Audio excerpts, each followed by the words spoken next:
What if you pulled an all-nighter reading a trashy web novel, only to wake up inside it as the villain doomed to die holding half a moldy breadstick? That's exactly what happens to Long Aotian. He was just an orphan who wanted to live strong. But now he's stuck playing the role of the brainless bully whose only job is to torment the female lead and push the hero's love story forward. And in the original story, he dies miserably, unloved and unwanted. But this time, things are different. Long Aotian still has his real-world memories, and he's not planning to follow the script. Instead of becoming the female lead's nightmare, he decides to flip the story, protect her from bullies, and maybe even rewrite his own tragic ending. The question is, can he really fight against fate, or will the world itself try to drag him back into his role as the villain? Hey everyone, I sincerely appreciate your support.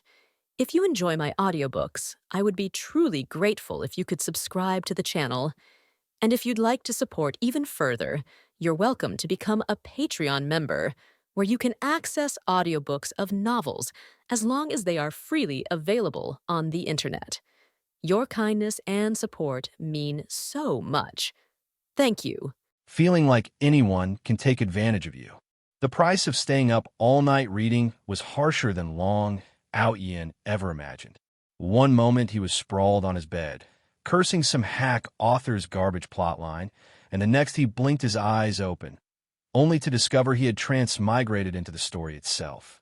And not as the main character, not even as the comic relief, but as the infamous brainless villain whose corpse would one day be found clutching half a moldy fried breadstick.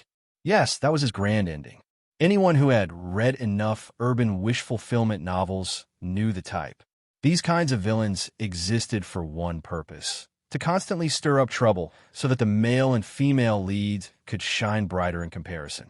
Their pain and humiliation fueled the protagonist's romance. After merging with the memories of this world, Long Aotian let out a hollow laugh.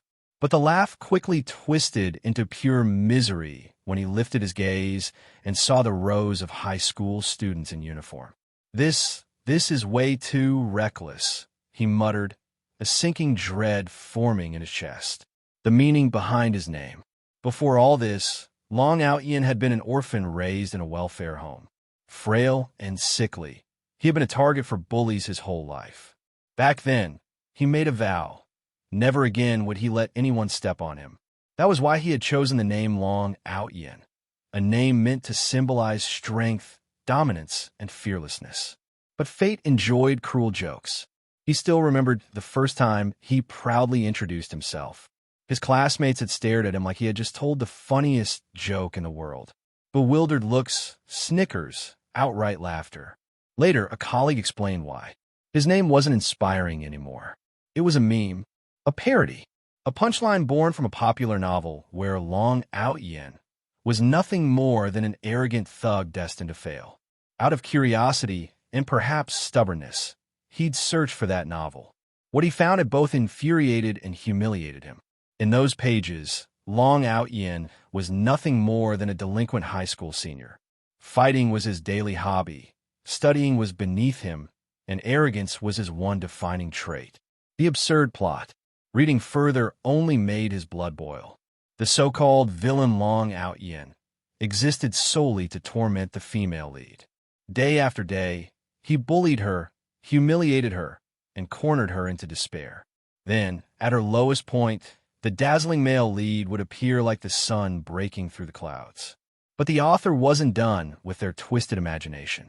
At some point, this cardboard villain fell in love with the very girl he had been tormenting. Instead of repenting, he grew more vicious, targeting the male lead out of jealousy and dragging other girls into his chaos.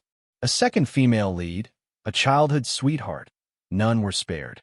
He threatened, bribed, even resorted to disgusting tricks like drugging them. Yet every attempt backfired. In the end, all he did was pave a golden road for the hero. And his grand finale? Dying miserably on the street, clutching half a moldy breadstick. Long Aotian had raged at that ending, cursing the author's brain cells. But when he woke up again, he was no longer cursing. He was here, inside the classroom, inside the role of that exact villain. desperate to escape. You remember the next scene all too clearly. Before the bell rang, the female lead was supposed to transfer into his class. That was when the original plot of endless bullying would begin. A cold sweat broke down his back. No way. No way am I dying on the street like that. Driven by instinct, he shot to his feet. His sudden movement drew curious stares from the entire class, but he ignored them. His one thought was to get as far away from the protagonists as possible. He bolted straight for the school gates.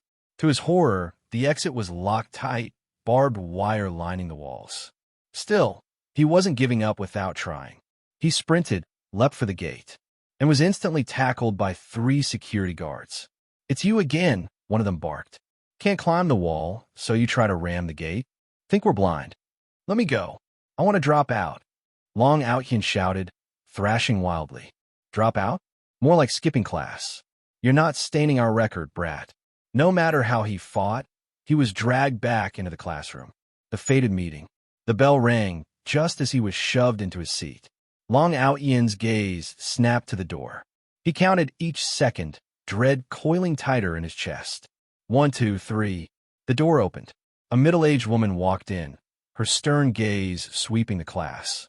The homeroom teacher. She tapped the desk, gathering silence. "Our class has a new member today. Let's give her a warm welcome. Come in, Hu Weiing." The name struck him like a thunderclap. His heart plunged into despair. This was it, the moment the story's nightmare began. But then clarity dawned. Wait, he had just transmigrated here. None of the bullying, none of the torment, none of the scripted sins had happened yet. Which meant he still had a choice. If he didn't follow the script, if he never harmed the female lead, then maybe, just maybe, he could escape that pitiful death. Relief washed over him. For the first time since waking here, his shoulders eased. Then she walked in. A slender girl in a faded uniform, her face pale, her long lashes trembling as she kept her gaze down. She whispered her introduction, voice soft as falling snow. "Hello, everyone. My name is Hu Weiing. I transferred here from second high school." Her cheeks flushed pink from nerves, making her look delicate and easy to bully. Long Aotian's eyes lingered on her, and a single thought slipped through his mind. She really does look like anyone could take advantage of her. "Don't be afraid, I won't hurt you." The homeroom teacher quickly noticed that the new girl, Hu Weiing, looked nervous and stiff. Her pale fingers clutched her books a little too tightly, her posture rigid under dozens of curious stares. "Hu Weiing, the seating arrangement is based on test results," the teacher said, her voice calm but firm. "For now, take the seat at the back. After the next exam, we'll adjust according to your grades." Hu Weiing nodded obediently, her small face flushing pink as she lowered her gaze. She quietly made her way toward the back row, each step careful and light, as if she was afraid of disturbing the air itself. Once seated, she began arranging her stationery with methodical precision. Pencil case lined up, books stacked neatly. When the teacher resumed the lesson, Hu Weiing pulled out her textbook and tried to focus. But her lips pressed together in a thin line, her delicate hands trembling ever so slightly. Her head kept sinking lower and lower. From 2 seats away, Long Aotian frowned. Was my gaze really that scary? He had only glanced at her twice, yet she already looked as though she might burst into tears. Was she truly that timid? Though his reputation was rough, he had never bullied girls. Not before this female protagonist appeared in the story, at least. And now that he carried his memories, he definitely wasn't about to repeat the mistakes of the original Long Aotian. So, after a moment's thought, he leaned forward slightly and muttered, "Hu Weiing, don't be afraid. I'm not a bad person. I'm not a bad guy. Really, I'd never hurt anyone, especially girls. You can relax." His words were clumsy, even awkward, but sincere. Hu Weiing blinked, startled by his sudden reassurance. Something about it sounded strange to her ears, though she couldn't figure out what. After a moment of hesitation, she gave a small nod and whispered, That tiny sound was enough to make Long Aotian's chest loosen. "Good. At least her impression of me is already better than in the novel. Back then, she wouldn't even look at me. But now, she actually responded." He straightened, pretending to flip through his book. Then you just focus on the lesson. I'll study too. Hu Weiing sneaked a glance at him from the corner of her eye. Seeing him open his book so seriously, only to realize he was holding a math textbook during Chinese class, made her lips twitch. "This is Chinese class," she whispered, her soft voice carrying a trace of amusement. "You've got the wrong book." Long Aotian blinked at the cover. Huh, no wonder it felt weird. He quickly swapped it for the right one and offered a sheepish grin. "Thanks. You're welcome," Hu Weiing replied, her tone lighter than before. Her eyes curved into crescent moons, the tension in her shoulders easing. Long Aotian found himself staring. Those bright eyes seemed to hold a world of quiet hope, and when paired with her shy smile, she looked dangerously endearing. For a split second, he imagined teasing her just to see those eyes brim with tears. The thought startled him. Stop it. That's exactly how the original villain thought. Forcing himself to look away, he buried his attention in the textbook. A second chance. Memories of his previous life surfaced. Growing up in an orphanage, he had known hunger, cold, and fists far too well. Education was a luxury he couldn't afford. He had dropped out early, scraping by with odd jobs. After years of hardship, he had finally landed a sales position, only to wake up inside this novel on his very first day. If there was a silver lining to this absurd transmigration, it was this: he had been given another chance to study. This time, he would not squander it. That determination lasted all of 3 minutes before his exhaustion betrayed him. The soft drone of the teacher's lecture was like a lullaby. Soon, the new transfer student heard faint snores from beside her. Hu Weiing turned her head slightly. Sure enough, Long Aotian was sprawled across his desk, fast asleep. Her lips parted in alarm. If the teacher noticed, he'd be scolded. She found herself oddly relieved when the bell rang before that could happen. New friends and a troublemaker. As soon as the teacher left, the classroom burst into chatter. Hu Weiing, however, remained quiet. Being new and naturally reserved, she had no idea how to join the conversations around her. She sat with her hands folded, her expression polite but distant. It didn't take long for a few lively girls to approach. "Hi, I'm Li Qian. Want to be friends?" Hu Weiing's eyes brightened instantly. Joy spread across her face in a timid but genuine smile, and a little dimple appeared on her cheek. She nodded eagerly. Another boy, round-faced with darker skin, leaned forward with a goofy grin. "You're so cute. Let's be friends too." Surprised by their kindness, Hu Weiing nodded again. She hadn't expected to make friends so quickly, but before she could savor the moment, the boy smirked. "Since you agreed, you're my girlfriend now." Her smile froze, confusion flickering in her wide eyes. She tilted her head, clearly not understanding his meaning. "Wong Shua, shut up." Li Qian snapped, glaring. "Say nonsense like that again, and I'll report you."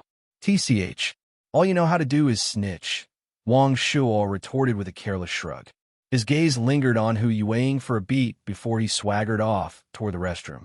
Li Qian huffed and turned back to Hu Weiing. "Ignore him. If he bothers you again, tell the teacher." Hu Weiing nodded softly, though her downcast eyes betrayed unease. Li Qian sighed and added in a quieter voice, "Just remember, there are 2 people in this class you shouldn't mess with.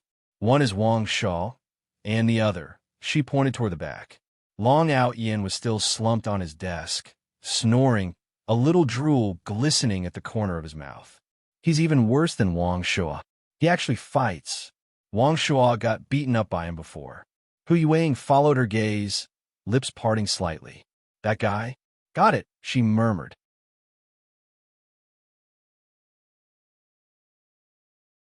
"Don't like it? Then pick one you do like." Li Qian, ever the friendly classmate, slipped her arm around Hu Weiing and suggested they head to the restroom together. It was almost an unspoken ritual among girls, going in pairs, chatting along the way. As they walked, Li Qian filled the silence with casual explanations about the class. Most students were decent, she assured, just a few troublemakers who made life noisy.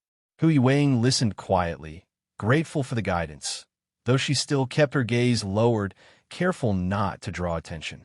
At the restroom entrance, They happened to cross paths with Wong Shua. He had just come out, hands shoved lazily in his pockets, and the smirk on his lips widened when he saw Hu Yueying. "Hu Yueying, we meet again," he drawled. There was a glint of satisfaction in his eyes. Earlier, he'd tested her, and her timid silence had told him everything he needed to know. She was easy prey. Hu Yueying pressed her lips tightly together, pretending she hadn't heard him. She lowered her head and walked past without a word. That was her way of surviving, silence. If she ignored the problem, maybe it would disappear. But this wasn't what Wong Shua expected. He could tolerate being scolded, even being teased. But being completely dismissed? That stung his pride in front of his peers. His smugness soured into irritation. By the time he returned to the classroom, his temper was simmering. As he strolled past Hu Yueying's desk, he deliberately slowed, nudged her pencil case off the edge, and let it tumble to the floor. The contents spilled everywhere. He gave her a lazy smile before sauntering back to his seat. When Hu Yueying returned, she blinked at the sight of her things scattered across the floor. Her first thought was simple. It must have fallen by accident. Without complaint, she crouched down and began gathering the pens and pencils one by one. But as she reached for the last pen, she froze. It had rolled beneath Long Aotian's desk, half crushed under his shoe. Nervously, she leaned forward, trying to tug it free. A low, lazy voice drifted above her head. "What are you doing?" Startled, Hu Yueying's body stiffened. Slowly, she raised her eyes, only to meet Long Aotian's drowsy gaze. Remembering Li Qian's warning, panic flared in her chest. He really does hit people. Did I wake him? Will he lash out? Her voice trembled as she quickly explained, and my pen fell. I didn't mean to wake you. Long Aotian glanced down, saw the pen beneath his foot, and casually lifted his shoe.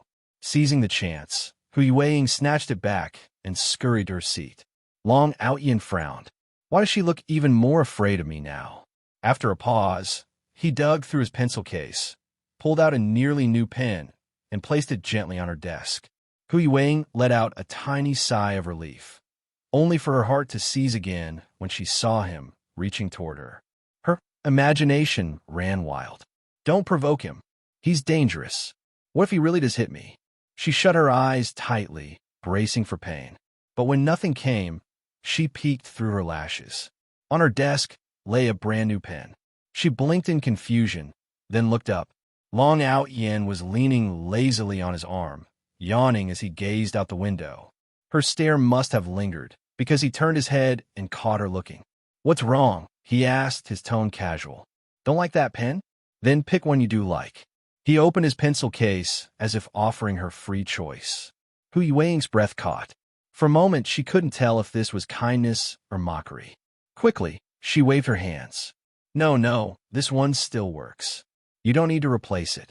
She gently set the pen back on his desk. Long Aotian didn't push further. He shrugged, letting it drop. The bell rang, pulling the class back into order. Hu Yueying composed herself, opening her book and focusing intently.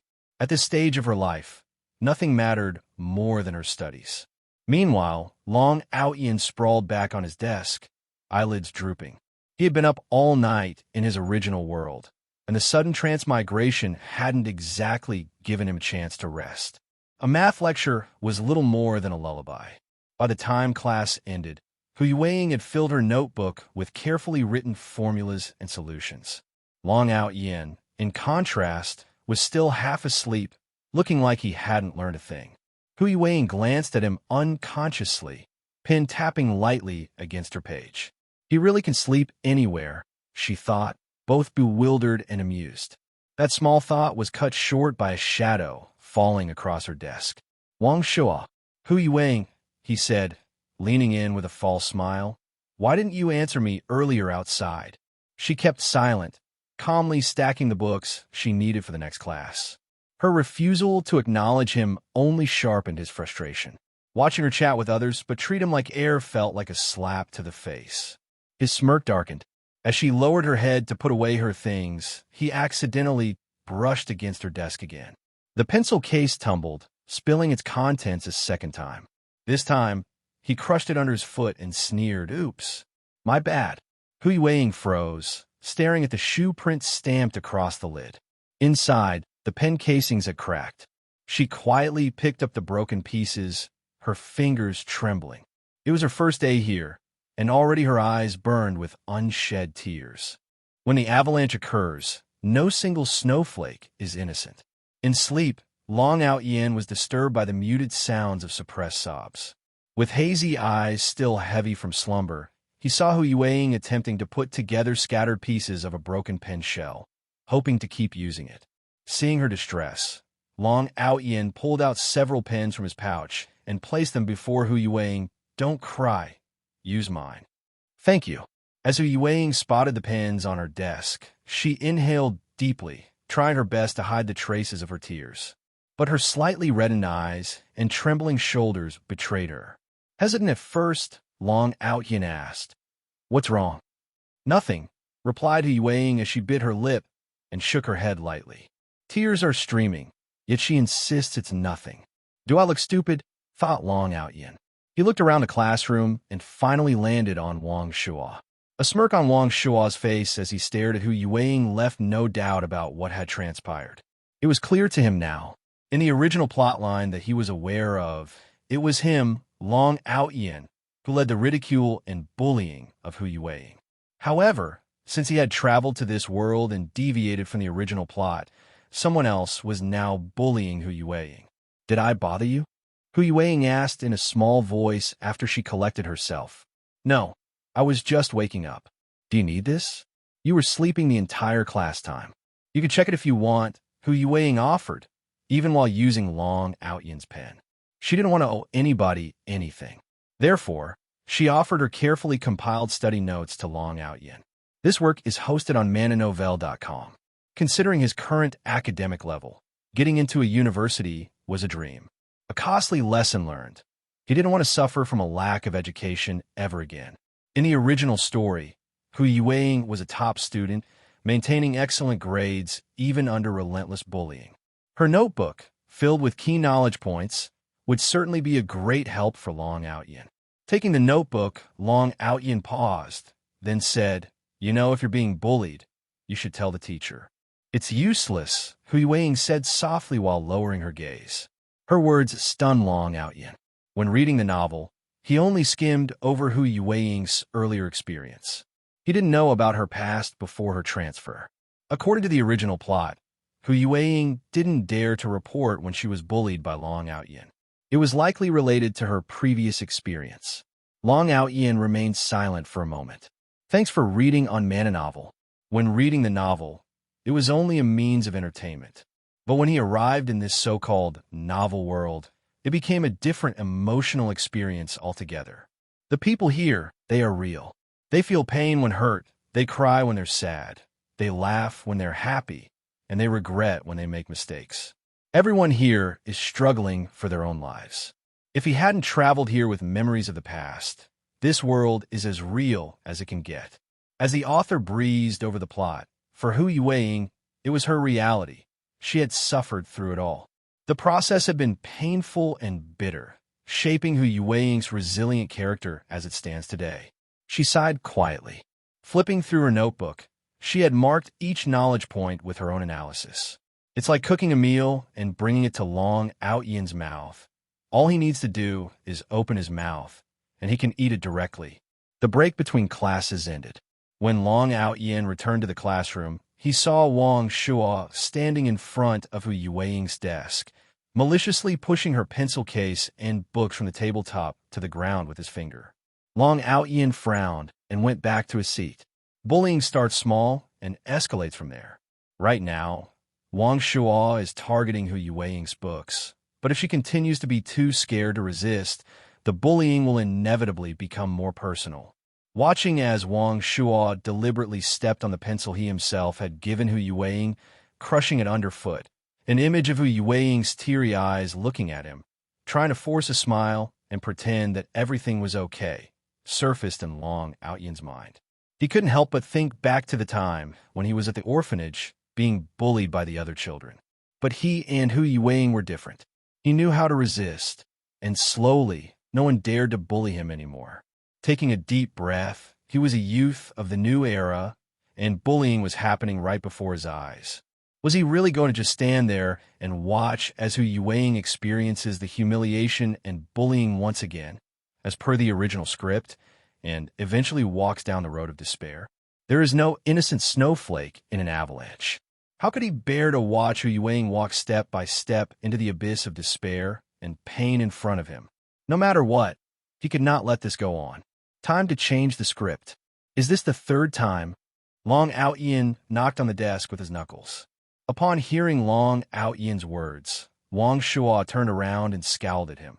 This is none of your business, is it? In his past life, Long Aotian dropped out of school and started working at a young age. After years of hardships, being tricked, fighting for his wages. Even if he's now back to being 18, having shed the hardened shell formed by society, the sophistication in his eyes is something these school-going kids cannot match. What if I make it my business? Long Aotian got up from his seat. His 6 feet 1 inch frame, broad shoulders, narrow waist, when standing up, immediately radiated an aura of manly authority and strength. Faced with a Long Aotian who was significantly taller, Wong Shua couldn't help but take a step back. They had argued over a slight disagreement before. In school, the worst it got was threatening each other with the people they knew, challenging them to a physical confrontation at the school gate. But Long Aotian didn't play that way. He went straight for a punch, not bothering to save face just because they were all delinquents. Having been beaten before, he knew how hard Long Aotian punched. Wong Shua's eyes flickered, completely beaten down by Long Aotian's imposing aura. Long Aotian, the teacher said, if you hit someone again, you'll get a serious infraction. Seeing the fear etched on Wong Shua's face, a touch of a smile emerged on the corner of Long Aotian's mouth. Bullies can also be afraid of being bullied. Huh, do you think I care? He pounded the table sharply after he finished speaking. The noise startled Wong Shua, causing him to back up another 2 steps while trembling with fear. Simultaneously, it attracted all the gazes inside the classroom. School is a place for studying, not for bullying. If any of you bullies have the guts to try to bully anyone, come to bully me first. Even though what he said was right, for some reason, when this sentence came out of Long Aotian's mouth, everyone felt it was kind of strange. Outside the classroom door, Hu Yueing was staring blankly at Long Aotian who had spoken these words. Sunlight was scattering on him, as if he was sparkling. An involuntary trace of blush spread in her eyes. She hurriedly looked down, leaning against the wall outside the classroom, tried to look composed and shifting her gaze elsewhere. Did I scare you? Thank you, Hu Yueing whispered softly as she returned to her seat, glancing at Long Aotian. Her voice was as faint as a feather gently falling to the ground. If it weren't for the aisle separating her from Long Aotian, he might not have heard her at all. Long Aotian turned to look at her. Facing his gaze, Hu Yueing nervously clenched her small hands, her eyes darting away, unable to meet his. With a face that seemed easy to bully and a personality so gentle, speaking in such a soft tone, who wouldn't take advantage of her? Have you ever thought about changing? Long Aotian suddenly spoke up. In situations like this, Long Aotian could rely on his reputation as someone no one dared to mess with to stand up for Hu Yueing. But outside this classroom, in the real world, or even in college, if Hu Yueing remained the same, wouldn't she just be bullied in a different place? Hu Yueing lowered her eyes slightly. Of course, she had thought about changing. She had tried to change to fight back, but in the end, it only led to even worse bullying. She had also tried reporting it to her teachers, but all she got in return was, "It takes 2 to tango." Why do they bully you and not others? Sometimes you need to look at yourself for the reason. Over time, Hu Yueing began to doubt herself. Were they bullying her because she really wasn't good enough? Was it truly her fault? No one had ever stood up for her before, as if she was born to be bullied. So when faced with the first person who spoke up for her, Hu Yueing didn't know how to respond. Seeing Hu Yueing lower her head again, Long Aotian frowned and said sternly, "Lift your head up." Hearing his words, Hu Yueing obediently raised her head, though her eyes still avoided his gaze. This work is hosted on mananovel.com. Perhaps because Long Aotian's gaze was too intense. Hu Yueying felt her cheeks begin to burn. Instinctively, she wanted to lower her head again. "Don't move," Long Aotian said again. When speaking to someone, people naturally look at them. Hu Yueying was no exception. She looked up at Long Aotian, her lips parting slightly. Their eyes met briefly, and she clenched her hands lightly. What do you want?" Seeing Hu Yueying's flushed face, but not lowering her head, Long Aotian nodded in satisfaction. "Good. You should be more confident. At 18, you should be like a flower, blooming boldly and freely. Look at you, speaking so softly, always lowering your head." At this point, Long Aotian's expression turned displeased. "Look, you're about to lower your head again. You're not an ostrich. No, even ostriches don't lower their heads as much as you do." Hu Yueying lacked confidence and was too used to being bullied, always submitting to whatever came her way. Whenever something happened, she immediately lost her confidence. People like her, even when faced with injustice, wouldn't dare to speak up and would silently endure the bullying. "Thanks for reading on Man Novel. I understand," Hu Yueying said softly. "Understanding isn't enough. You need to act bravely." Hearing this, Hu Yueying lowered her eyes and gave a faint Although she didn't lower her head again, the weak said it all. Long Aotian sighed inwardly. After being bullied for so long, he couldn't expect Hu Yueying to change overnight. It would take time. The plot had already been altered by him. Based on the current situation, no one in this classroom would dare to bully Hu Yueying anymore. But if Hu Yueying's submissive nature didn't change, once she left this classroom, those who wanted to bully her would still do so. Since he had already changed the course of events, he might as well take the opportunity to guide Hu Yueying, helping her regain her confidence and face injustice and setbacks bravely. At the very least, she should be able to stand up against bullying in the future. It wasn't her fault. It was the fault of those who enjoyed tormenting the weak. Thinking this, Long Aotian asked, "Have you ever wondered why Wong Shua dares to bully you and not others?" Hu Yueying glanced at Long Aotian cautiously, her lips lightly pursed. "Did I do something to upset him?" "Nonsense." Hu Yueying trembled slightly. Long Aotian's gaze was terrifying. Long Aotian was speechless. What had this girl been through in the past? Why did she always blame herself first whenever something happened? Was it her fault for looking soft and easy to bully? Of course not. Who's in the wrong when Wong Shua bullies you? Hu Yueying peeked at Long Aotian. Though she didn't dare to meet his eyes directly, she couldn't help but steal a glance. Then, she tentatively whispered, "Is it Wong Shua's fault?" Long Aotian almost laughed in frustration. Seeing his exasperated expression, Hu Yueying's eyes dimmed. So it was still her fault, after all? In a low voice, tinged with a hint of grievance, she corrected herself. "It's my fault. Yes, it is your fault. You should have grabbed his hair, looked at him with disdain, and told him in a venomous tone, 'You've messed with the wrong person. I'm not someone you can push around.'" Hu Yueying was stunned, staring blankly at Long Aotian. Although Long Aotian's words were crude, they didn't make her feel uncomfortable or repulsed. "What do you mean, huh? People always pick on the weak. You're just too easy to push around. No matter who's right or wrong, everyone wants to take a jab at you. Try being fierce with me," Long Aotian said. Hu Yueying nodded, took a deep breath, clenched her teeth, and with eyes that looked like they were holding back a world of grievances, she muttered with little conviction, "I'm not wrong." After saying this, she cautiously looked up at Long Aotian and asked in an almost inaudible, slightly embarrassed voice, "Did I scare you?" "Scare me? No, but you did excite me." If he didn't know she was trying to act tough, he might have thought she was deliberately teasing him, trying to win him over. Long Aotian sighed softly. "You're starting from scratch. From now on, stick with me. I refuse to believe I can't change you from being a pushover." Hearing this, Hu Yueying lowered her eyes and remained silent. Long Aotian looked at her, puzzled. "What? Don't you want to change this submissive nature of yours?" "No, that's not it." Hu Yueying suddenly looked up, her eyes glistening with tears. This time, Hu Yueying's gaze didn't waver as she looked at Long Aotian. But this look made Long Aotian uneasy. Why was she crying after just a few words? He quickly glanced around, hoping no one would think he was bullying her.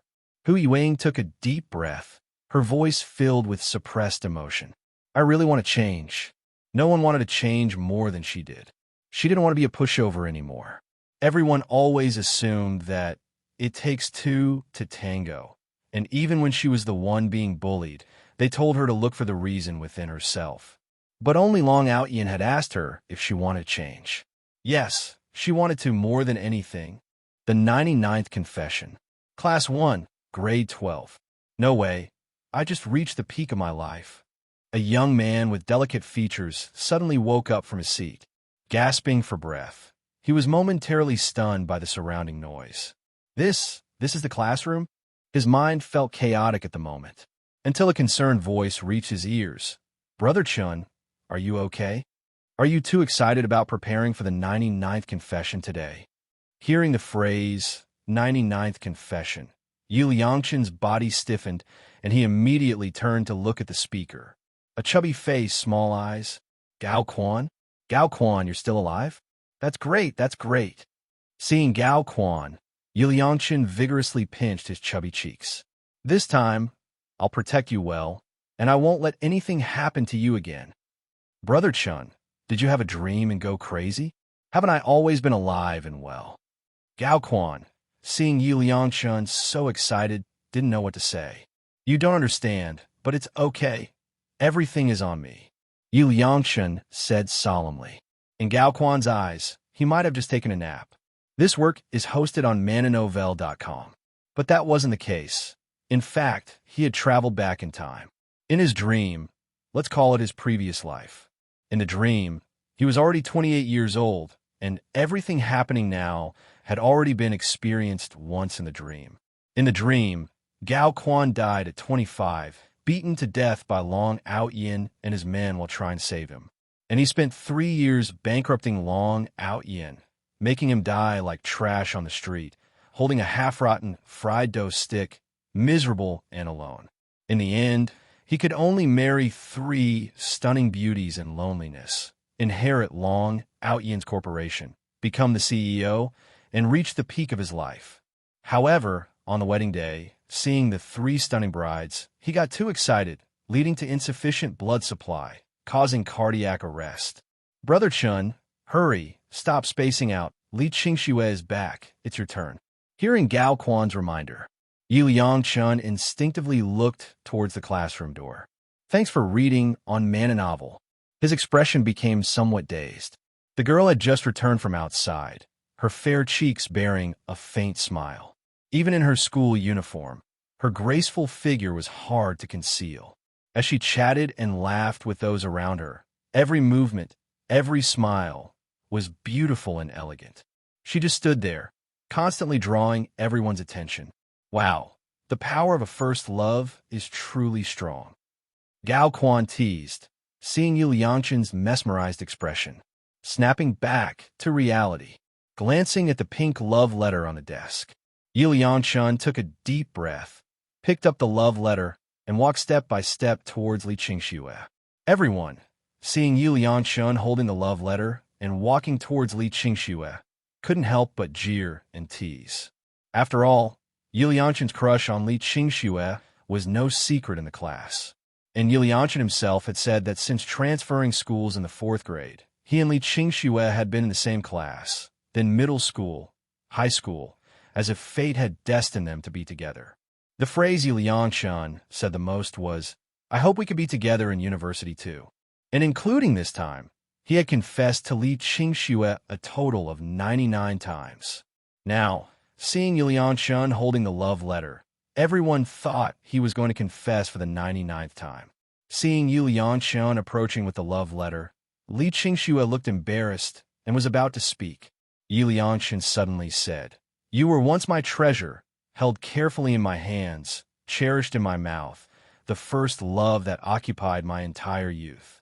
But I've figured it out. Feelings can't be forced. Let's just be friends.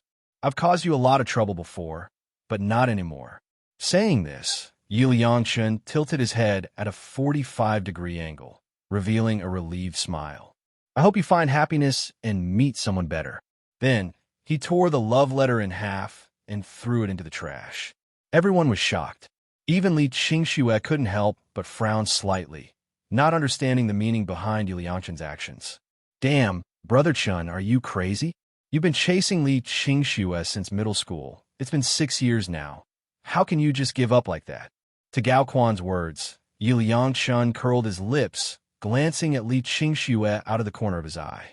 Seeing Li Qingxue stunned, staring blankly at the trash can, the curve of his lips deepened. No one knew. Only he, having experienced it once, knew that this confession would not succeed. Because Li Qingxue had always only seen him as a friend. Only by giving up would she realize that she had already fallen in love with him without noticing. In the dream, it was like this. After deciding not to chase Li Qingxue anymore, she started to feel uneasy, then kept recalling his kindness. Finally, she regretted it and wanted to reconcile with him. But in the dream, having been rejected by Li Qingxue 99 times, his heart was hurt. He chose not to forgive her. Li Qingxue regretted deeply, determined to pursue him, experiencing everything he had done for her. Many things happened during that time. The turning point in the dream was when Li Qingxue was forced by Long Aotian, and he happened to encounter it. After all, she was his first love from his youth, and he couldn't bear to see her being forced by another man. He chose to save Li Qingxue from Long Aotian's clutches. From then on, the two finally reconciled, and Li Qingxue opened her heart to him, confessing her deep feelings. Since he already knew this confession would end in rejection, Yu Liangchen chose to preserve some dignity. Publicly tearing up the love letter, he actively cut ties with her. This way, in others' eyes, he wasn't such a desperate, pitiful figure. Now, all he had to do was wait for Li Qingxue to regret and come find him. Then he would reject her, because forgiving her too easily would make her take him for granted again. He had more important things to do now. That was to save his treasure girl.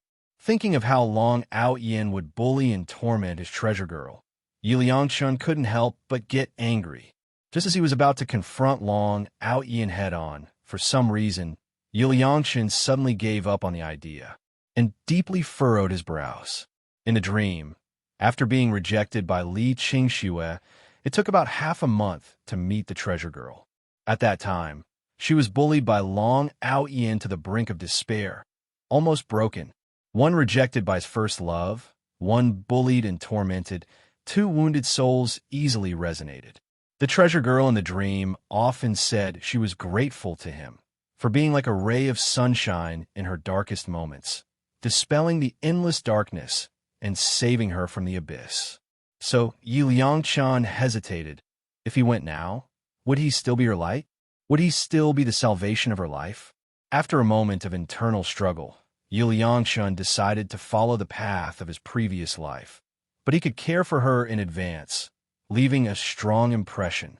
Brief suffering is for a better encounter in the future. Brother Chun, where are you going? Class is about to start. Seeing Yu Liangchen get up to leave the classroom, Gao Quan quickly asked. Today, Brother Chun seemed completely off. Especially after waking up from his nap. It was as if he had become a different person. In the past, Brother Chun would never have spoken to Li Qingxue like this. Yet, the undeniable truth was that he not only said it, but also tore up the love letter without a shred of mercy and threw it into the trash right in front of Li Qingxue. Yu Liangchen felt a warmth in his heart. He had always considered Gao Quan his closest brother. With a smile, he replied, "I'm fine. I'm just going to the bathroom before class starts." After saying this, he walked straight past Li Qingxue's seat without even a pause in his steps. Watching Yu Liangchen leave, Li Qingxue furrowed her brows slightly, sensing that something about him had changed drastically today. At that moment, her deskmate whispered, "Are you okay, Qingxue? I don't understand what Yu Liangchen is doing." Just a while ago, Yu Liangchen had asked him to help him with his confession, but now it had turned out like this. Li Qingxue shook her head gently. "I'm fine," she said, then looked away. Yu Liangchen left Class 1 and headed toward Class 7, where Long Aotian and Hu Yueying were. As he reached the door of Class 7, Yu Yangchen's pupils constricted, and his heart trembled violently. From a distance, he saw Long Aotian standing in front of Hu Yuwei. The classroom was noisy, so he couldn't hear what was being said, but he noticed Hu Yuwei suddenly lower her head. This work is hosted on mananovel.com. In his dreams, whenever Hu Yuwei lowered her head and her eyes, it usually meant she was about to cry. He knew her too well. Clenching his fists tightly, his eyes narrowed with resentment. Long Aotian, you've already signed your death warrant.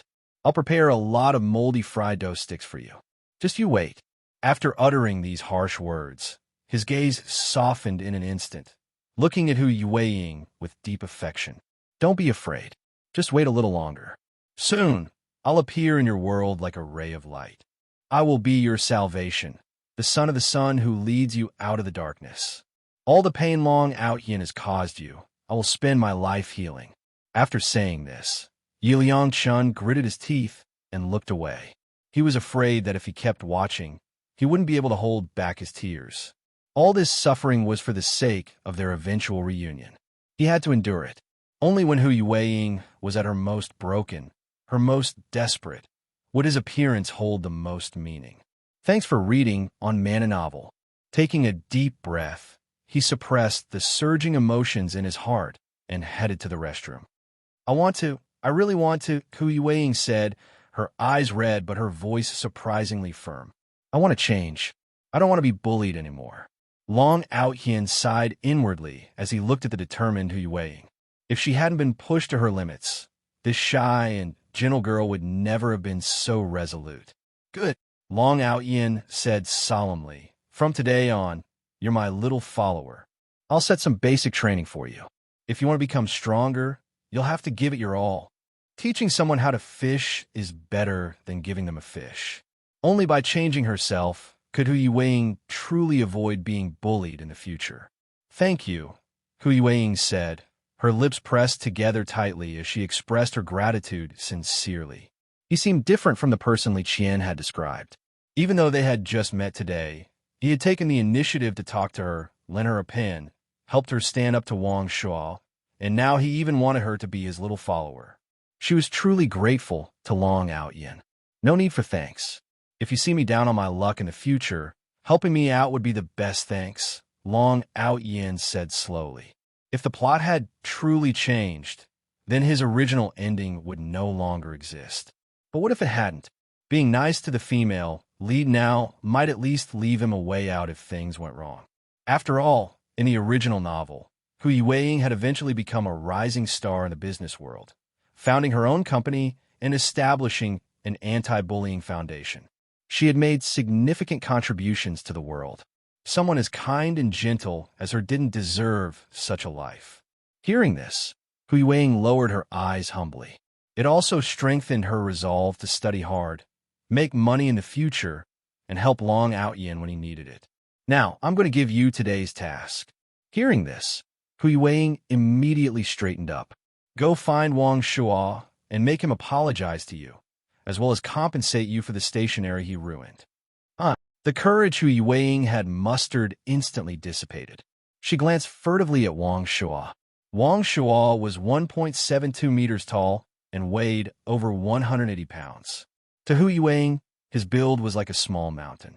Before even approaching him, she already felt scared and timid. What? Are you afraid? Long Aotian raised an eyebrow. What he needed to do now was help Hu Yuwei slowly overcome her fears. Hu Yuwei didn't answer, but like before, she instinctively lowered her head. Timidity and cowardice seemed to have become second nature to her. Lowering her head and avoiding eye contact gave her a sense of security. But these were just excuses to escape reality. The best way to overcome fear was to face it head-on. Thinking this, Long Aotian stood up and grabbed Hu Yuwei by the back of her collar. Brother Long, shut up. You'll get to speak later. As he said this, Long Aotian dragged Hu Yuwei toward Wong Shua's seat. This scene happened to be seen by Yu Yangchen, who had just come out of the restroom. Watching the tall and robust Long Aotian drag Hu Yuwei like a little chick, his heart ached terribly. Gritting his teeth, he quickened his pace and left the door of Class 7.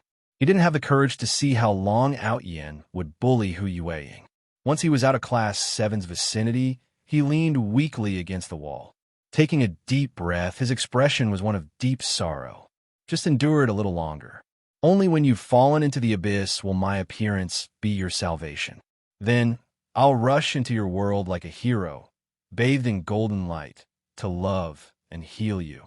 Gao Quan, who had been worried about Yi Liangchen, came out and saw this scene. So, Brother Chen wasn't being carefree.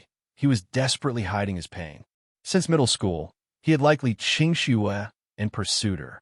Giving up someone he had liked for 6 years was like cutting out a piece of his heart. Walking over, Gao Quan gently patted Yi Liangchen's shoulder. Brother Chen, are you okay?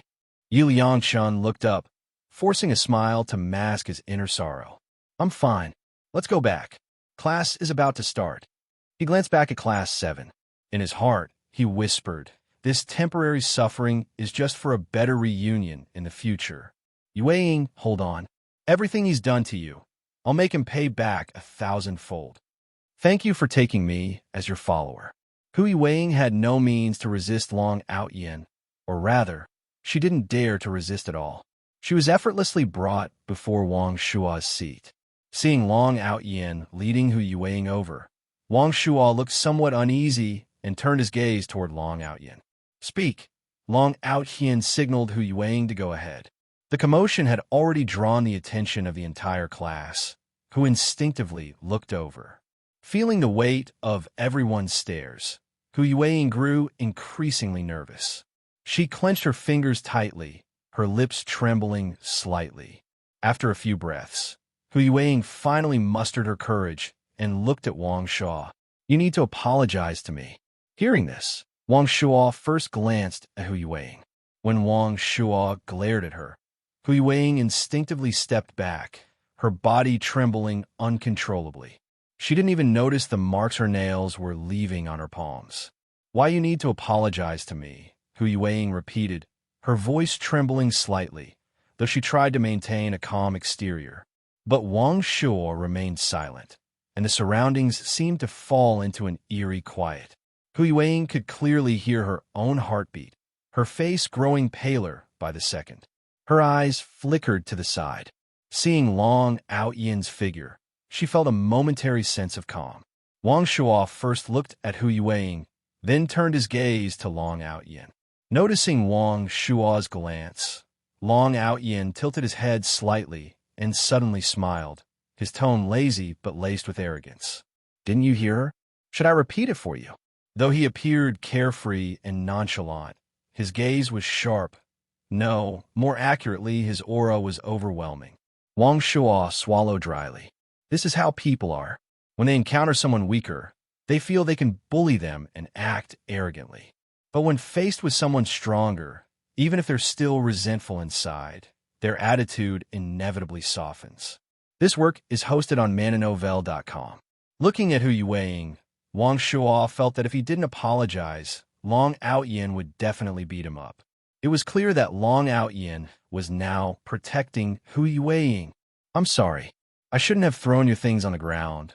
Wong Shua apologized.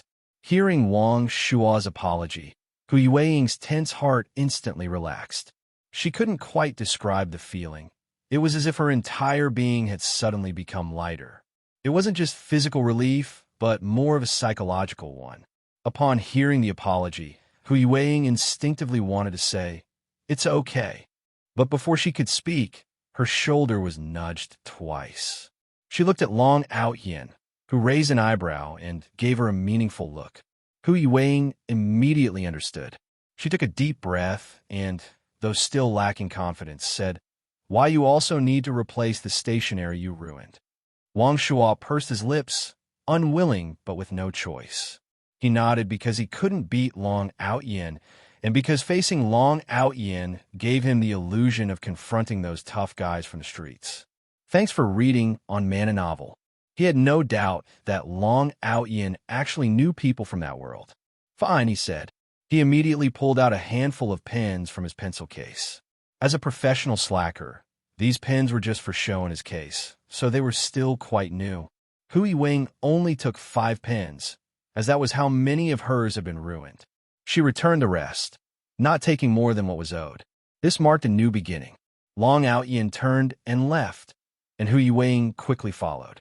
Back at her seat, Hu Yueying looked at the pens in her hand and couldn't help but smile. She wasn't happy because she had gotten 5 pens. She was happy because of the apology and the entire process of being compensated for her damaged belongings. In the past, if she was bullied, she was just bullied. If her pens were ruined, they were just ruined. No one would apologize to her, and no one would replace the things they had damaged. It was as if damaging her things and bullying her were just natural. But today was different. Not only did she receive an apology, but she also got compensation for her damaged items. This was something she wouldn't have dared to dream of before. "Thank you, Long Aotian," Hu Yueying said. She had already thanked him countless times that morning, but she still wanted to say it again. It seemed like all she could do was thank him. "Why thank me? You were the one who found the courage to stand up for yourself. Damaging your things should naturally be compensated for." Long Aotian glanced at Hu Yueying and continued slowly. "If you don't have the guts, nothing will change." What Hu Yueying lacked most was encouragement and affirmation from others. A casual word of encouragement like this could gradually help her regain her confidence. Hu Yueying wasn't foolish. She knew that without Long Aotian standing behind her today, she wouldn't have had the courage. By noon, Long Aotian glanced at Hu Yueying, who was still writing notes. "Let's go eat." Hu Yueying hesitated for a moment and whispered, "I am not really hungry yet." "Who asked if you were hungry? You're my follower now." "Follower, understand? That means wherever I go, you follow." "Let's go." "Oh, okay." Hu Yueying stood up, first tidying her things, then glancing at Long Aotian's messy desk. She quickly organized it as well before following Long Aotian out of the classroom. Walking behind Long Aotian, she noticed how tall he was, at least compared to someone like her. Watching his back, Hu Yueying carefully avoided stepping on his shadow, afraid to tread on it. "Classmate, wait a moment." Long Aotian kept walking because, according to the original novel's description of the villainous supporting character Long Aotian, he didn't think anyone would call out to him. "Wait, classmate." 2 figures jogged up to Long Aotian. It was 2 girls, slightly out of breath, with apologetic expressions. "Sorry, classmate. We're doing a campus promotion. Could we trouble you for a moment?" Long Aotian looked at one of the girls, his lips twitching slightly.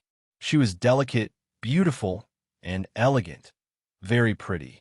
Seeing her, Long Aotian couldn't help but recall the original novel's description of the female lead, the white moonlight. Before Long Aotian could react, the girl had already pointed the microphone at him. "Classmate, what improvements do you think the campus cafeteria needs?" Due to their height difference, even though the girl tried her best to hold the microphone up, it still fell short. Long Aotian frowned slightly and subtly bent down a little. "I haven't eaten there yet, so I don't know what needs improving." After speaking, he straightened up. "We're heading to the cafeteria now." "Sorry." Then he led Hu Yueying toward the cafeteria. Li Qingxue had interviewed many people, but no one had responded like him before. And that gesture of bending down, it was quite gentlemanly. Regret, sudden realization, her love will be fierce. "Brother Chun, it's Li Qingxue," Gao Quan whispered, nudging Yuliang Chun with a shoulder as he glanced at the girl conducting an interview ahead. He thought this was an opportunity. If Brother Chen still couldn't let go of Li Qingxue, he could use this chance to talk things out with her. Yuliang Chun watched the scene coldly, his hand clenching involuntarily. Seeing Hu Yueying obediently following Long Aotian made his heart bleed. But for now, he had to endure it. What he hadn't expected was that his decision to reject Li Qingxue would lead to her meeting Long Aotian earlier than in his dream. In the dream, Li Qingxue had rejected him, but when she saw the disappointment in his eyes, she felt inexplicably flustered and confused. Coupled with the fact that he, heartbroken, didn't wait for her to go to the cafeteria for the first time, Li Qingxue ended up in a bad mood and skipped the cafeteria, which meant she didn't go out to complete the school anniversary interview. The real intersection between Li Qingxue and Long Aotian should have happened half a month later, after he had saved Hu Yueying and spent time with her. But now, because he had proactively rejected Li Qingxue, there was a brief deviation from the dream. Yi Liangchun shook his head slowly. There's nothing to say. He knew this was just the beginning. Soon, Li Qingxue would start to feel uncomfortable and eventually remember how good he had been to her when he was by her side. Then, she would suddenly realize that he had unknowingly taken up a significant place in her heart. When that happened, she would regret it, have an epiphany, and come looking for him. If he went to her now, how would it be any different from the past when he had always followed her around? This work is hosted on mananovel.com. But seeing Li Qingxue interviewing Long Aotian still made Yi Liangchun's heart ache. She was his first love, the beautiful memory that had occupied his entire adolescence. Taking a deep breath, Yi Liangchun kept telling himself to hold on, to endure. Li Qingxue had spent too much time with him, so much so that she couldn't see her own feelings clearly. She couldn't tell whether her feelings for him were more about love or just the familiarity of a long friendship. She needed time. Only time would allow her to see her own heart clearly. Only then would she realize that it wasn't just her who had occupied his entire adolescence. He had also occupied hers. Once a woman regrets and has an epiphany, the intensity of her love is something he had experienced in his dream. That's why he couldn't show any regret now. He had to act as if he had moved on. Only then could he hasten Li Qingxue's regret. Suddenly, Long Aotian left with Hu Yuweiing. Not only did Gao Quan hear it, but Yi Liangchun also overheard the girl recording next to Li Qingxue say, "That guy's quite the gentleman." Huh? Thanks for reading on Man and Novel. Li Qingxue didn't respond, but the smile on her face said it all. Seeing this, Yi Liangchun couldn't help but sneer inwardly. Laugh now. Think Long Aotian is a gentleman? Just wait until you see his true colors and his dirty tricks. You won't be laughing then. With that thought, Yi Liangchun straightened his back, looked ahead, and headed toward the cafeteria. As he passed by Li Qingxue, she instinctively wanted to call out to him, to ask him to wait for her, as usual. They had known each other for too long, since 4th grade when they became desk mates through 5th grade, 6th grade, middle school, and now their 3rd year of high school. 9 years in total. They had known each other for so long that it had become second nature. Most of the time, Yi Liangchun had never refused her. But just as she opened her mouth, she suddenly remembered Yi Liangchun's strange behavior earlier that day and stopped herself from calling out. Yi Liangchun, of course, noticed Li Qingxue's hesitation out of the corner of his eye. He felt a flicker of joy, but quickly reminded himself not to turn back. Even if Li Qingxue called his name, he couldn't turn back. He had to act as if he had moved on, telling her in a calm, emotionless voice, "I don't have time to wait for you." He would no longer unconditionally cater to her as he had before. He would no longer be her lapdog. He would no longer rush to her side just because she gave him a pleading look. But why hadn't Li Qingxue called out to him yet, even though he had walked so far away? Frowning slightly, he wanted to glance back, but that would be too obvious. So, he turned to Gao Quan instead. "Quan, look back and see what Li Qingxue is doing." Gao Quan, unfazed, turned around and looked. Then he told Yi Liangchun, "Brother Chun, Li Qingxue is standing there, still looking at you. Are you sure you don't want to wait for her?" Earlier, Gao Quan had seen Yi Liangchun sneak into the hallway under the pretense of going to the bathroom, looking heartbroken. As Yi Liangchun's best friend, brother, and confidant, Gao Quan knew just how much Yi Liangchun loved Li Qingxue. Otherwise, he wouldn't have asked Gao Quan to check on her now. He clearly hadn't let her go. Hearing Gao Quan's words, Yi Liangchun's lips curled into a slight smile. Everything was unfolding just as it had in his dream. "No, Quan, there are some things you don't understand yet. Let's go. This time, I'll take you along for the ride." With that, he quickened his pace, afraid that he might give in and turn back. Watching Yi Liangchun's retreating figure, Gao Quan sighed. For some reason, he felt that if Yi Liangchun kept acting this way, ignoring Li Qingxue and acting indifferent, he would regret it someday. "Qingxue, did you have a falling out with Yi Liangchun?" Li Qingxue shook her head. Truthfully, she didn't know either. She hadn't even been aware that Yi Liangchun had been planning his 99th confession. Because they had known each other for so long, Li Qingxue had always tried to avoid embarrassing Yu Liangchun in front of their classmates. In private, she had told him countless times that she didn't want to be in a relationship, at least not before college. She had explicitly rejected him many, many times. So many times that Li Qingxue had lost count. Not only that, but she had also repeatedly told him to his face that she thought their current friendship was just fine, and that she really only saw him as a brother.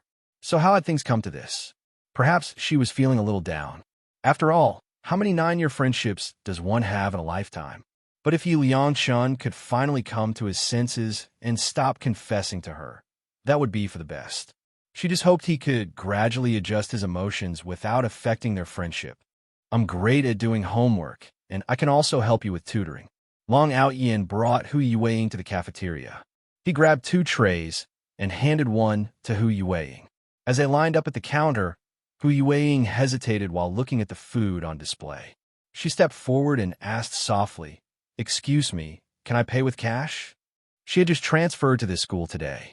She didn't have a meal card for the school cafeteria, and the cash she had on her wasn't enough to buy 2 lunches.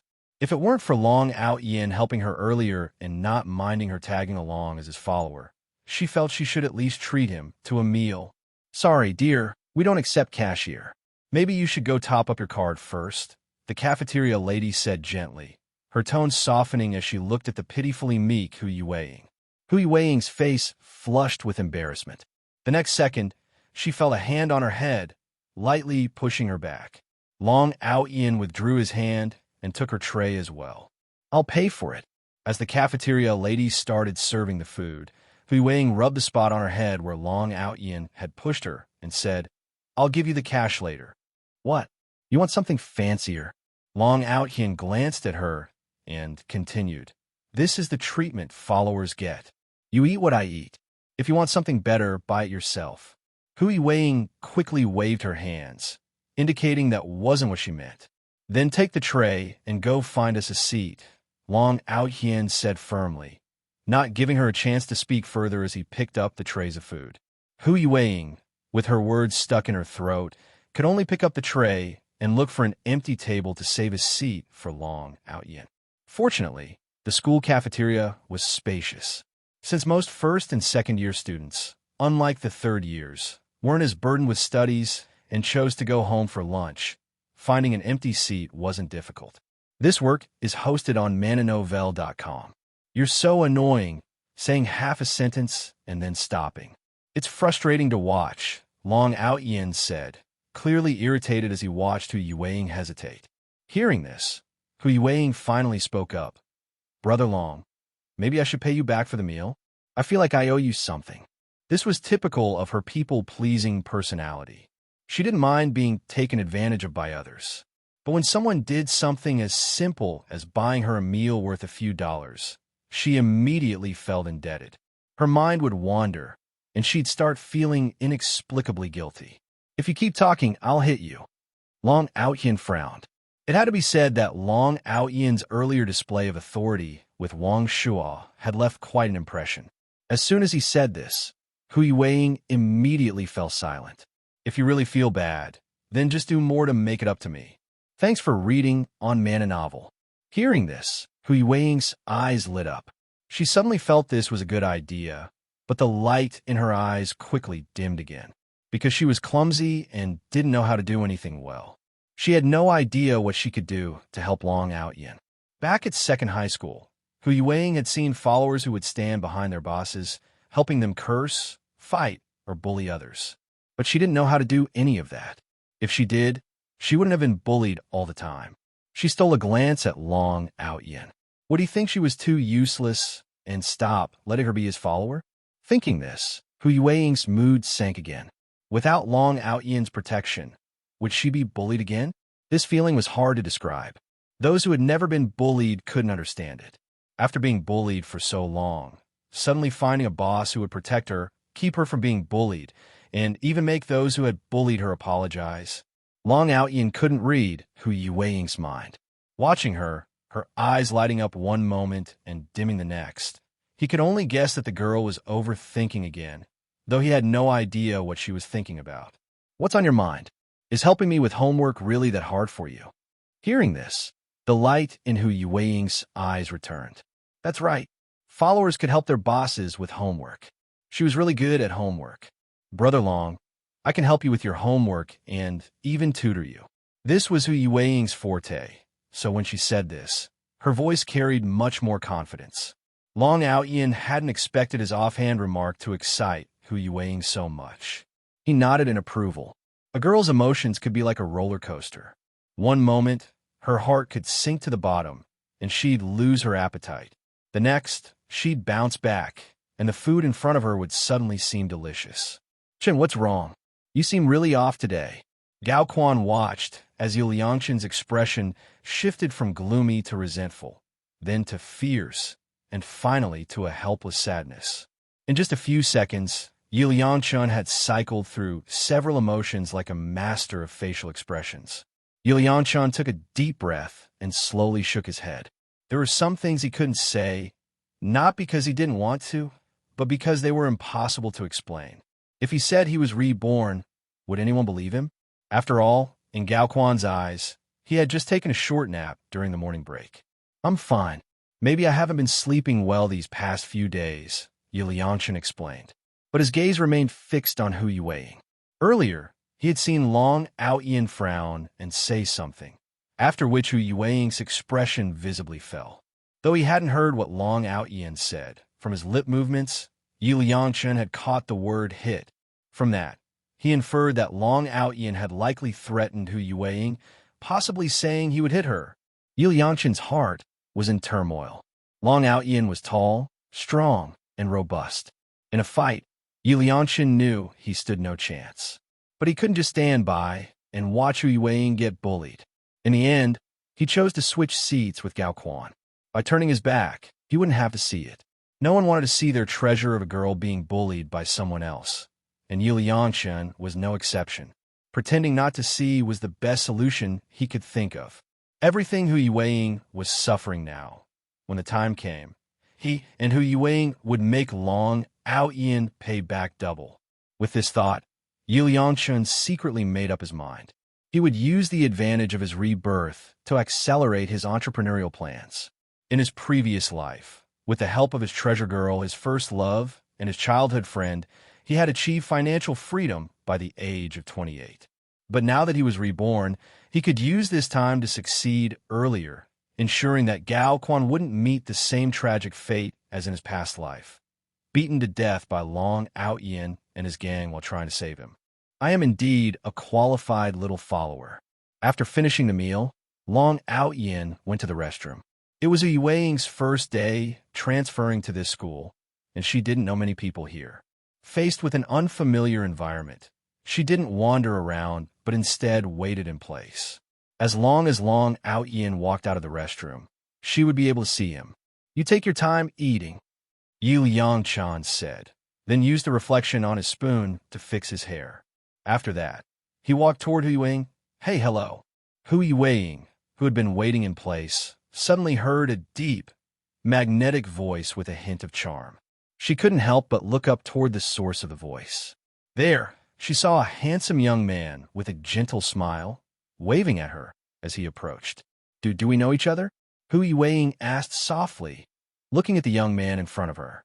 Yu Liangshan took in every detail of Hu Yueying's expression, feeling incredibly fortunate about his decision. In his dream, the day they met, they had locked eyes for just a moment, and it felt as if they could see the scars in each other's hearts, an indescribable sense of destiny. But now, Hu Yueying was looking at him with a confused and uncertain gaze. He felt a pang of sadness. In the past, his treasure girl would always smile the moment she saw him. It was as if his mere presence could bring her joy and happiness. But now, her gaze was indifferent, as if he were just a random passerby on the street. However, it didn't matter. Soon, he would become her salvation. This work is hosted on mananovel.com. The sense of destiny between them simply hadn't begun yet.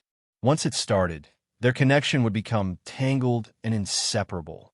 It was just a matter of time. Taking a deep breath, he confidently flicked his hair and said, "Hello, classmate. My name is Yu Liangshan. I'd like to be friends with you. After speaking, he flashed a bright, cheerful smile, showing off his sunny and adorable side to Hu Yueying. After what happened with Wong Shua, Hu Yueying instinctively didn't want to befriend male classmates. And when faced with things she didn't like, Hu Yueying would often respond with silence. Yi Liangshan's outstretched hand froze in midair. The smile on his face gradually turned awkward. Indeed, if he didn't appear at the right time, that sense of destiny wouldn't manifest. Thanks for reading on Mana Novel. Fortunately, Yi Liangshan had already prepared himself mentally before approaching her. This time, he just wanted to leave an impression on Hu Yueying. After all, in his dream, she was his treasure girl. Seeing her again, even though she no longer had the memories from the dream, the excitement in his heart hadn't diminished in the slightest. It was fine. There was plenty of time, and their lives were long. They would meet, get to know each other, develop feelings, and walk together for a long time, just as planned. This time, he would strengthen his mental resolve and not let his excitement lead to a lack of blood flow. Ultimately, this time, he would walk hand in hand with his 3 beautiful brides, living happily until the end of their lives. With this belief in mind, Yi Liangshan casually retracted his frozen hand. You don't need to be so guarded around me. I don't have any bad intentions. Yi Liangshan knew that Hu Yueying's heart was still closed off. Back then, it was only after going through many experiences together that he finally opened her heart. He couldn't rush things now, or it would seem too deliberate and backfire. Just then, Hu Yueying's eyes suddenly lit up. Yi Liangshan was stunned for a moment, then a smile spread across his face. He was all too familiar with that look. It was the same gaze Hu Yueying had given him in his dream. He instinctively thought that Hu Yueying, his treasure girl, had also been reborn. After all, she had been so guarded just moments ago, but now she was looking at him with such warmth. Did you also? Before he could finish, Hu Yueying walked right past him, heading toward the back. Yi Liangshan froze, the smile vanishing from his face as he turned around in confusion to see where Hu Yueying was going. To his shock, she was walking toward that scoundrel Long Aotian. Anger, pure anger. His gaze toward Long Aotian instantly turned icy. Long Aotian, your days are numbered. He could understand Hu Yueying's current situation. If she resisted, she would only suffer even more cruel bullying and abuse from Long Aotian. Everything she was doing now was just to appease that scoundrel. Only by doing so could she protect herself and endure less torment. Long Aotian, here's a tissue to wipe your hands. Hu Yueying pulled several tissues from the dispenser on the cafeteria pillar, which she had been saving for this moment. She really was a dutiful little follower. Not bad. You're getting more clever, Long Aotian praised without hesitation. No one dislikes being praised, even for something as simple as this. For example, hearing Long Aotian say she was clever made Hu Yueying happy. After all, no matter what she did, she had always been met with criticism. But with Long Aotian, she finally felt acknowledged, and that made her happy. Long Aotian frowned slightly, sensing someone's gaze on him. The feeling of being watched was quite noticeable. He looked up, scanning the direction of the gaze. After a brief glance, he looked away. Long Aotian only knew the male lead's name, was Yi Liangshan, but had no idea what he looked like. When Yi Liangshan saw Long Aotian glance at him, his heart skipped a beat. Even after being reborn, he couldn't help but feel a shiver of fear at Long Aotian's ruthlessness and methods. But when he saw Long Aotian look away after just a moment, he breathed a sigh of relief. That's right. He had almost forgotten that at this point, he and Long Aotian had no connection whatsoever. Naturally, Long Aotian didn't recognize him. After all, Long Aotian wasn't a reborn individual like him. If he were, after being driven to bankruptcy in the dream and ending up holding a half-rotten fried dough stick while dying on the streets, he would have come after Yi Liangshan for revenge. There was no way he would be so calm upon seeing him. Moreover, although Yi Liangshan's body was 18 years old, his soul was 28. He could tell that Long Aotian's glance held no pretense. He truly didn't recognize him. Just you wait. With the memories from my dream, I'm no longer someone you can bully at will. In this life, you're destined to look up to me. This was the confidence and determination that being reborn had given Yi Liangchen. Right now, he might not be a match for Long Aotian, but the tides would turn. The young and poor should never be underestimated. Yi Liangchen closed his eyes and took a deep breath. Yueying, just endure a little longer. In this life, I will definitely protect you. With this resolution firmly in his heart, he returned to his seat at the dining table. Meanwhile, Hu Yueying had already forgotten about Yi Liangchen, happily following Long Aotian as they left the cafeteria. Brother Long, could you please stop hitting me? Glancing back at Hu Yueying, Long Aotian couldn't help but feel a strange urge to laugh. Following behind him, she looked like a little tail attached to him. After returning to the classroom, Hu Yueying began rummaging through her backpack. Soon, she pulled out a few worn-out notebooks. The contents of these notebooks were meticulously recorded by her. They were all the key points taught by the teachers. Hu Yueying's excellent academic performance was largely thanks to these notebooks. Now, she placed all of them on Long Aotian's desk. This one contains the key points from the first year of high school, and this one is from the second year. Hu Yueying sorted the notebooks to make it easier for Long Aotian to review. Looking at the stack of notebooks, Long Aotian couldn't help but break into a sweat. Isn't this a bit too much? Not at all. These are all important points, Hu Yueying replied calmly, as if it were nothing. If it weren't for the fact that she was often bullied, she could have written even more. All right, I'll take a look, Long Aotian said. Having dropped out of high school and spent years navigating the complexities of society, coupled with the rapid development of technology, he hadn't written with a pen in years. Seeing the neat handwriting in the notebooks, he couldn't resist picking up a pen and scribbling a bit. After seeing Long Aotian's notes, Hu Yueying roughly understood his academic level. Brother Long, how about I tutor you? This was the only skill Hu Yueying could confidently offer, and the only way she could help Long Aotian. This work is hosted on mananovel.com. Long Aotian had taken her under his wing, and in return, she could tutor him. At least it proved she wasn't completely useless. Won't it interfere with your studies? Long Aotian asked, clearing his throat. He knew exactly how poor his foundation was. In the original story, Long Aotian, the antagonist, didn't excel academically either. His father had used connections and money to send him to a third-rate vocational college. Because the plot required the antagonist, this vocational college was conveniently located across from the university Hu Yueying attended. Most importantly, the original novel didn't include Hu Yueying tutoring the antagonist. With the intense workload of the final year of high school, would tutoring Long Aotian affect Hu Yueying's performance and cause her to miss her dream university? If she missed it, would she still become a rising star in the business world? That was the question. Hu Yueying looked at Long Aotian, her eyes inadvertently reddening. What's wrong? Seeing her eyes well up, Long Aotian immediately felt uncomfortable. Thanks for reading on Man Novel. Nothing, Hu Yueying mumbled softly. She was just deeply moved. Someone who had long been ignored and bullied would react this way. The slightest bit of kindness from others would touch her heart for a long time. No one had ever cared whether helping them would inconvenience her.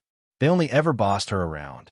But this older brother, whom she had just met today, not only helped her, but also took her under his wing, treated her to lunch, and now was concerned about whether tutoring him would interfere with her studies. The kindness of a stranger could unexpectedly break down one's defenses. If it's nothing, why are your eyes red? Don't tell me you're about to cry because you're moved by me. Be careful, or I'll hit you. You'd hit me even though I'm moved by you? Hu Yueying asked softly. Long Aotian saw Hu Yueying's teary eyes fixed on him and awkwardly looked away, though his tone softened considerably. Don't think being moved by me means I won't hit you. Most people would get upset upon hearing this, but Hu Yueying was different. She had truly been bullied too much. She glanced at Long Aotian timidly and whispered with little confidence, Brother Long, can you not hit me? Seeing her timid demeanor, Long Aotian couldn't help but laugh in exasperation. You're so spineless. Don't tell anyone you're my follower when we're out. In the final year of high school, there weren't many new lessons to teach. The afternoon was mostly spent practicing problems. Hui Weiing reviewed Long Aotian's test paper, and the more she looked, the more shocked she became. It was almost unbelievable how he managed to avoid every correct answer with such precision. "How did I do?" Long Aotian asked with a frown. He had put a lot of effort into this test, and it was the first time in years he had picked up a pen to write. He couldn't help but feel a little anticipation. 9. What? Over 90 points. Long Aotian was stunned. Damn, I didn't know I was such a genius. It was hard to say he wasn't excited. If he had known he was a genius, he would have tightened his belt and finished high school back then. If he had finished high school and gone to college, would his life have turned out differently? Seeing Long Aotian so excited, Hui Weiing awkwardly said, "Brother Long, it's not over 90 points. It's 9 points. No way. Look again." With so many fill-in-the-blank questions, even if I stepped on the paper, I could guess at least 20 points. How could I only get 9? Long Aotian would rather believe Hui Weiing had made a mistake than accept that his carefully written test paper had only earned him 9 points. "Brother Long, I've checked carefully. You really got 9 points, and 2 of those were bonus points for neat handwriting. Are you saying I only scored 7 points? Long Aotian found it hard to accept. If he had just scribbled randomly, it would be one thing, but he had put genuine effort into this. Seeing Long Aotian deeply doubting himself, Hui Weiing softly said, "Brother Long, look at this problem. It should be solved like this." Hui Weiing began working through the problem on scratch paper, and soon a complete formula was derived. She broke down each step of the solution clearly. Long Aotian glanced at it and not only understood but also grasped the method. "What about this one? I spent a lot of time solving this." "But you misread the question. This problem is asking for this, but you calculated that instead." "Brother Long, read the question carefully again."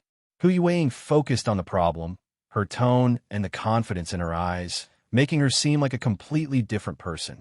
This aura was entirely unlike her usual self. Long Aotian couldn't help but glance at her a few more times. Not hearing a response from Long Aotian, Hui Weiing, who was explaining the problem, looked up. Their eyes met, and Hui Weiing instinctively touched her face. "Is there something on my face?" "No, it's just that you look really beautiful when you smile. You should smile more."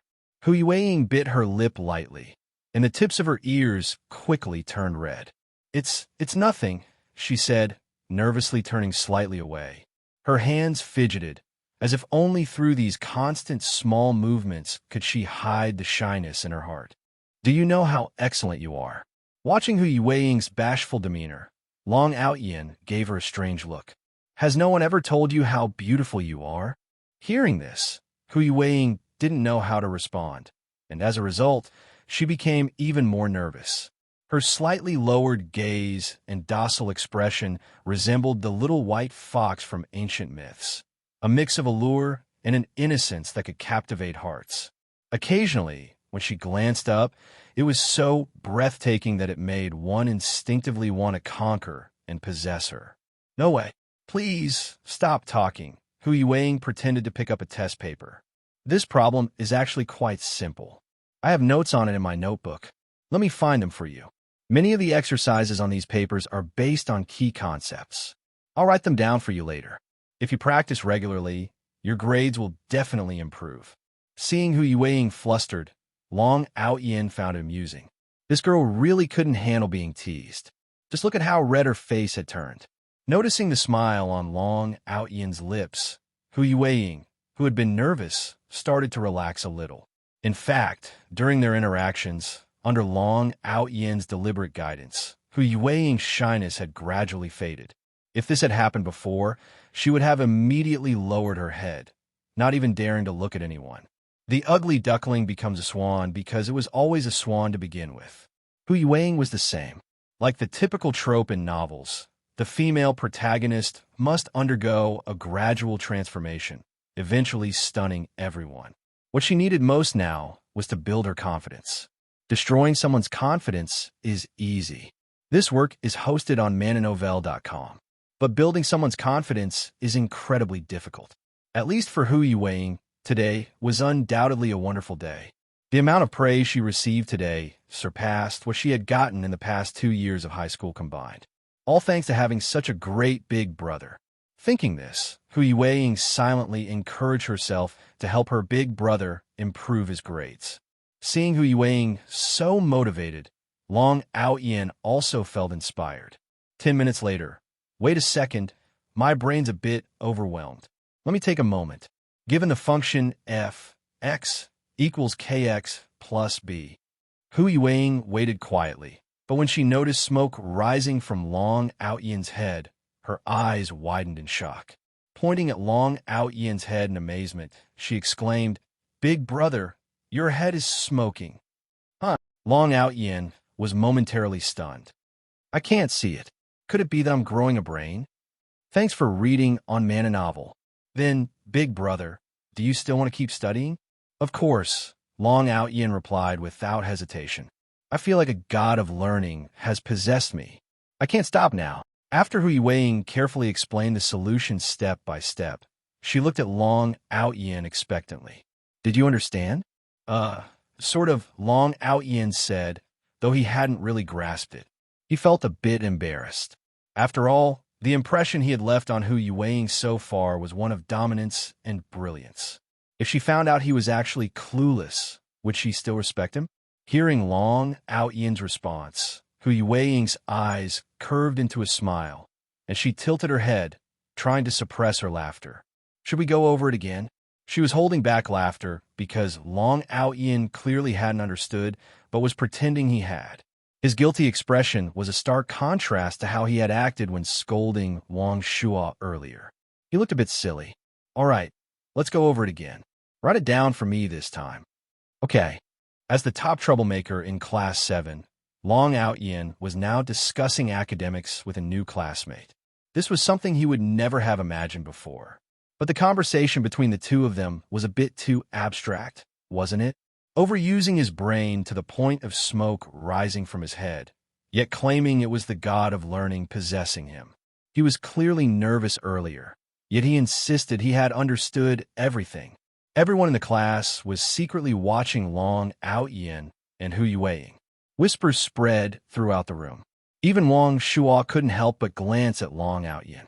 Is he serious? He asked, his tone filled with disbelief. Did he really grow a brain? I saw smoke coming from his head, too, Wong Shua's desk mate said, equally astonished. As the second-to-last and third-to-last students in the class, they couldn't believe that the absolute last-place student was actually taking the initiative to study, and even managed to make his head smoke in the process. The teacher, facing over 60 students in a single class, had limited time to explain problems in detail. If they spent too much time on one question, it would delay the progress of new material. As a result, the explanations weren't always thorough. Hu Yueying's one-on-one tutoring, however, allowed her to explain the solutions in meticulous detail. Whenever Long Aotian didn't understand, Hu Yueying would immediately switch to a different approach, helping him grasp the concept faster. Did I get right? Hu Yueying nodded gently. Yes. Long Aotian stretched and felt incredibly proud of himself. He had solved this problem entirely on his own, following the steps Hu Yueying had provided. A genius. He was nothing short of genius. Seeing Long Aotian's joy, a glimmer of light flickered in Hu Yueying's eyes, but it quickly dimmed as she seemed to think of something. Everyone's happiness seemed so simple. In the past, people would laugh and feel happy whenever they saw her in a pitiful state. Some people, who appeared domineering and unapproachable, found joy in something as basic as solving a simple math problem. Why was it so hard for her to find happiness? Her desires were modest. She just wanted to live without being bullied. She had never provoked anyone, only wanting to study quietly, get into a good university, earn money, and support her family. Why was that so difficult? If she hadn't met her big brother, she would probably still be getting bullied. Taking a deep breath, she mustered the courage to look at Long Aotian.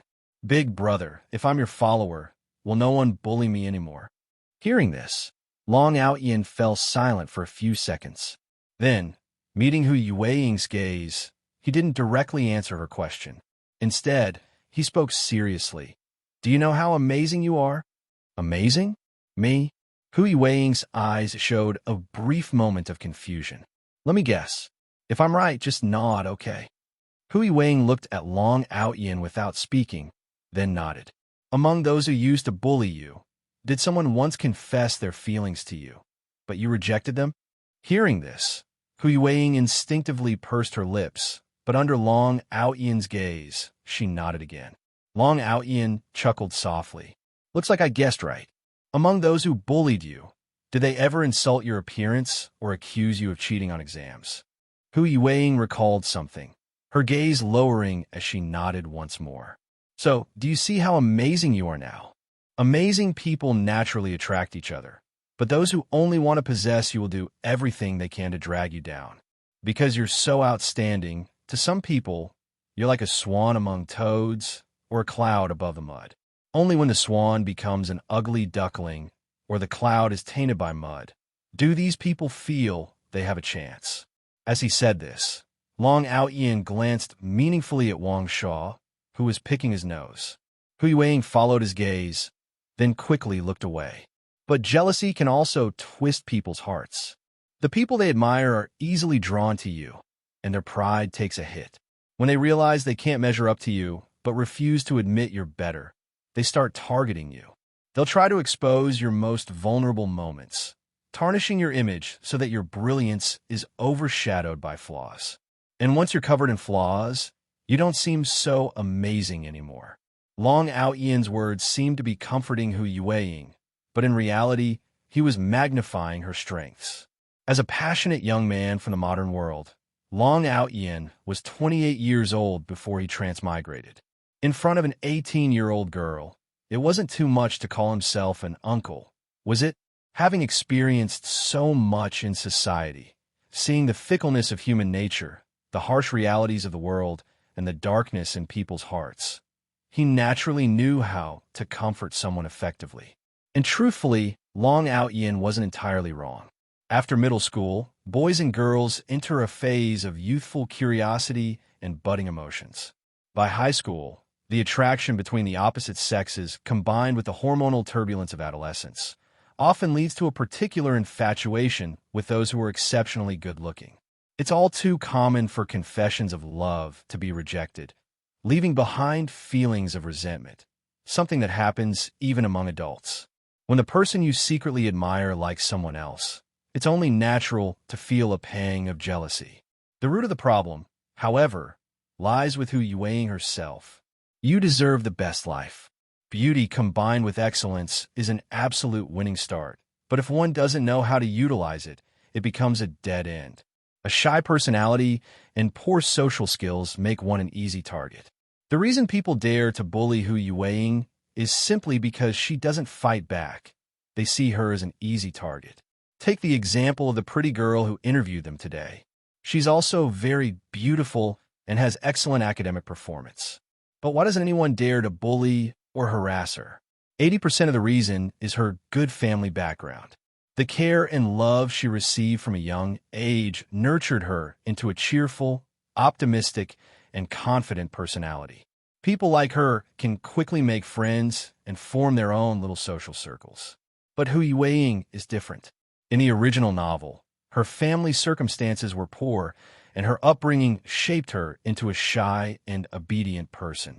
The saying goes, the crying child gets the candy, the obedient child gets no love. Even though she is exceptionally talented, her plain appearance, shyness, lack of eloquence, reluctance to compete, and introverted nature all contribute to her being out of sync with her classmates. Being marginalized, isolated, and bullied is only a matter of time. So, to truly change all this, you must first become strong and confident. Hu Yueying looked at Long Aotian. Even though he was the same age as her, his words somehow struck a chord deep within her. It was as if an elder was gently guiding her out of a dead end with kind words. Step by step, he was pulling her out of that dead end. This work is hosted on mananovel.com. I want to change, so I'll slowly learn to be strong and confident. Don't speak too soon. To change, you first need to thicken your skin. I think you're too thin-skinned. You blush at the slightest remark. Hu Yueying instinctively touched her cheeks. They weren't warm. Was she really blushing? I can practice slowly. Seeing Hu Yueying's determination, Long Aotian nodded in satisfaction. First, say Long Aotian is so handsome. Huh. Hu Yueying's courage instantly halved. This is way too embarrassing. Although Long Aotian is indeed very handsome, wouldn't saying it out loud make her seem too forward? Thinking this, her ears suddenly felt hot. Thanks for reading on Man a Novel. She quickly covered her ears and stole a glance at Long Aotian, hoping he hadn't noticed. Take your hand away, Long Aotian said. Hu Yueying's eyes, glistening with innocence, looked at him, and she shook her head. Take them away now, or I'll hit you. Hearing this, Hu Yueying bit her lip, her cheeks flushed, and she slowly lowered her hands. Long Aotian swallowed hard. Was this girl truly naive, or was she deliberately trying to charm him? That innocent expression of hers was practically an invitation for people to take advantage of her. As Hu Yueying lowered her hands, Long Aotian turned his head away. See? You're blushing. Watch and learn. Let me show you how thick my skin is. With that, he suddenly leaned closer to Hu Yueying, looking into her eyes. Hu Yueying, you're so beautiful. You're also very talented. Your life deserves the best. The moment Long Aotian leaned in, Hu Yueying instinctively wanted to lean back to create distance. But to change herself, she forced herself to stay still. However, as Long Aotian told her she was beautiful, talented, and deserving of the best in life, her heart began to race uncontrollably. Her hands clenched tightly, and as she met Long Aotian's gaze, her breathing became labored. She forced herself to keep looking into his eyes, her breath shallow. Suddenly, her heartbeat returned to normal, her hands relaxed, and her breathing eased. It was only because she noticed that Long Aotian's ears were also turning red. Looking at Long Aotian, who was still pretending to be serious, Hu Yueying lowered her gaze, then stole another glance at him. Finally, she decided to pretend she hadn't noticed. See that? Long Aotian said arrogantly. This is what thick skin looks like. Hu Yueying instinctively glanced at Long Aotian's ears and quickly nodded. I see. Hey, what are you looking at? Watch it, or I'll hit you. Long Aotian said unreasonably. Hu Yueying nodded like a chick pecking at rice and whispered, understood. Seeing her like this, Long Aotian couldn't help but laugh. This girl was quite good. At least she was very obedient. She just needed someone to guide her. With his help, Hu Yueying would soon regain her confidence, and his name wouldn't become a meme for being a villain anymore. Thinking this, Long Aotian took a deep breath and looked out the window. The sky had darkened, and the stars and moon were emitting faint, glowing light. He wondered if he could ever go back. But that thought only lasted a second. Long Aotian was never one to dwell on sentimentality. Even if he returned to his world, he'd still be the same person, living the same life. In this world, for him, it was a fresh start. After all, life goes on. As the self-study bell rang, Hu Yueying tidied up her desk. Then she came over and cleaned up Long Aotian's desk as well. See you tomorrow. See you tomorrow, Long Aotian. Watching Long Aotian's retreating figure, Hu Yueying headed toward the school gate. Just as she reached the stairwell, a voice called out. What a coincidence. Remember me? Yi Liangchan stepped out from the stairwell, grinning brightly at Hu Yueying. Looking at him, Hu Yueying was momentarily stunned. He seemed familiar, but she couldn't quite place him. Noticing her confusion, Yi Liangchan smiled bitterly. It's me, Liangchan. Yi Liangchan. We met in the cafeteria today. After the reminder, Hu Yueying quickly recalled and apologized. I'm sorry. Yi Liangchan, seeing that she remembered him, smiled and said, no need to apologize. You never have to say sorry to me. Hu Yueying, who had been smiling, gradually lost her smile upon hearing this. His words made it seem like they were very close. But they had only met once before, and this was just their second encounter. They weren't that familiar, were they? I need to go home. I'll be leaving now. Yi Liangchan wanted to stop her, to tell her that he was her salvation. But his raised hand ultimately didn't reach out. He knew their fate wasn't here yet. She wasn't his treasure girl, and he wasn't her savior. Speaking those words rashly would only scare Hu Yueying. Watching her leave, Yiliangshun took a deep breath. It's fine. We still have plenty of time. I just wanted to see if Long Aotian, that jerk, had upset you. I'm glad you're okay. He is a very nice person.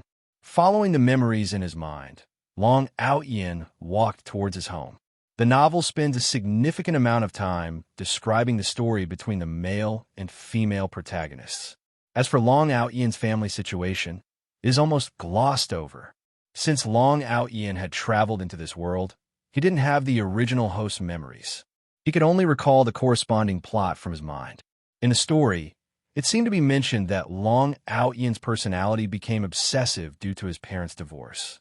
However, according to the original text, Long Aotian's father went out of his way to pull strings and spend money to get the aimless Long Aotian into a vocational college, just so he could continue his education. From this, it was clear that Long Aotian's father actually cared deeply about him. And in the ending of the novel, the reason Long Aotian failed was partly because the plot demanded the antagonist's defeat, and partly because his father, while trying to persuade him to turn over a new leaf and stop his wrongdoing, got into a car accident, which completely shattered Long Aotian. Lost in thought, Long Aotian had already returned to the courtyard. Though it was called a courtyard, it was actually just an old rental building. Opening the door, the smell of alcohol and cigarettes immediately hit him. Entering the room, this work is hosted on mananovel.com. The sound of snoring filled the air. A middle-aged man lay asleep on the sofa with a half-eaten plate of pig ears, a plate of peanuts, and 2 empty bottles of liquor on the table. This was Long Aotian's father in the book, Long Batian, a butcher who also ran a meat stall in a nearby market. Seeing this, Long Aotian sighed softly. Indeed, in such an environment, it was no wonder the original Long Aotian had such a twisted personality. "Dad, wake up, wake up!" He called out twice, but the old man didn't stir. Long Aotian had no choice but to help his father up. Fortunately, Long Aotian was strong, though it still took some effort to carry him into his room. Returning to the living room, he opened the window, and the breeze helped dissipate the unpleasant smell. Then Long Aotian rolled up his sleeves and started cleaning. After tidying up the living room, thanks for reading on Man and Novel, he took a shower in the bathroom before heading back to his bedroom. Turning on the light, he noticed a 100 yuan bill lying on the bed. Glancing back at his father's room, Long Aotian smiled slightly and then closed the door. Lying on the bed, he held the 100 yuan bill, examining it repeatedly. Since he didn't know how to return for now, he decided to make the most of this world and experience life anew. While helping Hu Yueying change, he would also make some changes himself. The original novel not only included the sweet romance between the male and female protagonists, but also intertwined many entrepreneurial storylines. These are things Long Aotian could take advantage of. As he thought about this, Long Aotian drifted off to sleep. The next morning, his phone alarm rang. Long Aotian turned it off, got up, washed up, and after glancing at his still snoring father, he left the house. At the entrance of the school cafeteria in the morning, Li Qian looked at Hu Yueying standing there and asked, "Hu Yueying, what are you doing here?" Hearing her voice, Hu Yueying looked up at Li Qian, recalling what Long Aotian had said to her yesterday. She straightened her back and smiled, saying, "Li Qian, I'm waiting for someone." Hu Yueying used to always hunch her back and lower her head, giving off a somewhat gloomy and melancholic vibe. But now, standing tall and smiling directly at the other person, she seemed much more approachable. At 18, this was an age that should be full of brightness. Waiting for someone, Hu Yueying had just transferred to this school yesterday. In class, aside from Li Qian and 2 other girls who had spoken to her, no one else had approached her. Could it be? Remembering how Hu Yueying had tutored Long Aotian during last night's study session, Li Qian looked at her in surprise and said, "You're not waiting for Long Aotian, are you?" "Oh, Hu Yueying, have you forgotten what I told you? Long Aotian is unpredictable. When he's in a good mood, he's fine, but when he's not, even a passing dog might get slapped. You should keep some distance from him." Having been classmates with Long Aotian for over 2 years, Li Qian naturally knew him better than Hu Yueying, who had just transferred in. The memories of Long Aotian's past fights and brawls still felt fresh. No, he's not as bad as you say. He's actually quite nice. Thinking about how Long Aotian had stood up for her yesterday, protected her as his little follower, bought her food, and helped her change. Hu Yuwing truly didn't think Long Aotian was as terrible as people made him out to be. Even though he often joked about hitting her, he never actually did. Seeing Hu Yuwing defend Long Aotian, Li Qian rolled her eyes. Don't be fooled by his looks. Sure, he's tall and handsome, but think about why everyone in class is scared of him. Why even Wong Shua is afraid of him. We're in our final year of high school. Don't let him ruin your studies and throw away your future. I understand. Hu Yuwing knew Li Qian meant well, but she trusted her own judgment. When no one else stood up for her, it was Long Aotian who had stepped in. Even if everyone else feared him and said he was bad, she couldn't bring herself to say a single bad word about him. Maybe Long Aotian had left a bad impression on others, but she knew how he treated her. Li Qian sighed helplessly. Well, I'm heading to the cafeteria now. Okay. After saying this, Hu Yuwing paused briefly, then added, see you in class. Hearing this, Li Qian, who had already walked away, turned back and smiled at Hu Yuwing. See you in class. Seeing Li Qian smile, Hu Yuwing felt her mood lighten inexplicably. A relaxed smile naturally appeared on her face. Talking to people isn't as hard as you thought, right? Hearing this voice, Hu Yuwing turned around in delight. When she saw it was indeed Long Aotian, her smile became even more radiant. Long Aotian. As soon as she said this, she realized, had Long Aotian been here all along? Did he overhear her conversation with Li Qian? She glanced at Long Aotian secretly, trying to see if he was angry. What are you overthinking? Do I look like the petty type to you? Seeing Hu Yuwing's furtive expression, Long Aotian knew exactly what was going through her simple little mind. Besides, Li Qian wasn't entirely wrong. If he hadn't traveled into this world, following the original novel's plot, Hu Yuwing would probably have been too scared to even look at him, cowering in fear. I'm doing this for your own good, so please don't be modest. Brother Chun, are you okay? Gao Quan asked with concern as he noticed the dark circles under Yiliangshan's eyes. Yesterday, Brother Chun had already shown signs of being off. They thought he might feel better today, but unexpectedly, it seemed even worse. The dark circles under his eyes were almost as prominent as those of a panda on TV. Yiliangshan put away his phone and shook his head helplessly. Last night, he had been waiting for a message from Li Qingxue on QQ. He thought about how, during the day, he had torn up the love letter and thrown it in the trash. Then he ignored her for the entire day.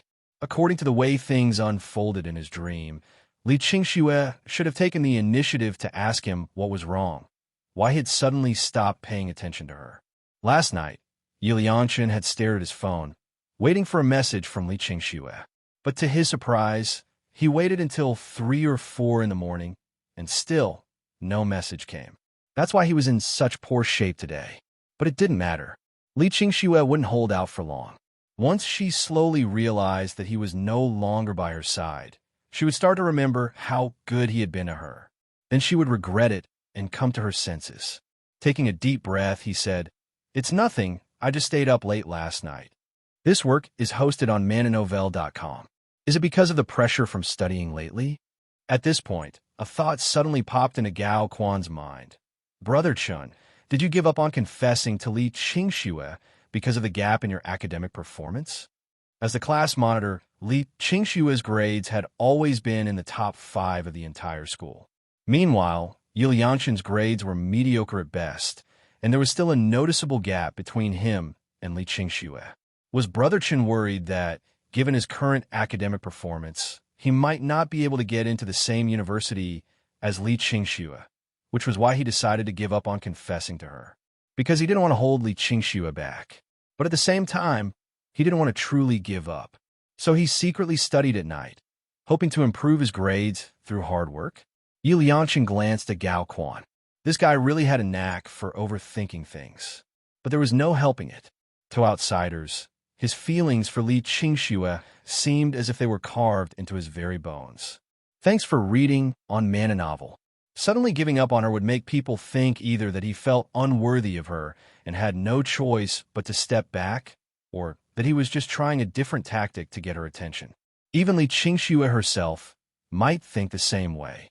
So it was no surprise that Gao Quan would come up with such an idea. They were only seeing the surface, while he was already operating on a whole different level. Some things couldn't be explained, no matter how hard he tried. Time would prove everything. But Gao Quan's words did give him a reminder. The college entrance exam. In his dream, it was thanks to Hu Yueying's tutoring and his own exceptional performance that he managed to get into the university that both Hu Yueying and Li Qingxue had their hearts set on. But with his current grades, there was still a significant gap between him and their dream university.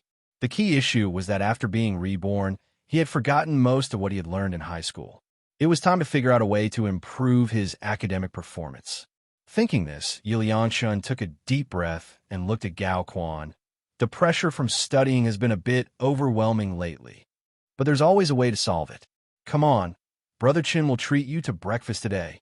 With that, he patted Gao Quan on the shoulder, straightened his posture, and confidently walked toward the cafeteria. After all, he was a reborn individual. Something as trivial as studying wasn't going to defeat him. Just as he entered the cafeteria, he saw Hu Yueying standing in line, buying breakfast for Long Aotian. The calm he had just managed to regain instantly vanished, replaced by burning anger. He scanned the cafeteria for Long Aotian's figure. Once he spotted Long Aotian's back, he glared at him fiercely. Doesn't Long Aotian know how poor Hu Yueying's family is? How dare he make her spend money on his breakfast? Long Aotian, you're truly despicable. If looks could kill, Yi Liangshun's glare would have annihilated Long Aotian hundreds of times over. But looks couldn't kill, so Yi Liangshun clenched his fists and slowly walked toward the counter where Hu Yueying was standing in line. He decided to bite the bullet today and pay for Hu Yueying's breakfast. But he would remember this debt. Once he grew stronger, he would make Long Aotian pay it back tenfold. You like having women buy things for you, huh? Fine, I'll buy you 1,000 fried dough sticks and watch you eat every single one. No, 10,000. If you dare to spit any out, I'll beat you up. With these thoughts running through his mind, he arrived by Hu Yueying's side. Yueying, let me pay for your breakfast.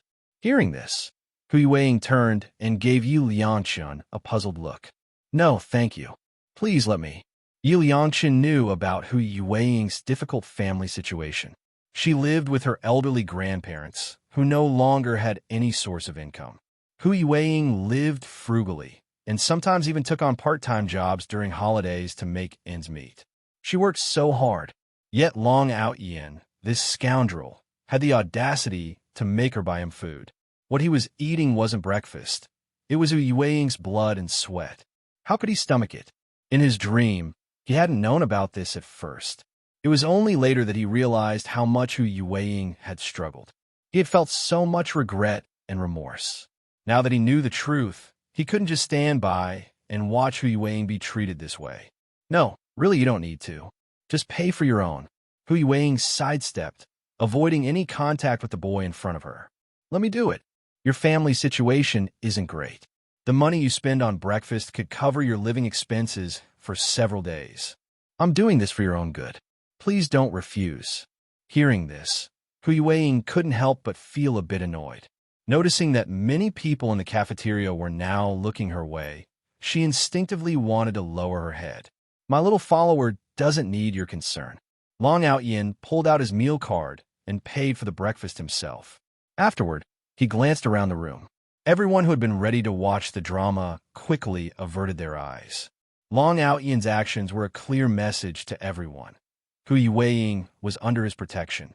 At this moment, Long Aotian suddenly felt grateful to the author for writing him as an unapproachable delinquent, a villain. It really came in handy. Then he turned to Yi Liangshun. Don't you think you're being too much? Are you just going to stand there? Are you planning to eat while standing? This last remark was directed at Hu Yueying.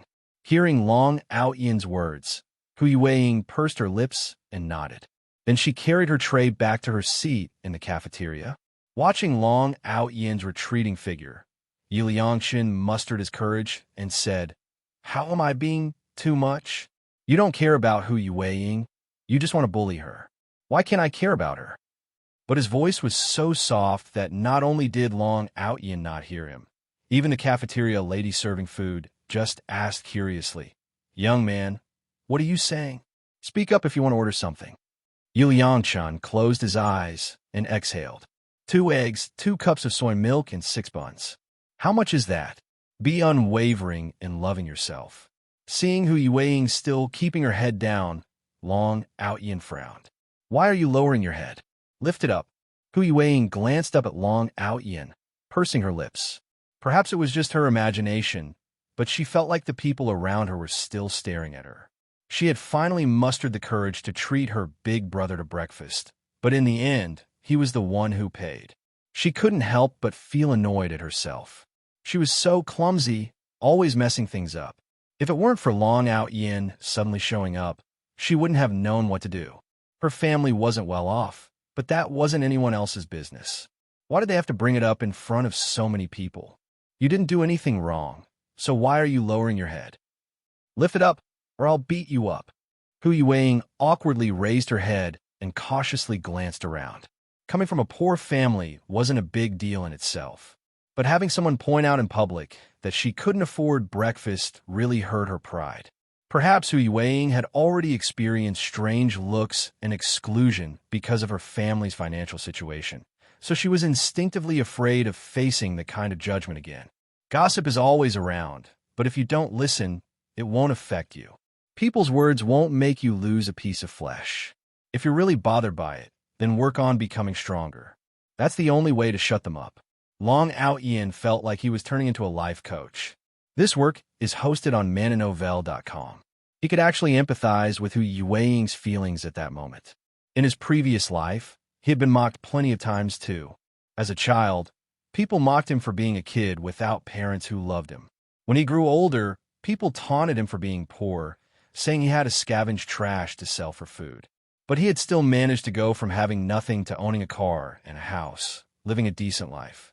This world is never short of people with malicious intentions, but fortunately, you have me, your big brother, to back you up.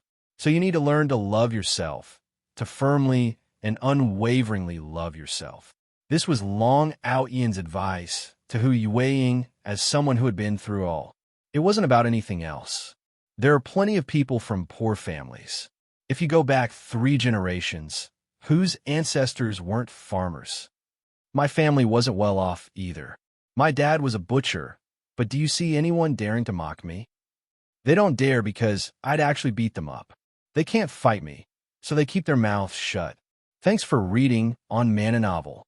Hu Yueying looked at Long Aotian and said softly, "So if I become stronger too, they won't dare to say anything or bully me." Exactly. There's too much unwarranted malice in the world, but that doesn't stop us from finding pure kindness. Sometimes, learning to look at things from a different perspective can bring a whole new meaning. I've seen your progress, and I believe that one day, you'll become confident and strong. Thank you, Longo. I feel much better now, Hu Yueying said sincerely, her gratitude genuine.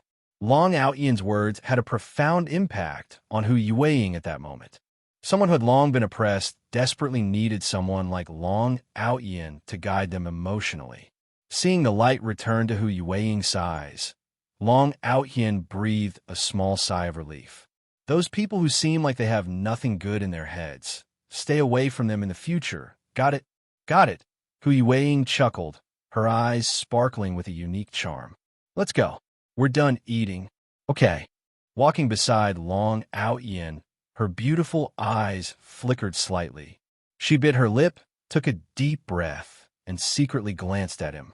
Her lips curled into a shy smile, and a faint blush spread across her pale cheeks. She quickly averted her gaze, her hands lightly clasped over her chest, feeling a strange unease she couldn't quite put into words. Back in the classroom, Hu Yueying began fulfilling her duties as Long Aotian's little assistant, urging him to study. After yesterday's guidance, it was clear that Long Aotian wasn't dumb. He just hadn't been using the right methods. The key was that Long Aotian was willing to learn, and she was willing to teach. Li Qian saw that Hu Yueying was still studying with Long Aotian and couldn't help but sigh. She had already said everything she needed to say. If Hu Yueying couldn't see the situation clearly, it wasn't her fault. Still, Long Aotian was quite handsome. If only his grades were better, he'd be perfect. He had broad shoulders and a narrow waist, and he was taller than most boys. What made him stand out was that his handsomeness was different from others. There were plenty of good-looking guys at school, but Long Aotian had that bad boy charm. Like right now, his smile was both mischievous and attractive. But Li Qian wasn't sure if it was just her imagination. She felt like Long Aotian's aura had changed. Before, he always seemed cold, as if nothing interested him except fighting. But now, that icy edge was gone, replaced by a sense of warmth and gentleness. Thinking this, Li Qian quickly shook her head. What am I thinking? That's Long Aotian, the guy who once punched someone so hard they bled. Back in the classroom, Liangchen immediately noticed Li Qingxue, who was covering her mouth as she yawned, looking exhausted. He paused, then pretended to be expressionless, though inwardly he was overjoyed. Li Qingxue had a very consistent sleep schedule. In all the years he'd known her, she only looked this tired when something was bothering her and she couldn't sleep. Had she really lost sleep just because he hadn't talked to her for a day? If this kept up, it wouldn't be long before she couldn't resist and came to talk to him herself. The thought made Yu Liangchun secretly pleased. It was true. People only realize their true feelings after losing something. He straightened his back, lifted his head, and walked past Li Qingxue without even glancing at her. Yu Liangchun. Her voice carried a hint of weariness. It was indeed Li Qingxue. Yu Liangchun stopped in his tracks. A slight smile tugged at the corner of his lips. It seemed he had overestimated Li Qingxue. It had only been a day, and she was already unable to resist reaching out to him. What is it? Yu Liangchun asked without turning around. He needed to be firm in his attitude to make himself more appealing to Li Qingxue. After all, people always wanted what they couldn't have. That was exactly how Li Qingxue felt right now. He and Li Qingxue had known each other for so long that she couldn't see through his true feelings. She always thought their relationship was just friendship, but that wasn't the case. Li Qingxue had unknowingly fallen for him during their time together. She just hadn't realized it yet. It seemed that his decision to reject her yesterday had made her aware of something in her heart. If he just added a little more fuel to the fire, the chasing the husband to the crematorium trope would soon play out. The right time to meet the right person. Is there something you need? If not, I'll head back to my seat. Yi Liangchun lowered his gaze at a 45-degree angle, a signature move he often made in his dreams when he was feeling melancholic. In his dreams, whenever he did this, the three of them would always worry about him. You didn't wipe your mouth clean, Li Qingxue reminded him softly. Hearing this, Yi Liangchun instinctively wiped the corner of his mouth. Sure enough, he saw a layer of grease on the back of his hand. It must have been from the fried dough stick he had eaten earlier. He hadn't even noticed it himself, but Li Qingxue had. How could she claim she wasn't paying attention to him? Thank you, he said, glancing at the tissue she handed him before continuing in a low voice. I don't need the tissue, but I appreciate the gesture. With that, he walked straight back to his seat without pause, as if silently telling Li Qingxue that he had already started moving forward. No one would wait for her forever. Watching Yu Liangchun's retreating figure, Li Qingxue frowned slightly. Then she turned to Gao Quan. What's wrong with him? He seems different. Gao Quan shook his head helplessly. I don't know either. Ever since he woke up yesterday, it's like he's a completely different person. Gao Quan. This work is hosted on mananovel.com. Hearing Yu Liangchun call his name, Gao Quan shrugged at Li Qingxue and then sat down beside Yu Liangchun. They were desk mates. Li Qingxue glanced at Yu Liangchun, puzzled. What was going on with him? Was it because she had rejected his confession that he no longer wanted to be friends? But she had clearly told him that she only saw him as an older brother. And during high school, she had no plans to date anyone. She had made all of this clear to Yu Liangchun, hadn't she? Feeling slightly frustrated, she sighed. Since she had never planned to date anyone, she had no idea how to handle this situation. Yi Liangchun stole a glance at Li Qingxue and saw her turn away, looking dejected. He immediately turned to Gao Quan. What did she say to you just now? Thanks for reading on Man Novel. Seeing Yi Liangchun's eager expression, Gao Quan couldn't help but tease him. Didn't you say that from now on I shouldn't tell you anything about Li Qingxue? You're so anxious. Could it be that you still have feelings for Li Qingxue? Yi Liangchun knew Gao Quan was just teasing him. Some things weren't meant to be revealed yet. He couldn't very well tell Gao Quan now that he was going to marry 3 wives in the future, and one of them was Li Qingxue. Even if he said it, Gao Quan wouldn't believe him. It would be better to prove it with facts later than to explain it now. Stop messing around. Just tell me. Li Qingxue was just concerned about you. You've been looking so haggard lately. It's not like she's blind. She can see it too. Hearing this, Yi Liangchun's expression softened, as if he had expected this. Anything else? Not really. She was about to say more, but you interrupted her, so she stopped. Yi Liangchun sighed. He had been too impatient. If only he had let Gao Quan and Li Qingxue talk a bit longer. What? Should I go talk to her again later? No need. Their encounter just now had been coincidental, and Li Qingxue had been the one to initiate the conversation. If Gao Quan went over to talk to her now, it would seem too deliberate. The best course of action was to stay put and wait. Li Qingxue would eventually lose her patience and come to him. That's when the real chase would begin. All you losers who look down on me and think I'm just using another tactic to get Li Qingxue's attention, just wait and see. You'll be shocked. I wonder how Hu Yueying is doing now. What did you say, Liangchun? Gao Quan asked. Nothing, just some random thoughts. Gao Quan, do you think the right person will always appear at the right time? Yi Liangchun asked seriously. Because of Hu Yueying, his heart was never at peace. He wanted to save her early, to spare her from so much suffering. But if Hu Yueying didn't go through the torment inflicted by Long Aotian, how could he save her? And the most crucial thing was that he wasn't strong enough yet to take on Long Aotian. If he provoked Long Aotian now, given Long Aotian's vengeful nature, he would surely retaliate fiercely, just like in his dreams. That guy was a lunatic. If pushed too far, he really would kill. If it weren't for Gao Quan saving him in his dream, Yi Liangchun might have really died back then.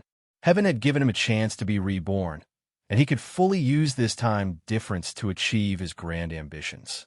But if he provoked Long Aotian too early, he should let things unfold as they did in the dream. Meeting, getting to know each other, falling in love, and ultimately redeeming one another. This was why Yi Liangchun was so conflicted. He desperately needed someone to confirm that his current approach was the right one. Only then would his heart feel less tangled and troubled. Probably, Gao Quan thought for a moment and said, meeting the right person at the right time is undoubtedly a blessing. But if you meet the right person at the wrong time, you're bound to face some hardships. So, Brother Chun, you really shouldn't give up. Just wait a little longer. Gao Quan assumed Yi Liangchun was referring to Li Qingxue in his words.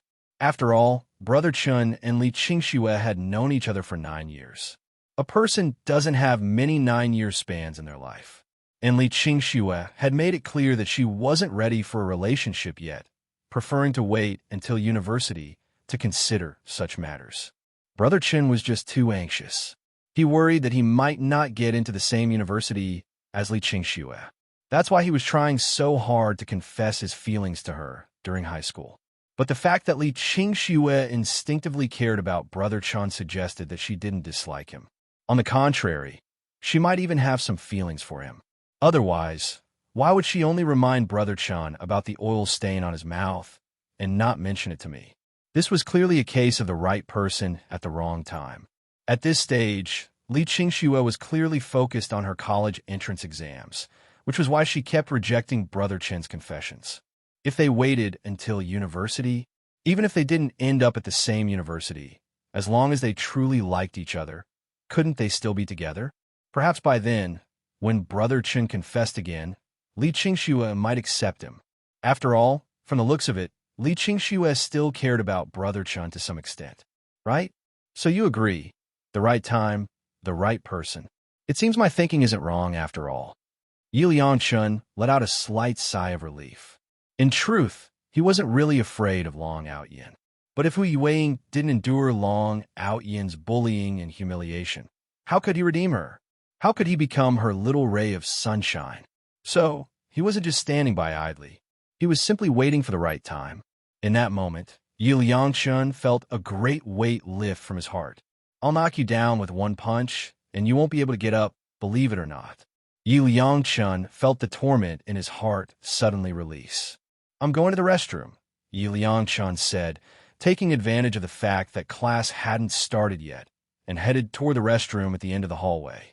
As he passed by Class 7, he subconsciously stopped in his tracks. He glanced inside Class 7 and saw Hu Yueying tidying up Long Aotian's desk and moving her own desk next to his. At this sight, Aotian clenched his teeth tightly.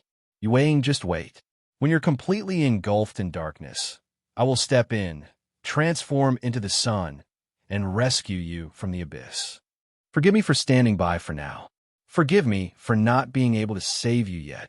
But I will remember every wrong Long Aotian has done to you, recording each one clearly. One day, I will make Long Aotian pay back 1,000-fold. After saying this, he immediately pulled out a notebook.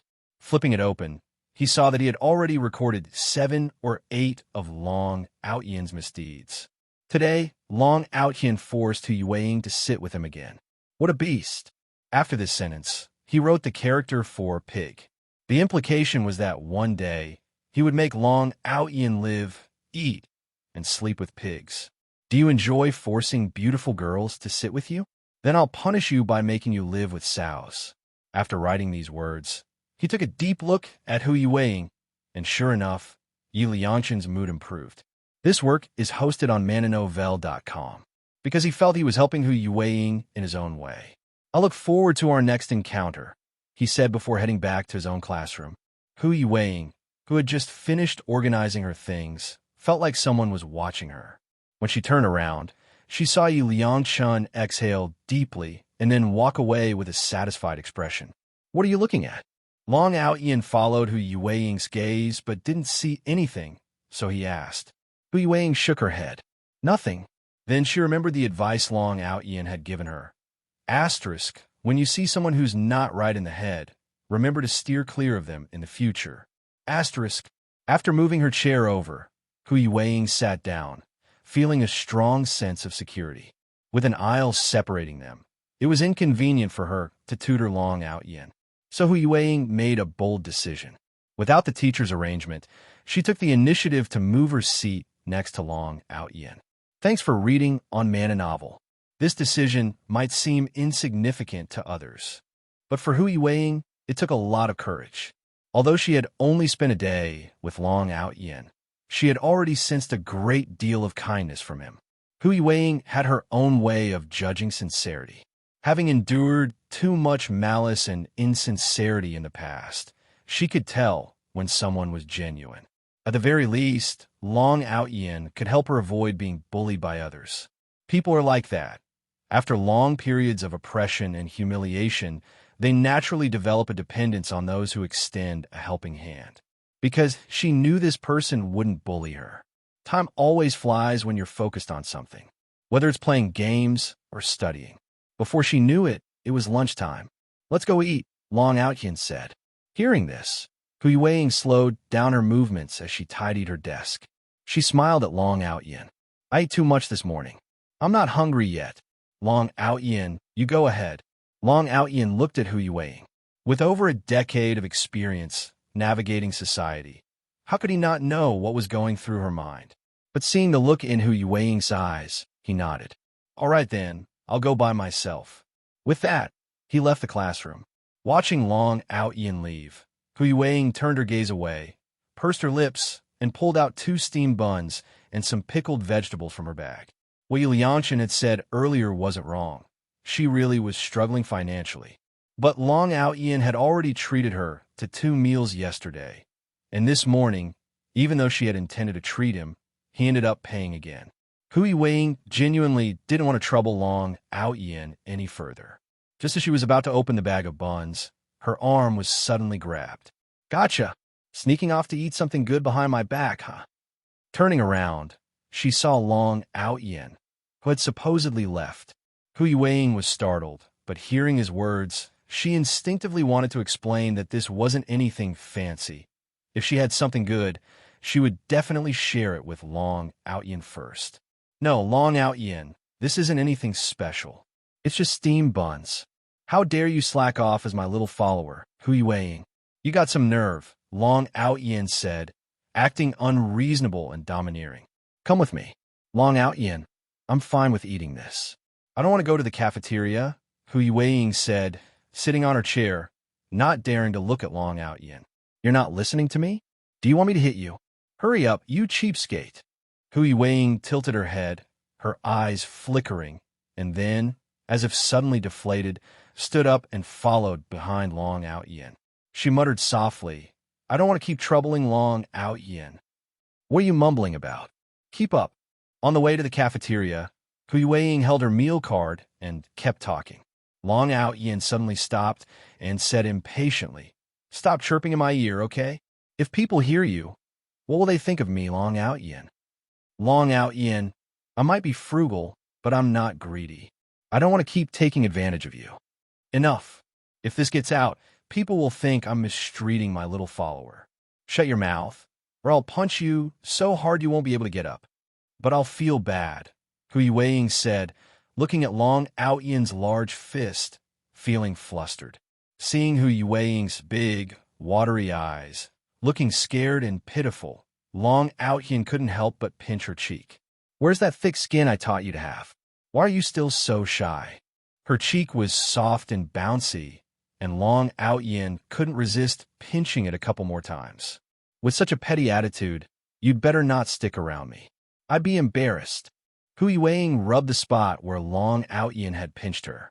It didn't hurt, and she already felt like her skin was getting thicker.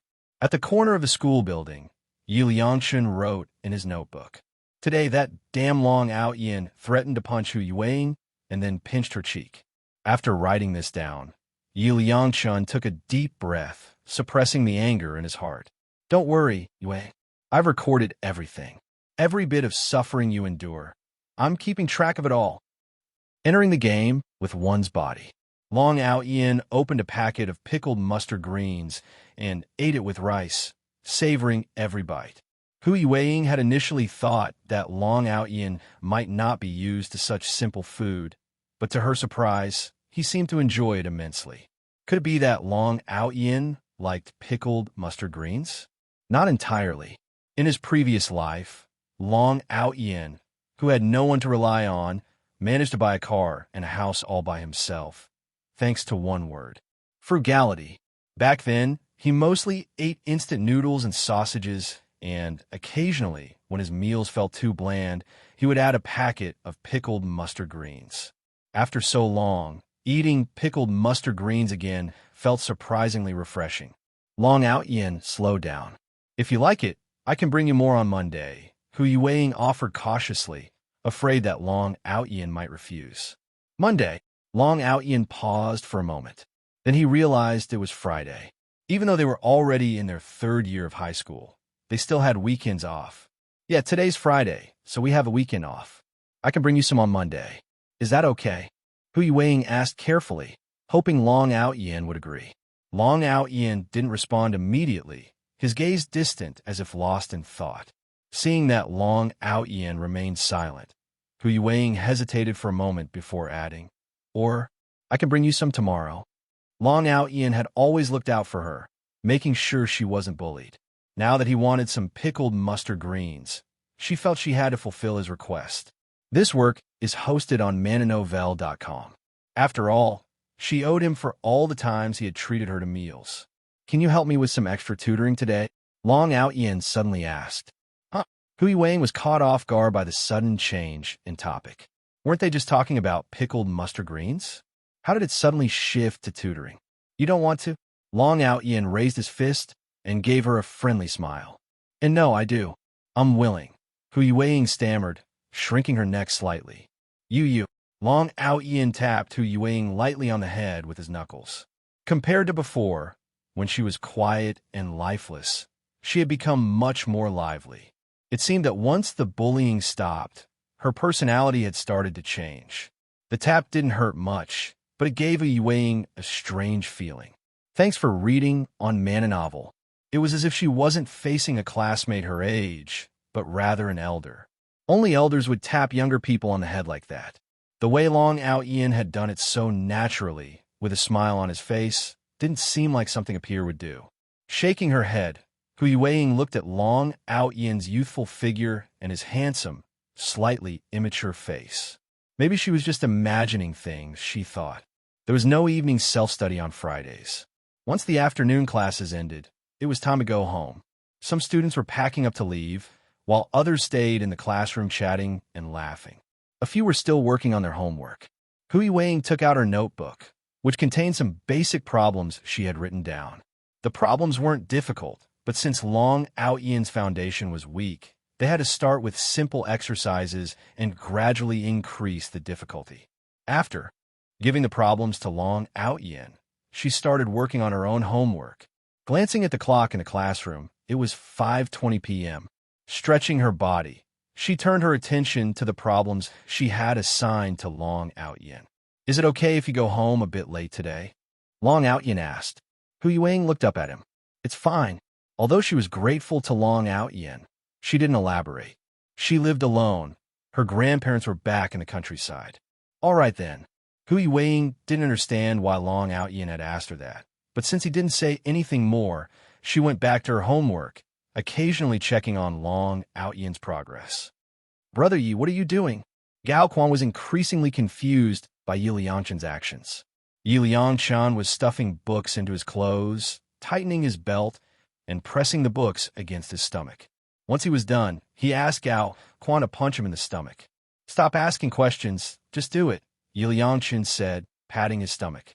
All right, here goes, Gao Quan said, clenching his fist. Come on, it's fine. Remember, Brother Yi always has a plan. Trust me, I'll take you places this time.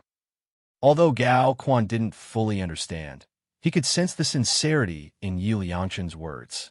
So, he punched Yi Liangshan in the stomach. Ugh, Yi Liangshan grunted, gritting his teeth as he exhaled. The impact was still there, but thanks to the books, the damage to his body was minimal. Are you okay? Gao Quan asked worriedly.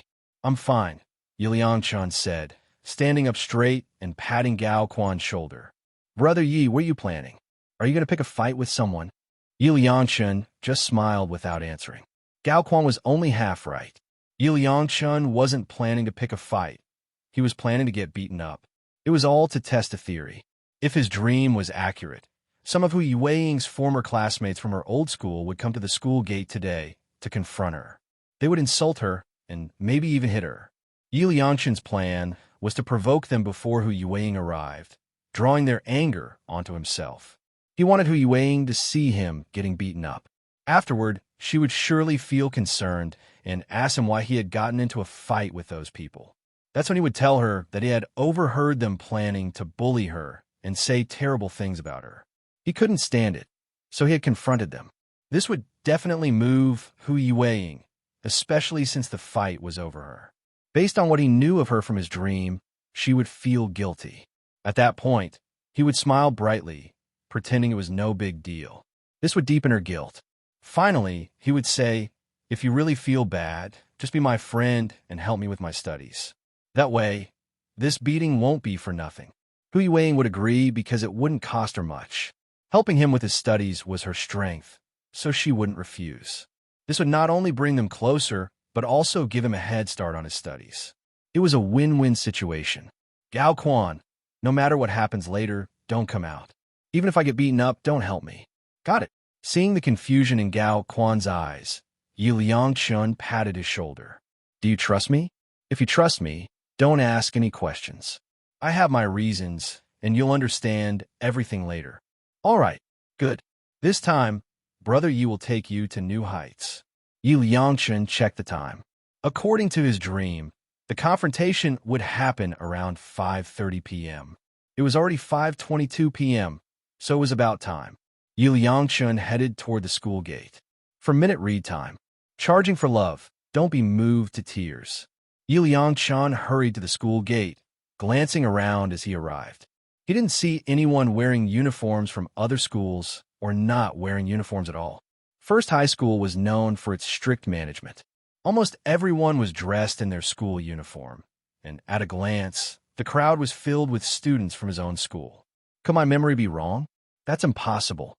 In my dream, it was definitely today. Just as Yi Liangchan was feeling confused, he suddenly heard a few mocking voices. Does she really think transferring schools will let her escape us?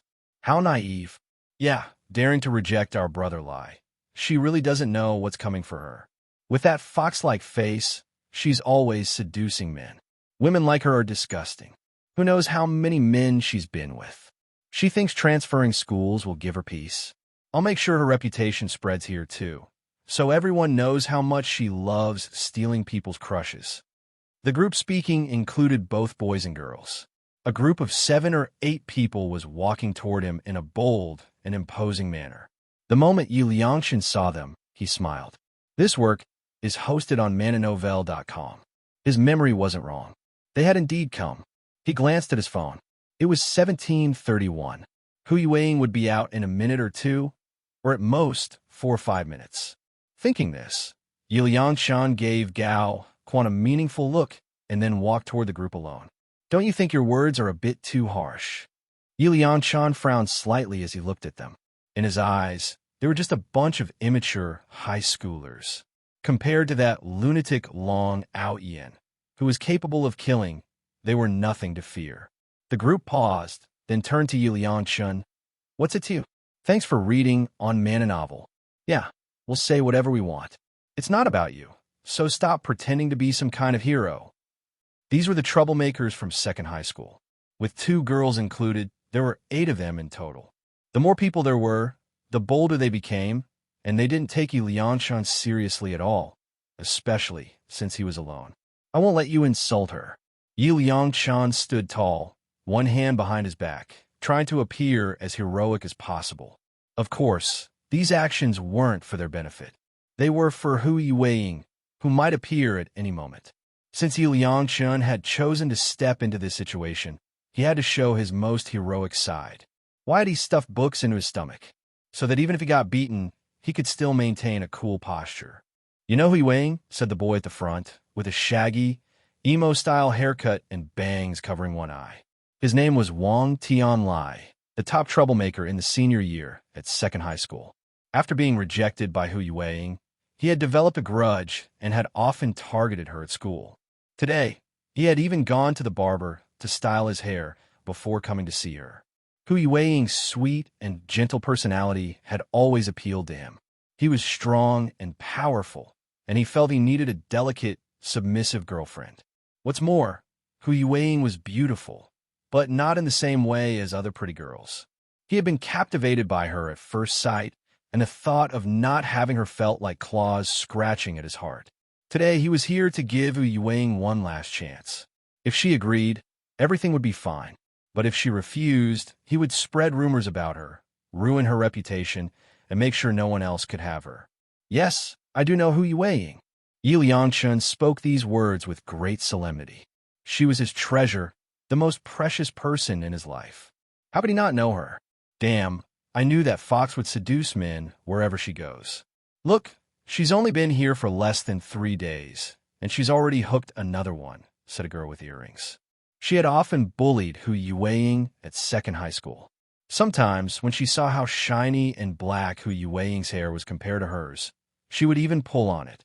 Yi Liangchan checked the time one last time. It was now 17:36. Hu Yueying would be out soon.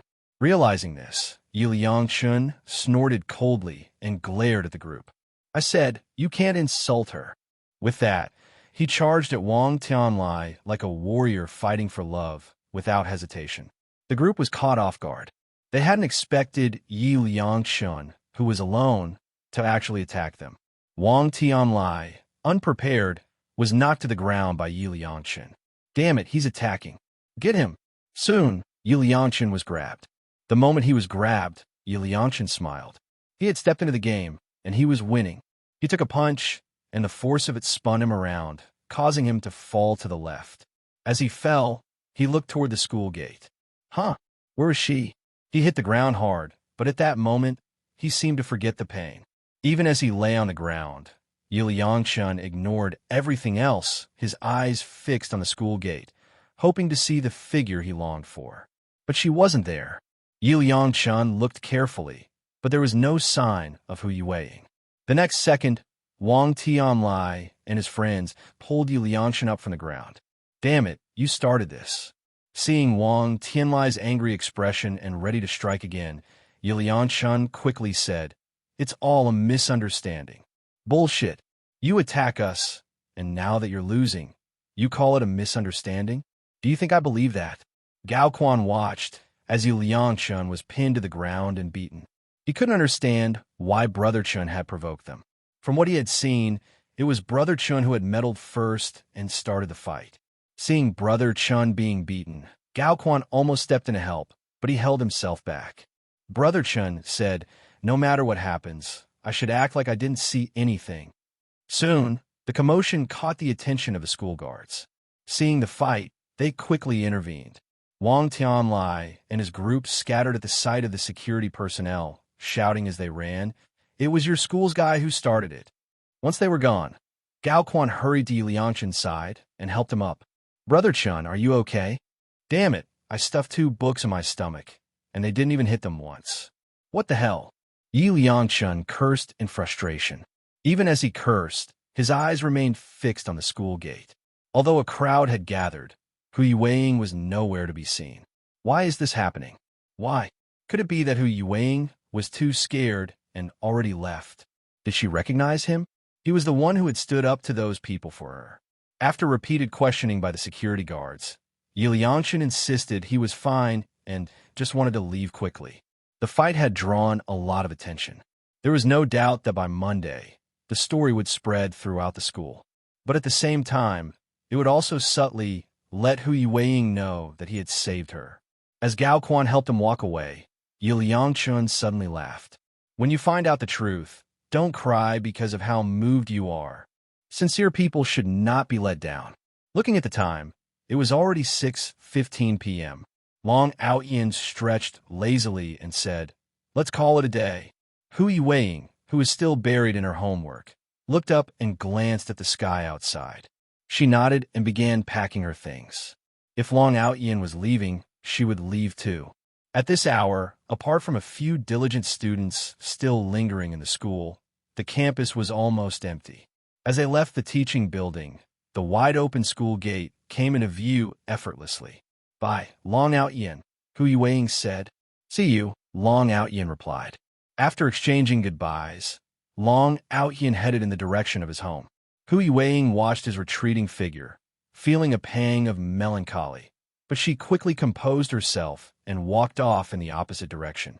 As she walked, Hu Yueying overheard a group of students in school uniforms talking about a fight that had just happened at the school gate. It had even drawn the attention of the school security staff. She glanced back at the school gate, a strange feeling welling up inside her. But she couldn't quite put her finger on what fell off. Soon, she passed the group of chatting students, and their voices faded into the distance as she walked further away.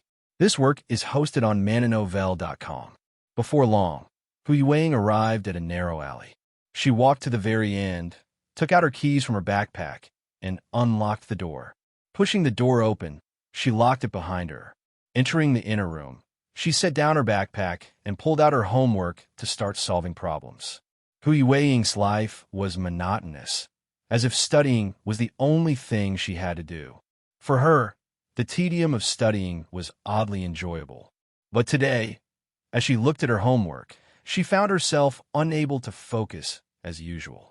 She stood up and walked to the mirror, staring at her reflection. She poked her cheek with her finger. The tip of her finger pressed gently into her soft cheek, and as she pulled it away, the flesh sprang back instantly. "Thanks for reading on Man and Novel. Has my face gotten thicker?" she wondered. Her finger couldn't tell. So, facing the mirror, she pursed her lips, took a deep breath, and said, "Long Aotian is the most handsome. Big Bro is the best. Long Aotian, you're so gentle." After saying these things out loud, She couldn't help but recall the times Long Aotian had smiled, pinched her cheek, or gently tapped her head. Her ears began to burn uncontrollably. A faint blush crept up from her neck to her cheeks. Looking at her reflection, Wei quickly covered her face with her hands. "Looks like my face isn't thick enough yet," she muttered. "I need more practice." She stepped out of the inner room and stood in the courtyard, taking a deep breath. The warmth in her face gradually subsided. As the sky grew darker, Wei finished cooking and climbed up a ladder to sit on the edge of the roof. While eating, she looked up at the stars in the sky. "I wasn't bullied today," she said softly, "because I met a big bro who looks out for me. From now on, no one will bully me at school." "Mom, Dad, did you hear my prayers?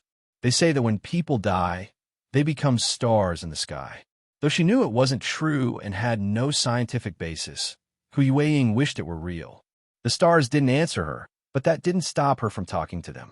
This was her most peaceful time of the day. No one to bully her, no one to disturb her. It was her time alone. Long Aotian is amazing. Everyone says he's really good at fighting, so no one dares to mess with him. It seems like everyone in class is scared of him, but I'm not, because he's really nice to me. He knows so much, and I love listening to him talk. It makes me feel like I'm a good person, too. When she finished eating and talking, Wei reached out toward the sky, instinctively stroking the two brightest stars. Climbing down the ladder, her time for relaxation and venting was over. Now it was time to study. Only by constantly improving herself could she avoid being bullied. Only by becoming better could she help Long Aotian with his studies.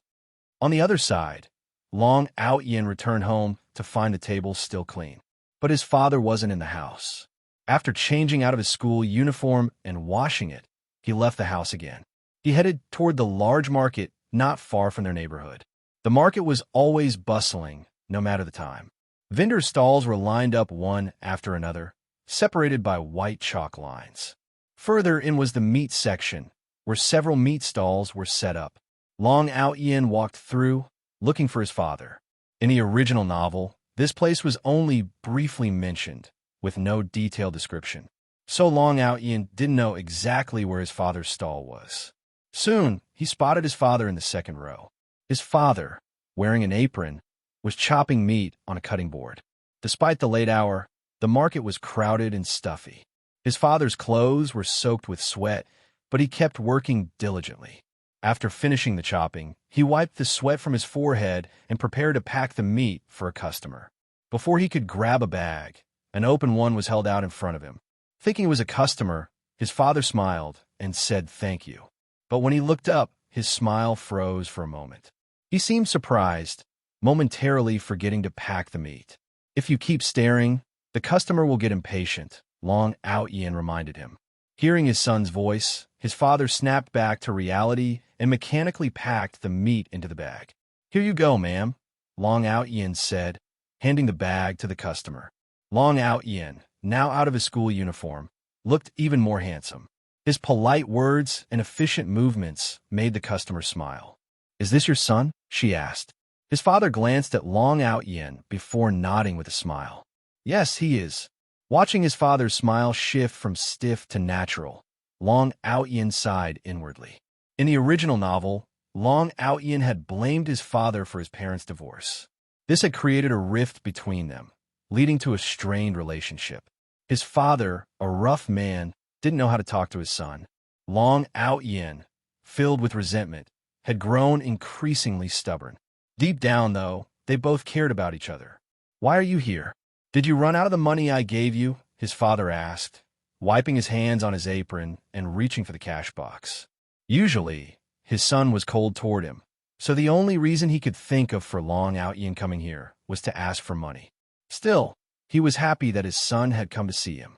"Can I come see you without asking for money?" Long Aotian said. His father paused, and Long Aotian stepped forward to close the cash box. "Dad, let's leave the past behind." Hearing the word dad, his father stared at Long Aotian, unable to speak for a long moment. "Dad, there's a customer," Long Aotian said.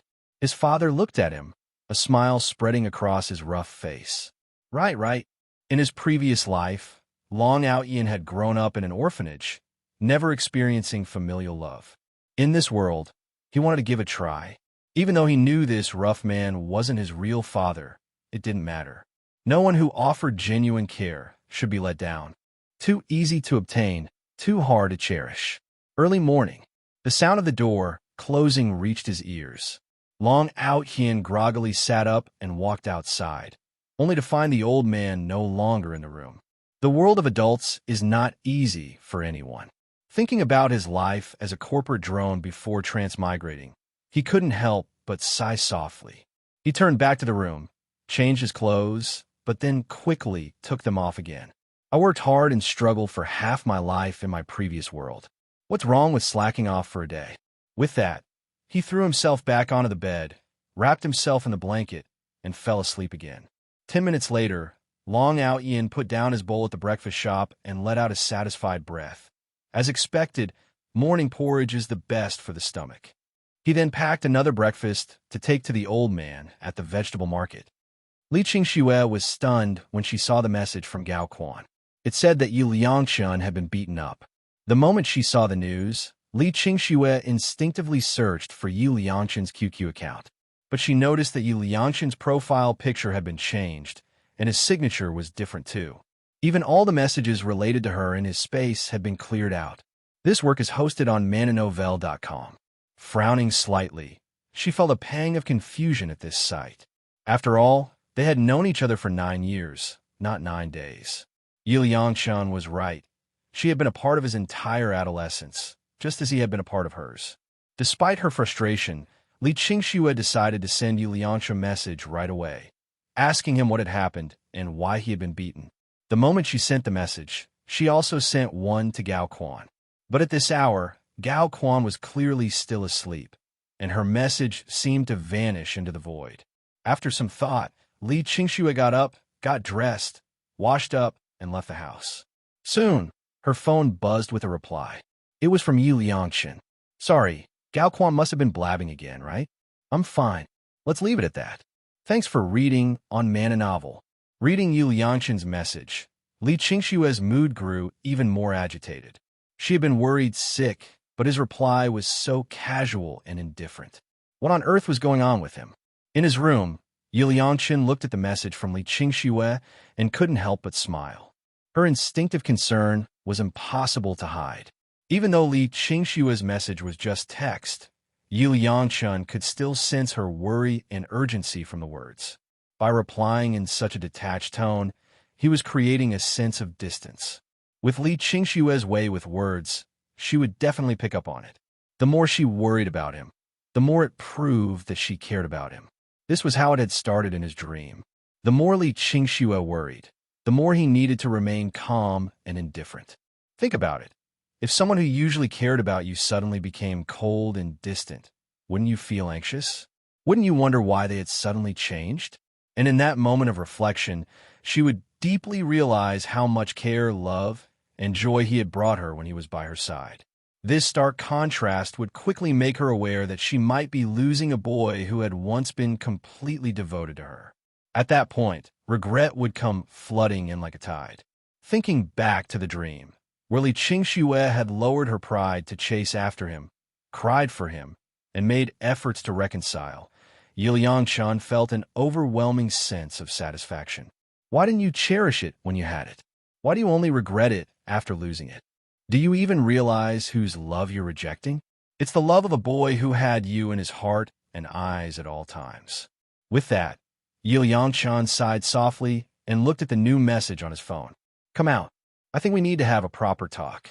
Li Qingxue felt that Yu Liangchun's sudden change in behavior was likely due to her previous rejection of him. She could explain her life plans to him properly. There was no need for this to affect their friendship. And wasn't this all just too strange? Everything had been fine before, so why had it suddenly turned out like this? With these thoughts in mind, Li Qingxue decided to go and clarify things with Yu Liangchun. 9 years, even a dog would have developed feelings by then, let alone a person. Although she didn't have any intention of dating Yu Liangchun, if they didn't clear this up, she would always feel uneasy, with an inexplicable sense of irritation. When Yu Liangchun saw Li Qingxue's message, he couldn't help but laugh out loud. I didn't expect you to be even more anxious than in the dream. It's only been 2 days since I started ignoring you, and now you're coming to my house. But this still isn't enough. Right now, Li Qingxue was probably just feeling uncomfortable because of his absence. She hadn't yet reached the point of true regret and heartache. If he gave in now, he would still be at her mercy in the future. They'd spent 9 years together. They had formed a deep bond. So why had she rejected him? She didn't even want to keep him as a backup. If she found someone better, she would have mercilessly discarded him. Just like Li Qingxue had said when she rejected him, she only saw him as an older brother, nothing more. How ironic. Now that he had ignored her for just 2 days, she wanted to have a proper talk with him.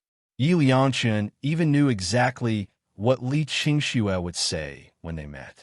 She would angrily scold him for suddenly ignoring her. She would demand to know why he had given up so easily. She would feel wronged and think his behavior was completely unreasonable. Finally, she would say that she wasn't against dating him, but she needed to focus on her studies first. Once they were in university, she would consider dating, and she had never explicitly said she disliked him or told him to stop pursuing her. So why had he given up so easily? Yi Liangchen sighed softly. Although Li Qingxue might not yet realize the true nature of her feelings for him, if he showed even the slightest weakness now, all his efforts would be wasted. With that in mind, Yi Liangchen replied directly on QQ. You don't need to come see me. I don't want to see you right now. What I said in the classroom last time was serious. I think we both need some space. Let's leave it at that. After sending the message, he turned off his phone. He didn't bother to check if Li Qingxue had replied. It was better to let her worry, to make her truly understand that he wasn't just talking. Only then would she start to take him seriously. Only then would he regain the upper hand. As the saying goes, what comes too easily is rarely cherished. He had exposed too many weaknesses in front of Li Qingxue in the past. Now it was time for her weaknesses to be exposed in front of him. Created. Is there really pure friendship between men and women? Almost exactly as Yi Liangchen had imagined. When Li Qingxue saw the message, she froze in place. Don't want to see you anymore. Need some space. As she read those words, Li Qingxue's brow furrowed deeply. She stood there, unable to understand how things had come to this. It wasn't like this at all in the beginning. Thinking about it, Li Qingxue felt a pang of sadness welling up inside her. Glancing around, she realized that in her frantic rush, she had unknowingly arrived at the riverside. The river flowed gently, with elderly people doing their morning exercises nearby. Below the riverbank, some were fishing, while others painted or sketched the river and the blue sky. Li Qingxue felt an inexplicable sense of grievance in her heart. She sat down on the grassy ground, hugging her long legs and staring blankly at the flowing river. Is there really no such thing as pure friendship between boys and girls? It depends, came a voice from nearby. Li Qingxue instinctively looked up. She saw a young man lying on the grass, lazily basking in the sun, with 2 leaves covering his eyes, looking utterly relaxed. Li Qingxue had a belly full of grievances with no outlet. This work is hosted on mananovel.com, and since she was naturally outgoing, she didn't feel shy or awkward about talking to strangers. Sniffling a little, she asked, "What do you mean, it depends?" The first scenario is if the guy is gay. In that case, the friendship between a guy and a girl can be purely platonic. At her age, Li Qingxue wasn't completely clueless. Though a bit slow on the uptake, she understood what gay meant. What's the second scenario? There isn't one. Just this one. In other words, if the guy isn't gay, then pure friendship between a guy and a girl is impossible. How can you be so sure? Li Qingxue stood up and moved closer to him. Lying on the grass, the young man heard the sound of footsteps crunching on the grass. He removed the leaves from his eyes. Squinting slightly, he looked at the person approaching. Thanks for reading on Man Novel. He had been bored and, finding the scenery pleasant, decided to lie there and listen to the soothing sound of the river. He had overheard her speaking and, feeling compelled, had chimed in. "It's you." Li Qingxue exclaimed in surprise when she saw Long Aotian. "Oh, it's you," Long Aotian replied, Recognizing the girl as the classmate who had interviewed him the other day, he decided not to get up and instead lay back down. Seeing Long Aotian's relaxed demeanor, Li Qingxue sighed. "Why are you sighing at such a young age?" Long Aotian remarked casually upon hearing her sigh. "You still haven't told me why you're so sure that there's no pure friendship between boys and girls." Long Aotian adjusted his position slightly. Perhaps because he was used to playing the role of a Yue Ying's life mentor, his tone took on a somewhat mature air. The most complicated and contradictory relationships are those involving emotions. Hearing this, Li Qingxue seemed to think of something and sat down beside Long Aotian. "I have a friend I've known for many years, but it seems like he's developed feelings for me. Because of this, our friendship has hit a rough patch. If he likes you, do you like him?" Long Aotian asked lazily, putting the leaves back over his eyes. I don't know. We're so close. He's always taken care of me and treated me well. In my heart, he's a good friend, almost like an older brother. But now Stop. Long Aotian raised his hand to cut her off. Wasn't this the classic line of a modern-day player? He lifted the leaves and glanced at Li Qingxue. Seeing the sincerity in her eyes and the genuine sadness on her face, she didn't seem like a player. So he continued, "The way he's treating you now is actually how friends should treat each other." Li Qingxue didn't understand immediately. "What do you mean?" Long Aotian seriously considered that he should get a counseling license in this world and open a counseling office specializing in high school student psychological guidance. He was sure it would make a lot of money. No one is good to someone without a reason. If they are, it's because they've developed some kind of emotional attachment. He likes you, so he's willing to be good to you. That kind of goodness goes beyond what friends usually do. Think about it. Do any of your other friends treat you as well as he does? Li Qingxue thought carefully. Even her closest desk mate at school didn't treat her as well as Aotian did. She shook her head. "You've just grown accustomed to his special and exclusive treatment. So when he started treating you like a regular friend, you felt like your friendship was falling apart. In the end, it's just that you're no longer receiving his exclusive favor, so you think there's a problem with your friendship." Li Qingxue instantly understood what Long Aotian meant. Yi Liangchen liked her, which was why he had subconsciously given her special treatment. But if you stripped away the layer of liking, Yi Liangchen's special treatment would naturally revert to ordinary friendship. It was just that she hadn't been able to accept this change immediately. In reality, it wasn't that Yi Liangchen had changed, because that's just how friendships are supposed to be. Li Qingxue felt deflated, muttering to herself, "So that's how it is." But since the conversation had reached this point, Long Aotian couldn't help but ask a bit nosily, "Since you're so concerned about him, do you have feelings for him too?"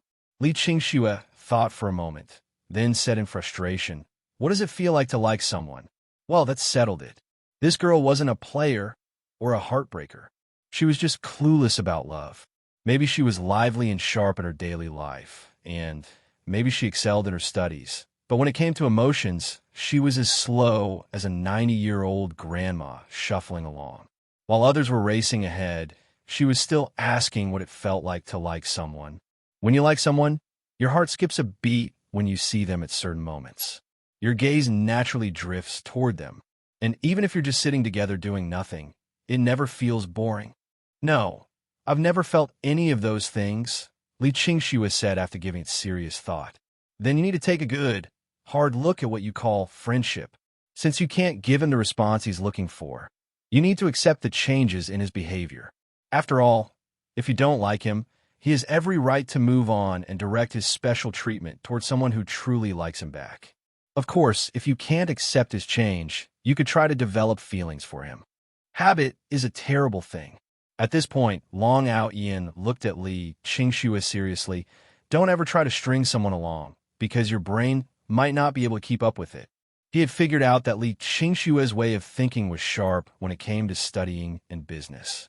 But when it came to love, she was hopeless. People like her wouldn't understand what love truly was until they had an epiphany on their own. "I wasn't deliberately stringing him along. When he confessed to me the first time, I rejected him because I never planned to date during high school." Hearing this, Long Aotian became intrigued and moved the leaf covering his eyes. He confessed more than once? 98 times over the 3 years of high school. Holy crap, Long Aotian was stunned. This guy wasn't just a simp, he was a super simp. Thankfully, he finally came to his senses and cut his losses. But Li Qingxue was something else too. To have someone confess to her 98 times and reject them every single time, only to still be unable to distinguish between love and friendship. That wasn't just being slow, that was downright clueless. So, the way he treats me now is how friends should treat each other. It's just that I've gotten used to his special treatment, which is why I feel uncomfortable with his sudden change. Long Aotian sat up. The sun was getting stronger, and it was no longer comfortable to keep lying down. Exactly, that's pretty much it. Li Qingxue sighed. I still feel a bit empty inside. Being the one who's favored is always nice. You've grown accustomed to having that person by your side, and it's hard to adjust to the sudden change. You just have to follow your heart. Thank you. Talking to you has made me feel less upset. Seeing Long Aotian get up, Li Qingxue also stood up from the ground. This work is hosted on mananovel.com. You young people always take things to extremes. A small issue makes you sad and miserable, and before you know it, you're talking about life and death. People who haven't been beaten down by life are like that. In everyone's life, there's always some unspoken regret deep in their heart. But what can you do? You have to keep moving forward. You can't dwell on past regrets forever. Especially in the adult world, there are too many things you can't control. For the sake of survival, it doesn't matter whether you like it or not. When it hurts, when you're tired, you wipe away your tears and keep pushing forward. At times like that, regrets feel so trivial. Who has the energy to feel sad or upset over someone's change in attitude, adding unnecessary pain to your life? Li Qingxue didn't deny that his words made a lot of sense. After listening to him, she did feel a lot better. Thanks for reading on Man and Novel. But he was the same age as her. So why did he always talk like an adult? Especially that last line, you young people. You're young too.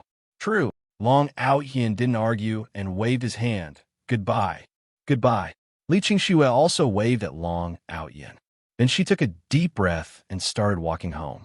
After listening to this male classmate, Li Qingxue had finally realized the problem.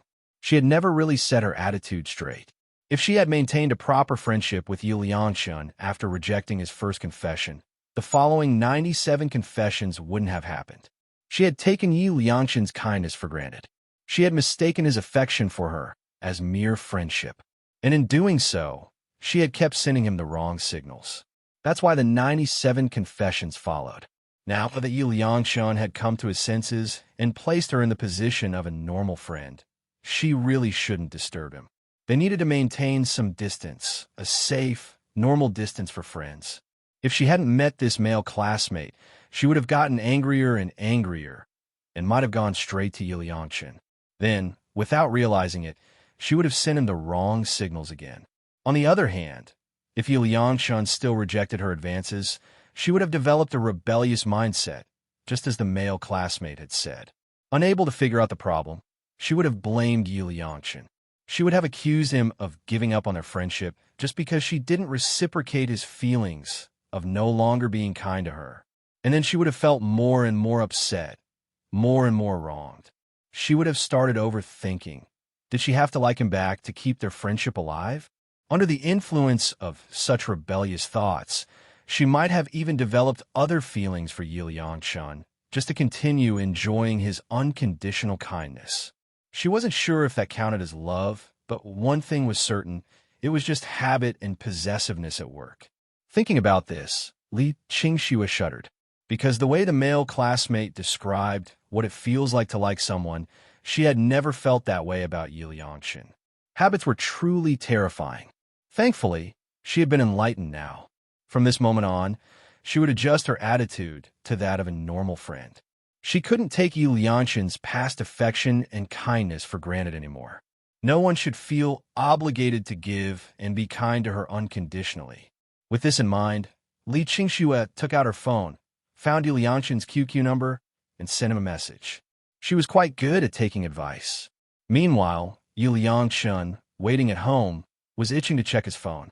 But his phone hadn't made a single notification sound yet. He didn't dare look, afraid that if he did, he wouldn't be able to resist sending Li Qingxue a message. After all, in his dreams, Li Qingxue had become his bride. And more importantly, she was his first love. Did he like her? How could he not be happy and thrilled at the thought of finally being with his first love? Not contacting Li Qingxue for 2 days had taken every ounce of his willpower, because he firmly believed that impatience would ruin his plans. To eventually make Li Qingxue chase after him and to win her over, he had to endure now. He had to play hard to get. Just then his phone buzzed. Looking at the vibrating phone, Yi Liangchun took a deep breath and finally picked it up.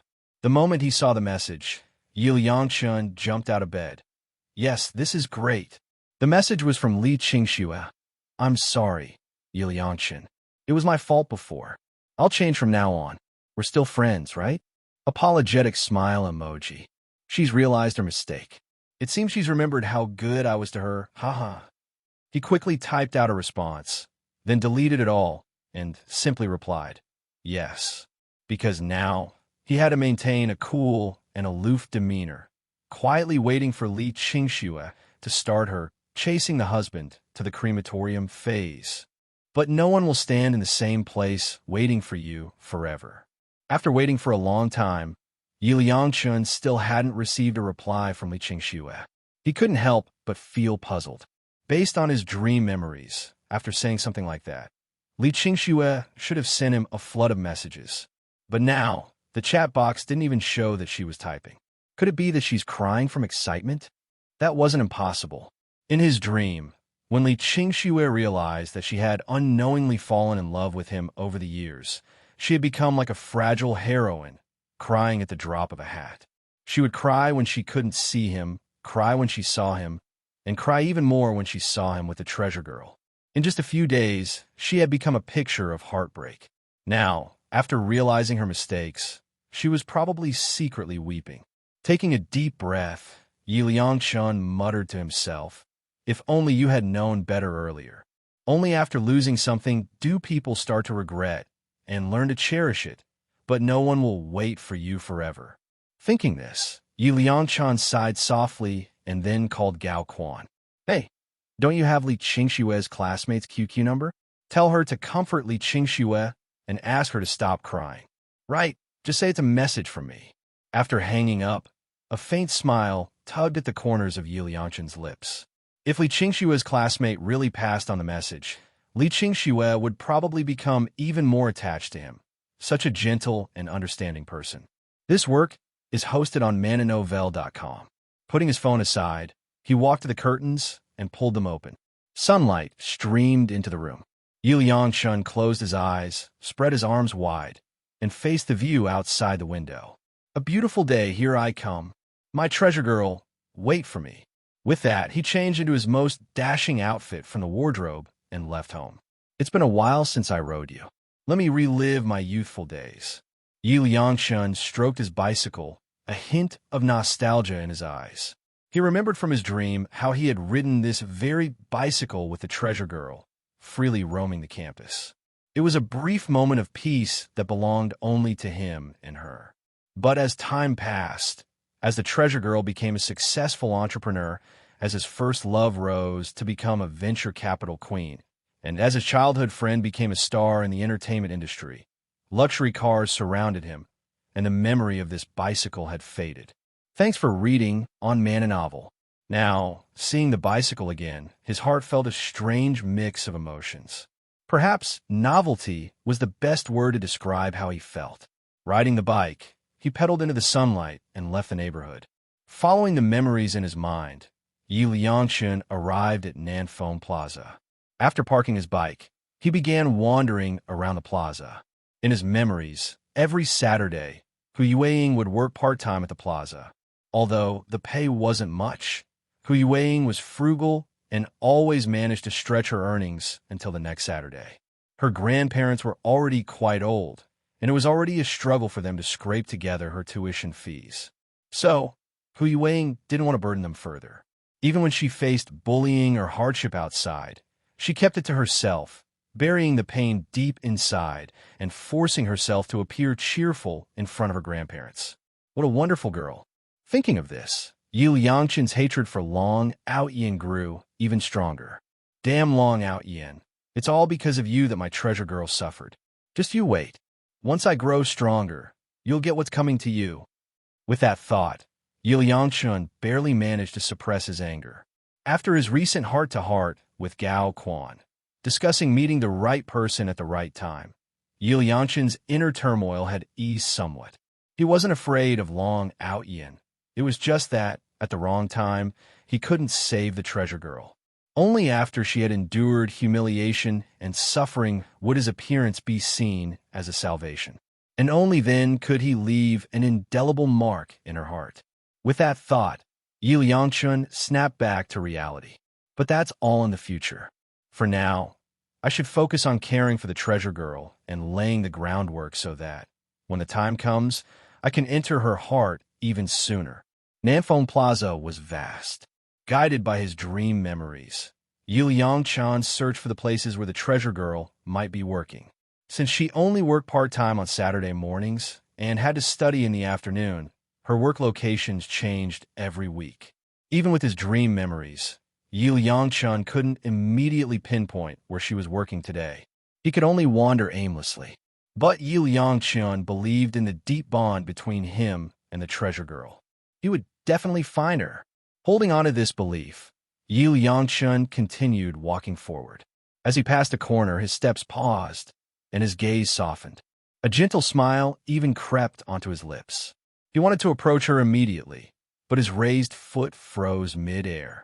Recalling their previous encounters, he realized that the treasure girl still had a strong resistance toward men. After some thought, he walked into a nearby milk tea shop. Gritting his teeth, he used his pocket money to buy 2 cups of pearl milk tea. After all, he didn't have much money to spare, and the milk tea was ridiculously expensive. But thinking of how the treasure girl would look when she tasted pearl milk tea for the first time, Yu Yangchen reluctantly paid up. "Hello, who are you weighing?" "What a coincidence, running into you again," Yu Yangchen said with a bright smile, holding the 2 cups of milk tea. Hu Yuweiing, who was handing out flyers, instinctively looked up when she heard her name. Her eyes met Yu Yangchen's. Then, as if by reflex, she took a step back, putting distance between them. Seeing the treasure girl retreat from him, Yu Yangchen's heart ached. From his dream, he knew that Hu Yuweiing had been hurt so much that she instinctively distrusted men. But it didn't matter. He would use love to heal her, to save her, and eventually win her heart once more. What a coincidence! Including this time, I think we've met 3 times now. Although he often observed the treasure girl from afar, this was only the 3rd time he had actually appeared in front of her. I accidentally bought 2 cups of really delicious pearl milk tea just now. I can't finish both, so here, this one's for you, Yu Yangchen said, handing one of the cups to Hu Yuweiing. Hu Yuweiing glanced at the milk tea in his hand, thinking to herself, if you can't finish it, why did you buy 2? Then she remembered her older brother's advice. If you ever meet someone who's not all there, just walk away. It seemed her brother was right. So she immediately shook her head. No, thank you. Yu Yangchen got rejected. Even though he was rejected, the smile on Yu Yangchen's face did not diminish. His gaze toward Hu Yuweiing only grew softer. You don't have to be afraid. I've never had even the slightest ill will toward you. That Friday afternoon, he had even helped Hu Yuweiing deal with those who had come looking for trouble with her. Although Hu Yuweiing hadn't witnessed it directly, he believed the news would soon spread throughout the school. With Hu Yuweiing's intelligence, she would surely deduce the intentions of those students from the 2nd high school who had come to the gates of the 1st high school. By then, she would realize that it was he who had driven those troublemakers away. At that moment, Hu Yuweiing would surely feel grateful toward him, and her guard against him would naturally lower. Yu Yangchen was lost in his own fantasy, his smile growing brighter. He had even imagined Hu Yuweiing standing at the door of his classroom, shy and hesitant, coming to thank him. When that moment came, he would tease her with a smile. What? Not so guarded around me anymore. He wondered how flustered she would become. Just thinking about it made him a little excited. seeing Yi Liangchun inexplicably staring at her with a foolish smile. Hu Yueying grew increasingly uneasy. She turned to leave, but Yi Liangchun stepped in front of her, blocking her path. This work is hosted on mananovel.com. A look of apology appeared on his face. Sorry, I was just thinking about something funny and got lost in thought. Here, have this cup of milk tea. Life is already bitter enough. It's good to have a little sweetness now and then. To him, his rebirth felt like it had only happened in an instant. In his dream, the look of satisfaction and surprise on Hu Yueying's face when she first tasted milk tea was still vivid and beautiful in his mind. He couldn't wait to see her wear that expression again. Hu Yueying, still wary, shook her head. I don't want it. She didn't know him, and he had even said things in the cafeteria that had hurt her pride. Instinctively, she didn't want to have anything to do with him. Hearing this, Yi Liangchun sighed, though his expression remained tender. I just want to be friends with you. I truly mean you no harm. Yi Liangchun understood Hu Yueying. She had endured too much malice, so she had instinctively closed herself off, unwilling to trust others easily. Thanks for reading on Man and Novel. Even though he had shown her kindness, it still wasn't enough. All right, I know you're working right now. If you accept this cup of milk tea, I promise I won't bother you anymore, okay? Yi Liangchun smiled confidently, flicking his hair. He was using a tactic of retreating to advance, slowly chipping away at Hu Yueying's resistance. Sure, it was a bit shameless, but what did it matter if he had to thicken his skin to pursue his future treasure of a wife? Who didn't have to be a little shameless when chasing after the girl they liked? Besides, Yi Liangchun knew Hu Yueying well. She was a good girl. When it came to the people she cared about, she was always loyal. The same went for her studies and work. She always felt that since she was being paid by her boss, she had to do her job well. So, to ensure she could focus on her part-time job, she would surely agree. Faced with Yi Liangchun's shameless proposal, Hu Yueying bit her lip. She didn't need this part-time job, but I refuse. Though her voice lacked confidence, the words were clear and firm. Yi Liangchun's lips curled into a smile. Of course, always keep my word. What? This was completely unexpected. Yi Liangchun had imagined every possible shy, flustered expression Hu Yueying might make when accepting the milk tea, but he had never considered that she would outright refuse him. After all, Hu Yueying's heart was already so fragile. She usually wouldn't refuse when faced with a firm demand. What he had just said could almost be considered a veiled threat. He had implied that if she didn't accept the milk tea, he would disturb her work. Given Hu Yueying's personality, she would surely compromise to ensure she could work in peace. Seeing the astonishment in Yi Liangchun's eyes, Hu Yueying silently cheered herself on. Her older brother had once told her that if she wanted to truly change herself, the first step was to learn to say no. She couldn't easily compromise for others, or they would think she was easy to manipulate. Always remember not to let others control you. Her brother had been so serious when he said those words. She wanted to change her personality to stop being so easily manipulated. Even though saying those words made her heart skip a beat, she didn't know if refusing him would lead to retaliation or bullying. But to change herself and not disappoint her brother, she mustered the courage to refuse. Now, seeing the shock in Yi Liangchun's eyes, Hu Yueying knew she had finally taken her first brave step. I refuse. I won't let you manipulate me so easily, Hu Yueying said, trying to appear angry and unapproachable. But her tightly clenched fists, gripping the hem of her clothes, betrayed the nervousness she felt inside. Yi Liangchun's gaze softened, feeling as though his heart had been struck by a piece of cotton candy, sweet and tender. Hu Yueying glared at him with her moist, watery eyes. She seemed to be trying to appear fierce, but her long, thick eyelashes trembled slightly, revealing her delicate and pitiable nature. It made him want to tease her even more. He quickly shook his head. How could he have such thoughts about Hu Yueying? He was different from those people. He was the one who would save Hu Yueying's future. He was nothing like those who only wanted to bully her. I'm not trying to manipulate you, because you seem easy to push around. I genuinely just want to be friends with you, Yi Liangchun said, taking a deep breath to suppress his impulses. It's okay. One day, you'll see my sincerity and my true nature. Hearing this, Hu Yueying looked at Yi Liangchun with a hint of doubt in her eyes. Seeing her hesitation, Yi Liangchun grinned brightly. He knew he had already made a strong impression on her. Go ahead and work. I won't disturb you. When school started on Monday, Hu Yueying would learn that he had stood up for her, taking on 8 people single-handedly. She would understand everything then. When Long Aotian pushed her to the brink, when she was on the verge of breaking, she would realize that he was the one who truly cared for her. At that moment, he would become the only light in Hu Yueying's heart. The course of events would gradually align with his dreams. For now, it was enough to leave a good impression on her. At the very least, she now knew that he was different from the boys who only wanted to bully her. This was the effect he wanted, a clear contrast. Only with such a stark contrast would the scales in Hu Yueying's heart begin to tip in his favor. The little teacher, Yi Liangchun, was seated nearby. He didn't force Hu Yueying to accept the milk tea anymore, nor did he disturb her. He just watched her with a beaming smile. It seemed that everything about Hu Yueying was beautiful to him. Feeling Yi Liangchun's gaze, Hu Yueying would be lying if she said she wasn't nervous. Anyone would feel frightened if they were stared at in such a way by a strange man. Fortunately, Yi Liangchun started feeling unwell after drinking 2 cups of milk tea consecutively. Taking advantage of the time he spent in the restroom, Hu Yueying left the mall half an hour early from her part-time work. She couldn't quite understand, having clearly rejected Yi Liangchun, why he would still watch her with that smile. Anyway, she decided to avoid him in the future.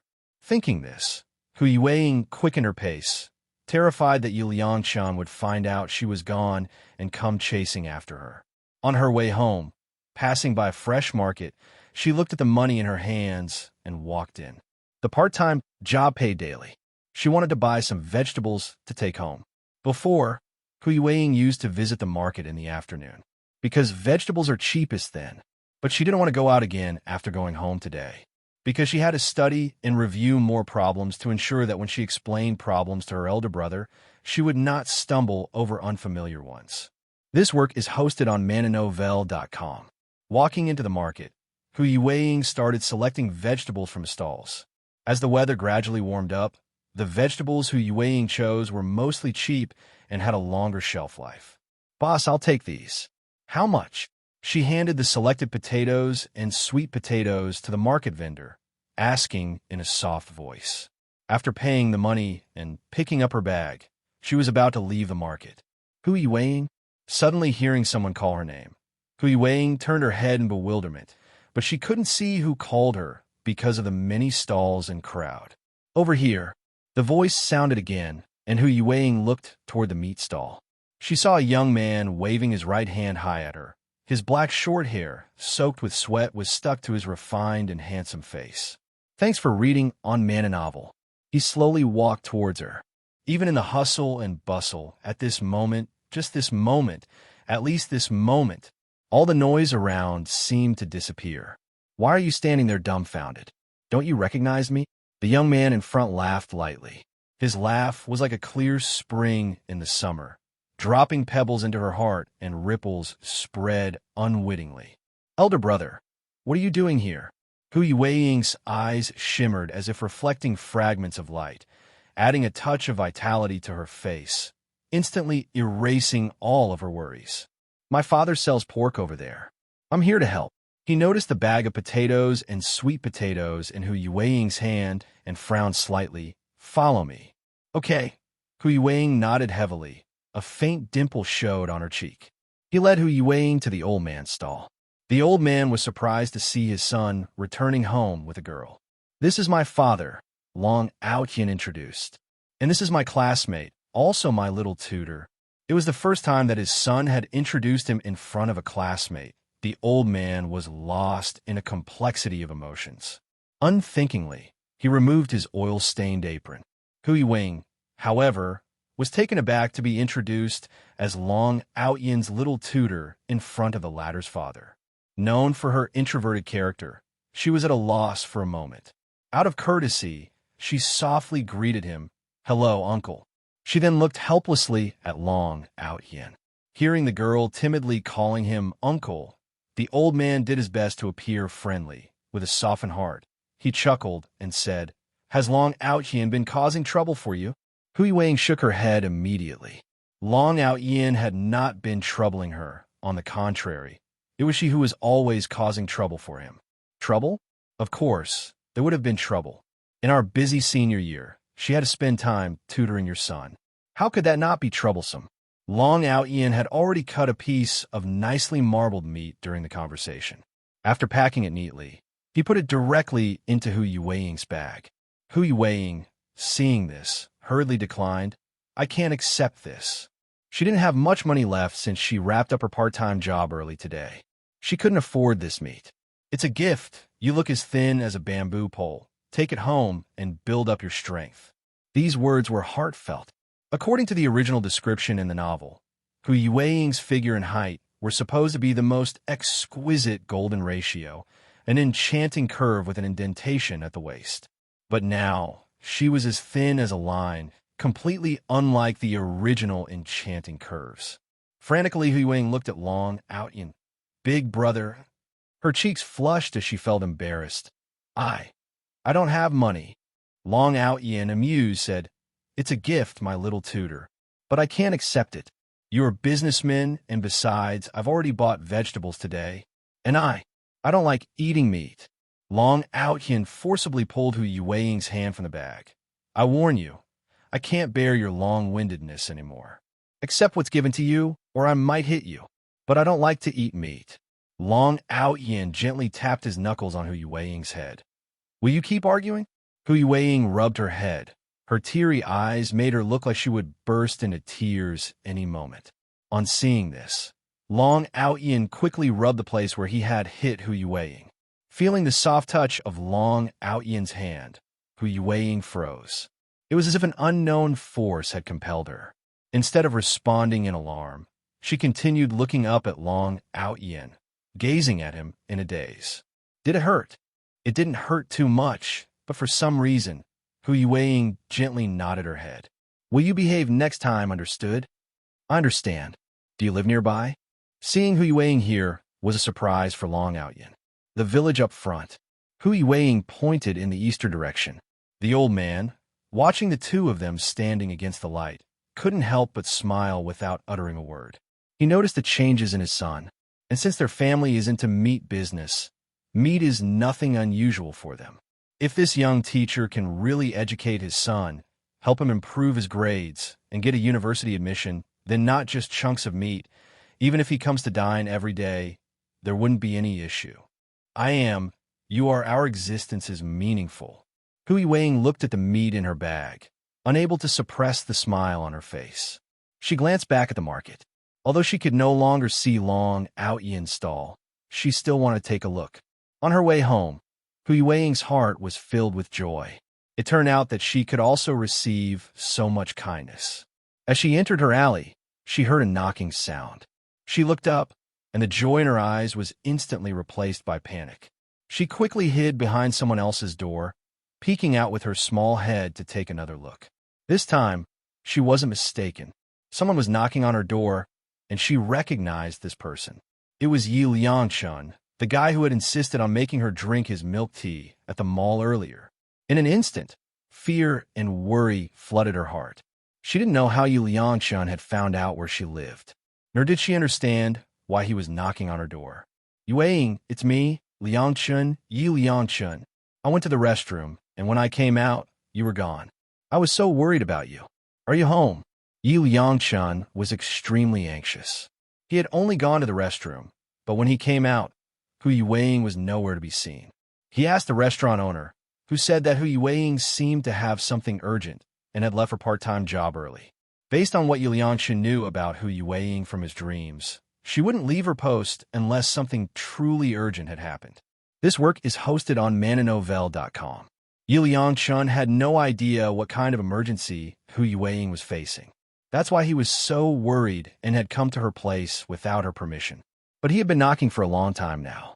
If Hui Weiying were home, she would have opened the door already. She wasn't at work, and she wasn't at home. Where could she be? In his dreams, Hui Weiying was often bullied and had few friends. Her life was monotonous. She either went to school or stayed at home. Aside from her part-time job on Saturdays, she never went anywhere else. The more Liangshun thought about it, the more anxious he became.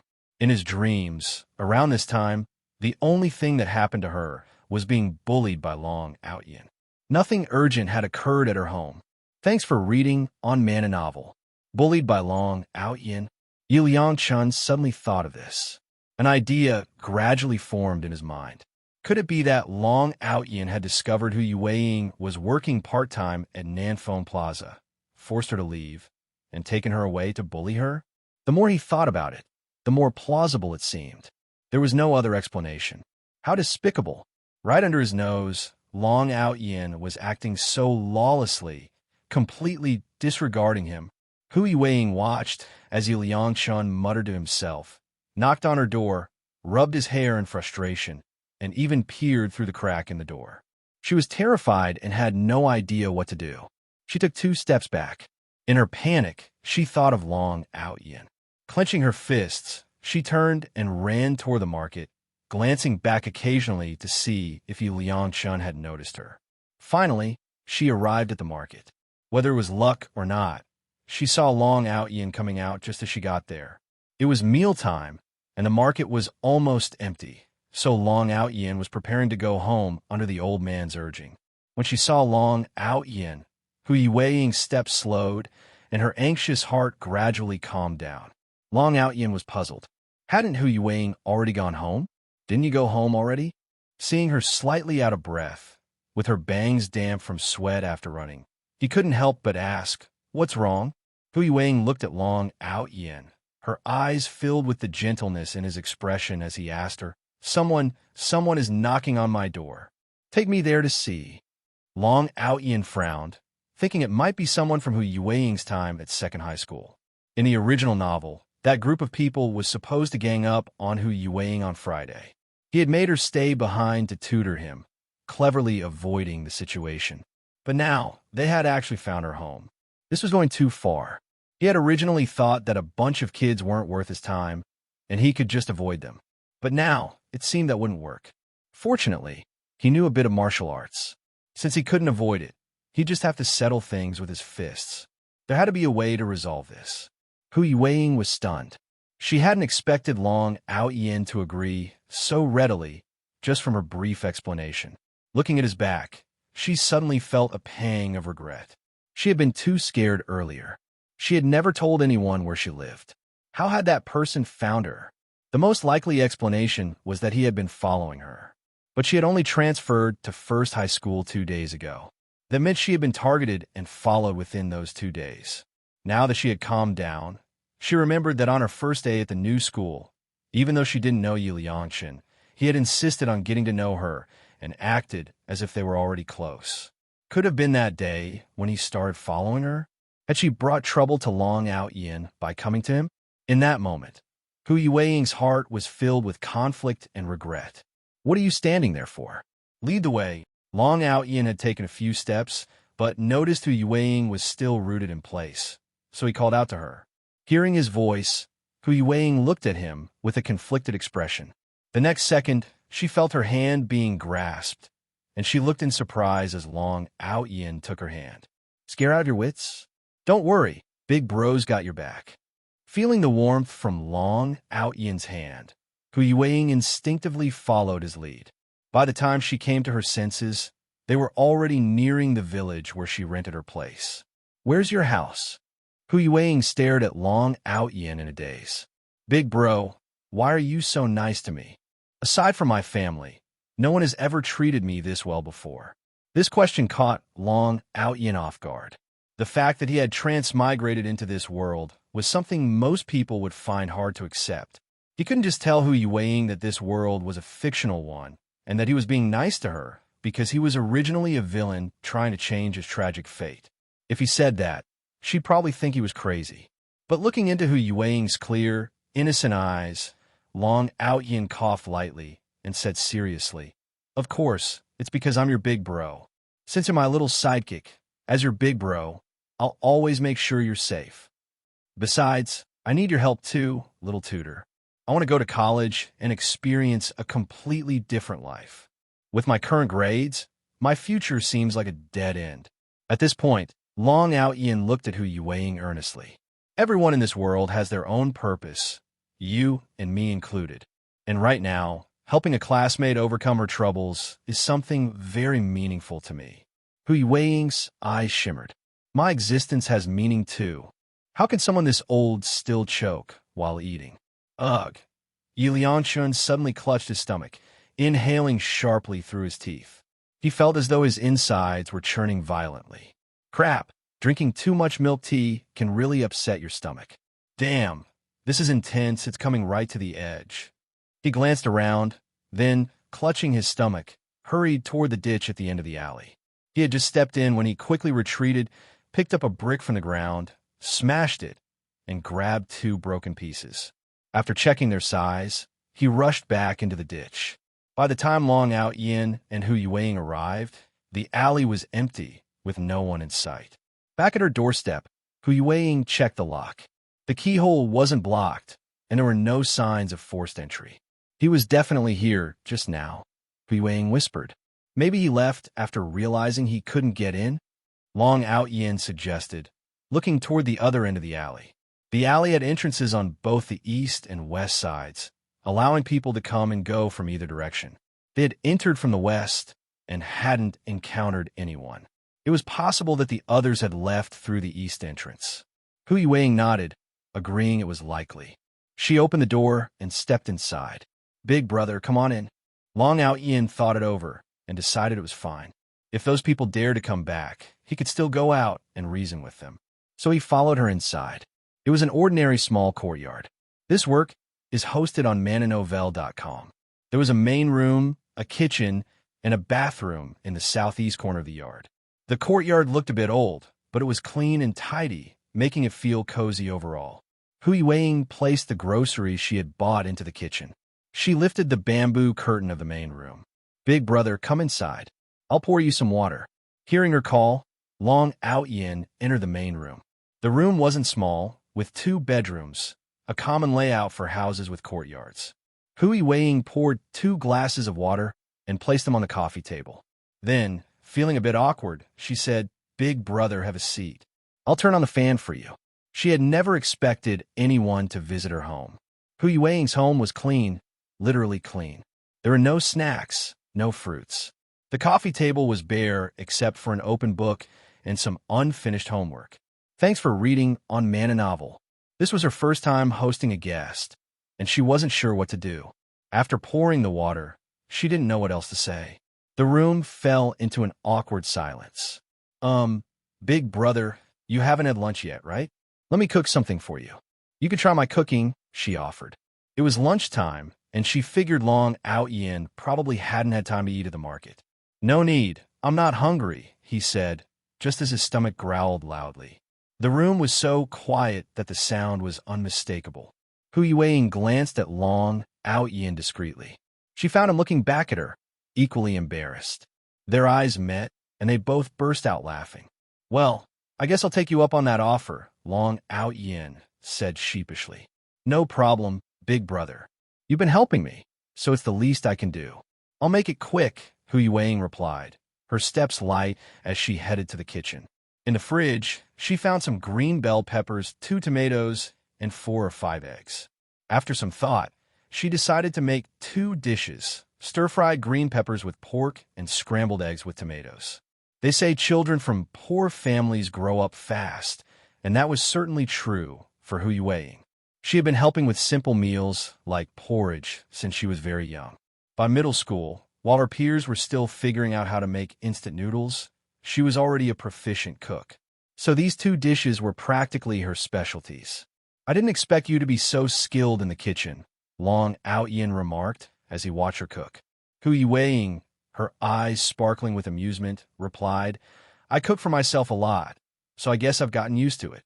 Long Aotian had wandered into the kitchen. Sitting alone in the living room had made him restless, so he decided to see if he could help. But it seemed Hu Yuweiing was far more adept at cooking than he was. Seeing him look around, unsure of what to do, Hu Yuweiing chuckled. Big brother, why don't you go sit inside? It'll be ready soon. Realizing he couldn't be of much help, Long Aotian wandered back into the main room. Watching him lift the bamboo curtain and duck into the room, Hui Weiing couldn't help but smile even more. Having a guest over for the first time wasn't as bad as she had imagined. He wasn't picky, nor did he look down on her humble home. Feeling motivated, Hui Weiing cooked with extra enthusiasm. Soon, both dishes were ready, and the rice was perfectly steamed. She washed the bowls and chopsticks several times. Since she lived alone, she didn't use many utensils, and some had been sitting unused for a while. After serving Long Aotian a generous portion of rice, she brought the dishes into the main room. "Big brother, lunch is ready." "It smells amazing," Long Aotian said, standing up to take the bowl of rice. "There's another dish," Hui Weiing added, bringing in the stir-fried green peppers with pork. "Try it and see if you like it," she said. Before his unexpected journey to this world, Long Aotian had lived frugally and endured hardships. He wasn't picky. Even a simple bowl of rice would have been enough for him. He scooped some of the tomato and egg sauce on his rice, took a big bite, and couldn't help but give a thumbs up. Delicious! Seeing him eat so heartily, Hui Weiing felt a deep sense of satisfaction. "Don't just stand there grinning. Eat with me," Long Aotian said, pushing the stir-fried green peppers toward her. You eat it. I've got enough here," Hui Weiing stammered, her mouth still full of rice. "Enough? You need to eat more meat to build up your strength. Look at how thin you are. Middle schoolers have more meat on them than you." Hearing this, Hui Weiing instinctively glanced down at herself. "Eat up, get yourself in good shape, and you'll leave those who bullied you speechless." She peeked at Long Aotian. "Do guys really like girls with good figures? What are you talking about? Do I look that shallow to you?" Long Aotian shot her a mock glare. Hui Weiing quickly shrunk back, thinking to herself that Long Aotian, with his good looks and kind personality, couldn't possibly be shallow. "I like girls no matter their figure." Puffed. Cough, cough. Hui Weiing choked on her food, coughing uncontrollably. "You're such a klutz. How can you choke on your food at your age?" Long Aotian patted her back gently and handed her a glass of water. After taking a sip, her throat finally felt better. She glanced at Long Aotian, her face flushed. Whether from the coughing or something else, it was hard to tell. "I will love myself unreservedly." "Ouch, damn it." Yi Liangshan emerged from the drainage ditch, muttering, "This rock is so rough, it actually hurt me." Taking a deep breath, he tried to ignore the discomfort in his body. He glanced at Hui Weiing's tightly shut door and decided to head back home to clean himself up. He figured he must have scraped his skin.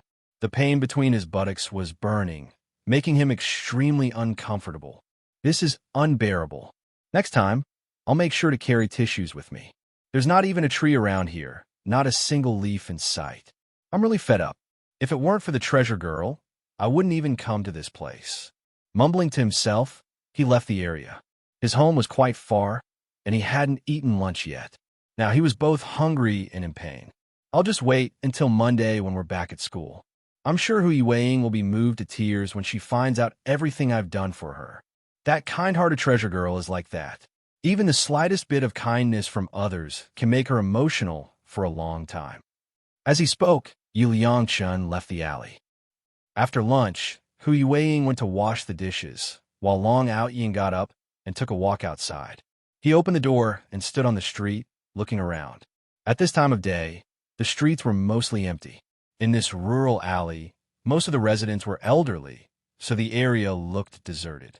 After finishing the dishes, Hui Weiing also stepped outside. He probably left after realizing he couldn't get the door open, Hui Weiing said, looking at the empty street. "Those kids are really getting out of hand. Do you have a phone?" Long Aotian asked. "This work is hosted on mananovel.com. I do." Hui Weiing nodded and then hurried back to her room. Long Aotian glanced up at the blazing sun and, after a moment of thought, followed her inside. He walked into the living room. The door to the bedroom on the right was already open. Soon, Hui Weiing came out, carefully holding a touchscreen smartphone. It was secondhand, bought with great difficulty so she could stay in touch with the elderly villagers. Seeing the phone in Hui Weiing's hand, Long Aotian quietly slipped his own button phone back into his pocket. Ahem, add my QQ number and save my phone number too, he said. From now on, if anything happens, just call me. We're close by anyway. The residential compound and this village were only separated by a market. It took about 12 or 13 minutes to walk over. Thanks for reading on Man a Novel. If you rode a bike, it would be even faster.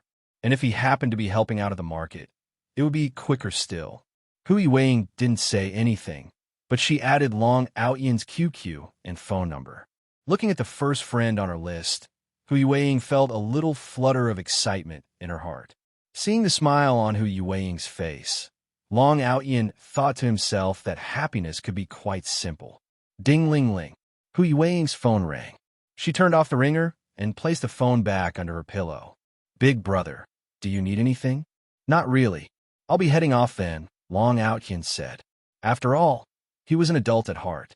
When the host said something like that, it usually meant they had things to do, and it was time for the guest to take the hint and leave. Seeing Long Aotian about to leave, Hui Weiing realized she might have said the wrong thing and quickly explained, Big brother, that's not what I meant. I meant, if you don't have anything to do this afternoon, I could help you with your studies. As she spoke, she pointed to the exercise book on the coffee table. She set daily study tasks for herself. It was study time now. Since Big Brother was here, they could study together, and she could even tutor him. All right, Long Aotian nodded. He didn't have anything to do back home anyway. It was better to stay here with Hui Weiing and see if those guys would come back in the afternoon. Seeing Long Aotian agree, Hui Weiing quickly cleared the table and handed him one of her exercise books. She had already marked several problems in it.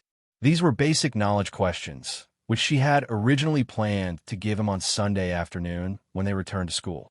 But now was a good time. These were the same problems Hui Weiing had explained to Long Aotian on Friday. Long Aotian wasn't slow. Recalling the methods Hui Weiing had taught him, he started solving the problems. Seeing how quickly Big Brother got into the rhythm, Hui Weiing also focused on her own studies. Before, she had always studied alone, but now, with someone by her side, the feeling was completely different. Taking a deep breath, she stole a glance at Long Aotian, then looked back down and continued writing. In their third year of high school, they were reviewing all the topics from the first and second years. Hui Weiing had a clear plan and full confidence in her studies, so she was willing to spend more time explaining things to Long Aotian and giving him practice problems. This problem has a simpler method. Let me show you. It'll save you time, Hui Weiing said, pointing to the last problem.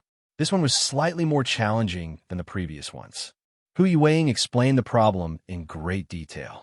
Long Aotian watched her, a slight smile forming on his lips. This was the only time she seemed truly confident. This confidence would gradually seep into her daily life and her personality. From this point on, Hui Weiing would walk a path entirely different from the one in the original novel. Long Aotian had hesitated at first, unsure whether what he was doing was right or wrong. But now, seeing the smile on Hui Weiing's face, he felt that it didn't matter. Hui Weiing's life should be her own, free and unrestricted. It shouldn't be confined to a few lines of text or arbitrarily defined limits. Hui Weiing paused mid-explanation and glanced at Long Aotian. Big brother, what are you smiling at? She asked. Her lips pursed as she awkwardly looked away. I'm smiling at you. Hearing this, Hui Weiing's face turned red without her realizing it. Hui Weiing, remember this happy feeling. Stay happy for the rest of your life. Your life is your own, and I hope you'll always approach the world with hope and love. At these words, Hui Weiing felt as though something inside her had shattered. Silently, it broke. It was as if a lock that had been holding her back had been undone, or perhaps it was something else entirely. Regardless, Hui Weiing slowly began to accept the world around her and started to develop her own hopes and dreams. Thank you, Big Brother. I will.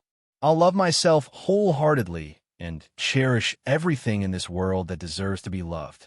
I'll learn to change myself step by step. I am actually a good person. My existence still has meaning in this world. These were the things Long Aotian had been teaching her over the past few days. She hadn't forgotten, and she didn't dare to. This was everything she aspired to now, Change wasn't just about words. It required action. And Hu Yueying was determined to prove her transformation through her actions. Habit is greater than preference. Done. Long Aotian stretched lazily. He raised his hand to rub his shoulders. Seeing this, Hu Yueying hesitated for a moment, then remembered her duty as his assistant. She stood up and walked behind Long Aotian. "Brother Long, let me give you a massage," she said, her hands kneading his shoulders. "Does that feel better?" "Not bad. Very comfortable." Encouraged by Long Aotian's approval, Hu Yueying became even more enthusiastic, putting more effort into the massage. Back in her hometown, she would often massage her grandfather's shoulders after he finished working in the fields. She didn't have any special techniques. Just a simple massage was enough to help him relax. Hu Yueying felt that Brother Long had been kind to her, so being able to help him in return made her happy. She didn't find it troublesome at all. "All right." Long Aotian patted Hu Yueying's hand and stood up, stretching his waist lazily. "It's getting late. I should head back now," he said, glancing at the weather outside. "Okay." Hu Yueying walked him to the door. "You can go back now. If you run into any trouble you can't handle, give me a call. Remember, no matter what happens, protecting yourself is the most important thing." "Understand, Brother Long," Hu Yueying replied, her smile bright and warm. Hu Yueying was a very genuine person. Her smile was always pure, never tainted by ulterior motives or complicated emotions. This work is hosted on mananovel.com. Everything about her radiated sincerity and kindness. That's the spirit. You should smile more often. "Come on, give me another smile," Long Aotian teased. Hearing this, Hu Yueying laughed, her clear, bright eyes curving into crescents. "See you later." As she watched Long Aotian walk away, Hu Yueying clenched her small hands, mustering her courage. She called out to his back, bathed in sunlight. "Brother Long, can I contact you when I'm free too?" "Of course, anytime," Long Aotian replied without turning around, simply raising his hand to wave goodbye. "Brother Long, take care on your way back," Hu Yueying said, waving at his retreating figure even though he couldn't see her. She stood there until Long Aotian disappeared at the end of the alley. Hu Yueying looked up at the sky, her smile as radiant as jade, and took a deep breath. This weekend had been a happy one for her. Thanks for reading on Man Novel. Her worries had been replaced by joy, and now her heart was filled with happiness. When she got home, she locked the door and hurried to her bedroom.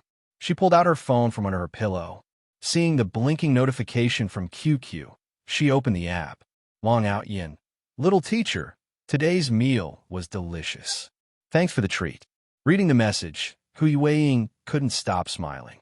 She carefully picked up her phone and typed, "If Brother Long likes it, I'll cook for you again. Long Aotian." "Okay." After receiving his reply, Hu Yueying lay down on her bed, staring at the ceiling. The shyness unique to a young girl was captivating, making it impossible to look away. Before heading home, Long Aotian stopped by the market. After helping an elderly man organize some things, he was shooed away to go home. Long Aotian didn't go straight back, though. Instead, he went to an internet cafe. He had opened a stock trading account earlier that morning. Now it was time to get down to business. Although he didn't have much money, for Long Aotian at this stage, it was enough. Having read the novel thoroughly, he knew there were many opportunities for wealth throughout the story. So he wasn't in a rush. Besides, he couldn't afford to be impatient. He wasn't the protagonist, after all, and didn't have access to all those convenient plot devices. He couldn't expect money to fall into his lap just when he needed it, or a pillow to appear the moment he felt sleepy. For now, this was fine.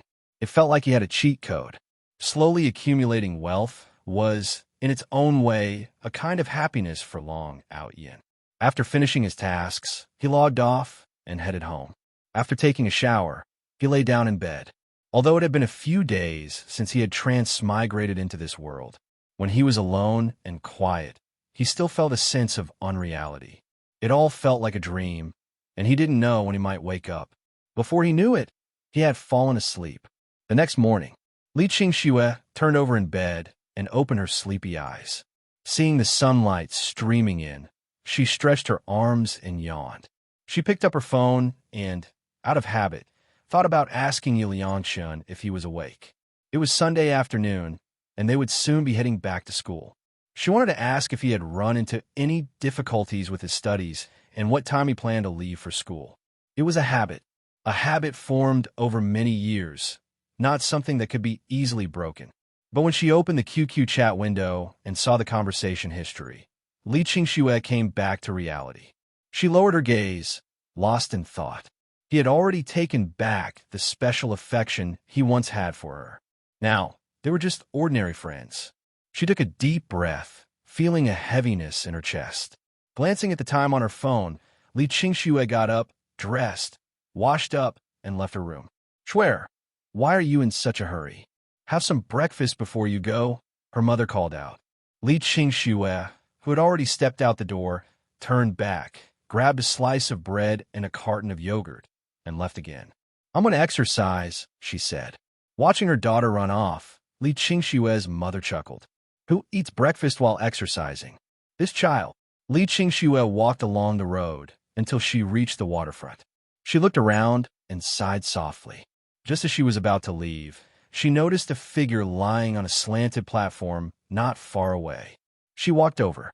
When she saw the two leaves covering the person's eyes, she couldn't help but laugh. "Hey, why did you change your sleeping spot today?" Hearing her voice, Long Aotian lifted the leaves from his eyes and glanced at her. "Oh, it's you again. I wasn't sleeping. I was just killing time." Li Qingxue sat down not far from Long Aotian, her hands resting on her knees as she gazed at the shimmering, flowing river. Habits are such a scary thing. This morning when I woke up, I instinctively wanted to contact him. "Are you using me as a sounding board now?" Long Aotian asked lazily, his hands behind his head. "But keeping these thoughts to myself is so painful. I don't know who else to talk to. Since you're just killing time anyway, can't you listen to me?" Killing time is one thing, but being bored is another. "Don't confuse the two," Long Aotian corrected her. He then glanced at the girl beside him. "Why did you stop talking?"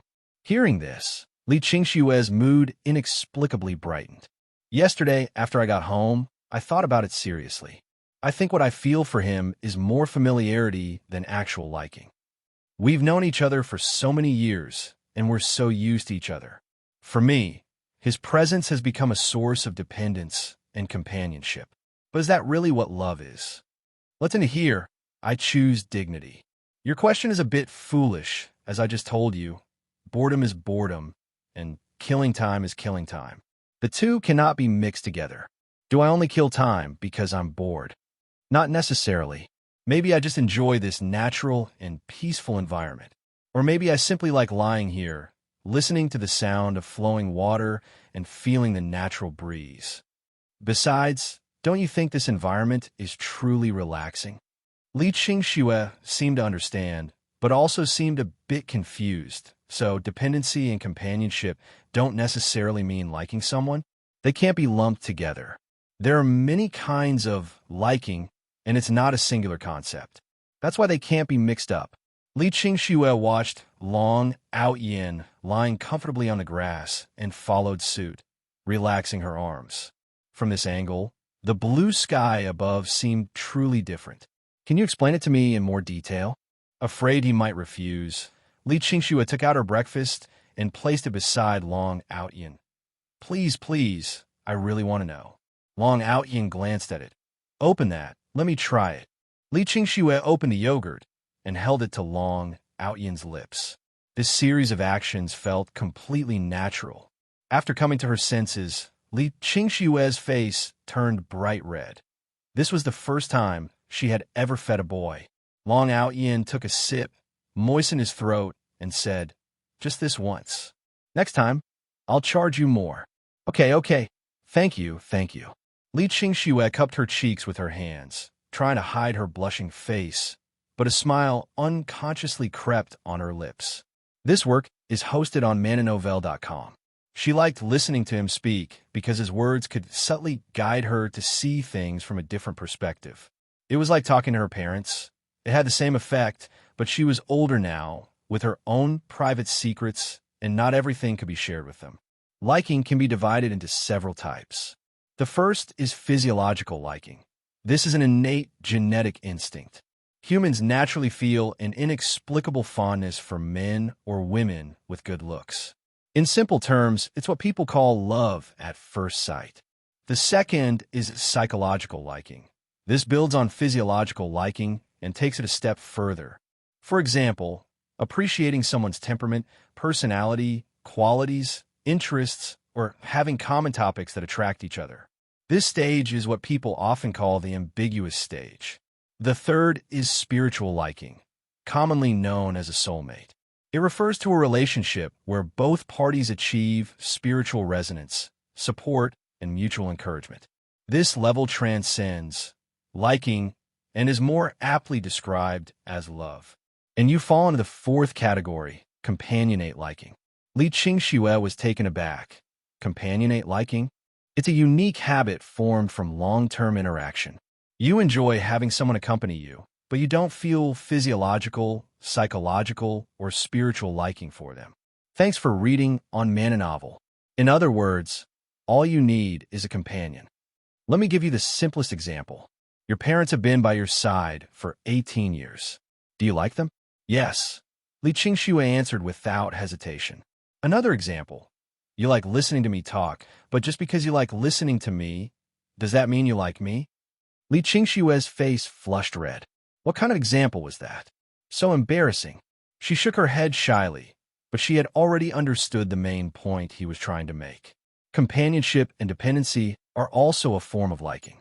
But this kind of liking is fundamentally different from romantic liking. Now Li Qingxue finally understood.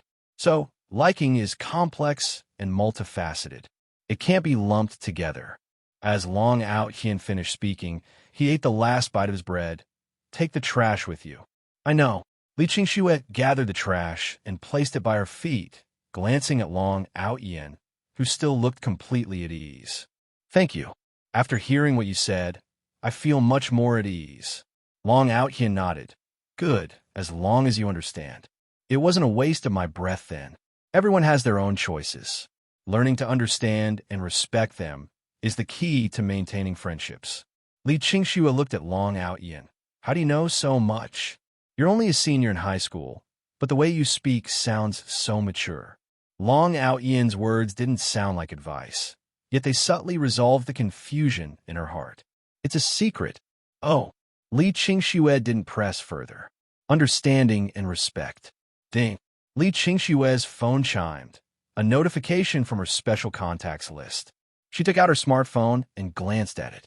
She saw that Yu Liangchun, one of her special contacts, had posted a status update. Finally made up my mind to let go of someone who was once very important to me on an ordinary day. A picture of a lonely shadow. Looking at the status, Li Qingxue felt a momentary daze, then took a deep breath and exited the screen.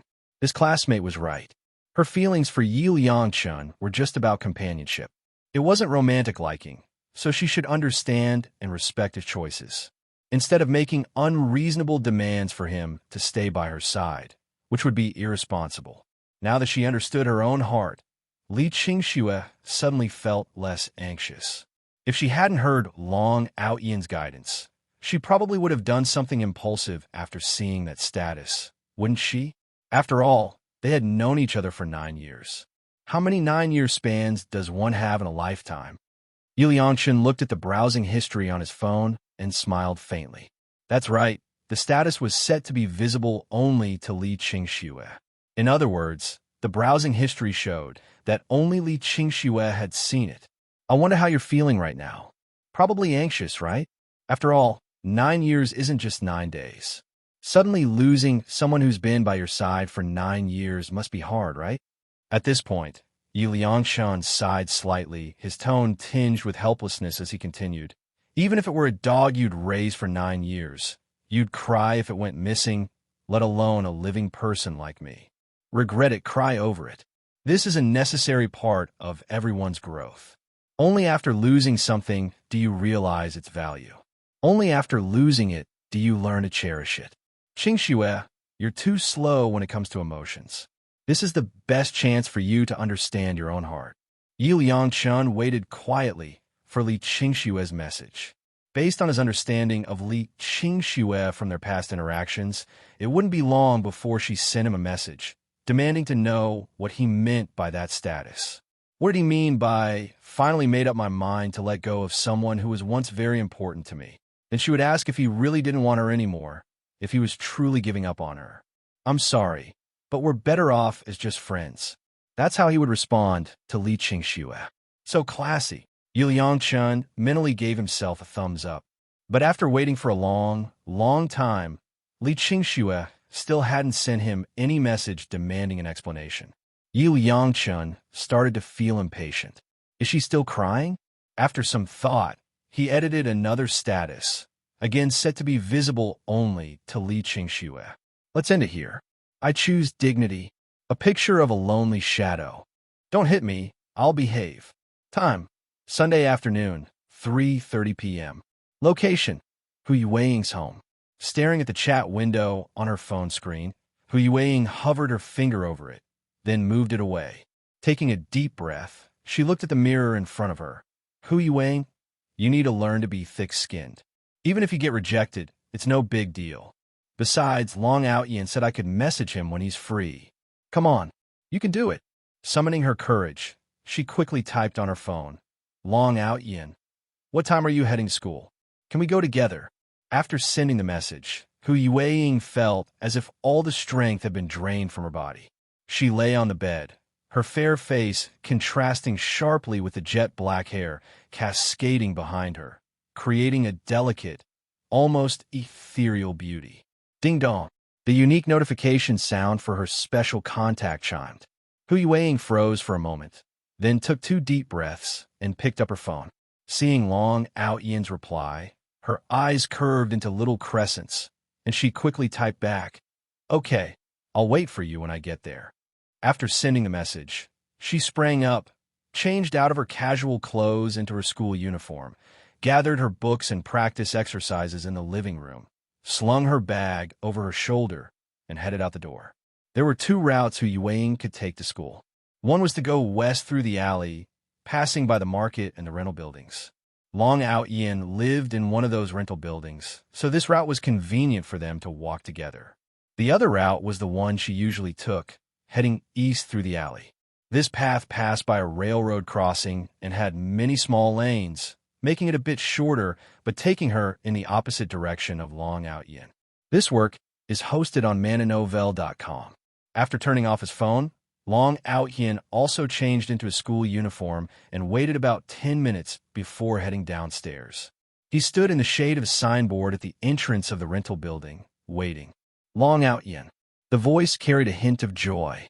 Long Aotian turned around and saw Hu Yueying waving energetically at him from short distance away. Let's go. Okay. Hu Yueying, as usual, followed behind Long Aotian like a little tail. Suddenly, Long Aotian stopped in his tracks. Hu Yueying, who was following closely, couldn't react in time and bumped her head into his back. Sorry, Long Aotian.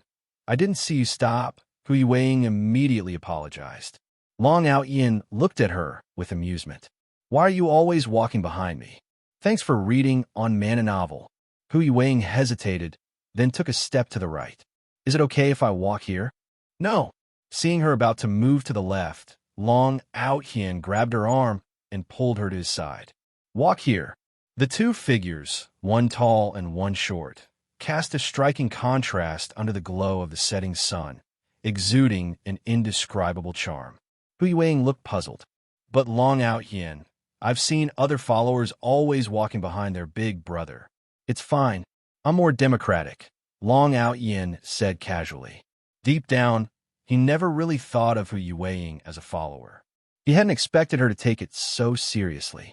Long Aotian, you're so nice. Seeing the pure admiration in Hu Yueying's eyes, Long Aotian felt compelled to give her a little lecture. He stopped and turned to face her seriously. Hu Yueying, who had been walking beside him, quickly took 2 steps back to align herself with him and looked up at him. There are many good people in the world, but there are also plenty of bad ones. You can't assume someone is good just because they show you a little kindness, understand? At school, it might be fine, but once you step into society, Bad people can exploit the kindness of good-hearted individuals and do terrible things. Hu Yueying, with her innocent appearance, would be an easy target.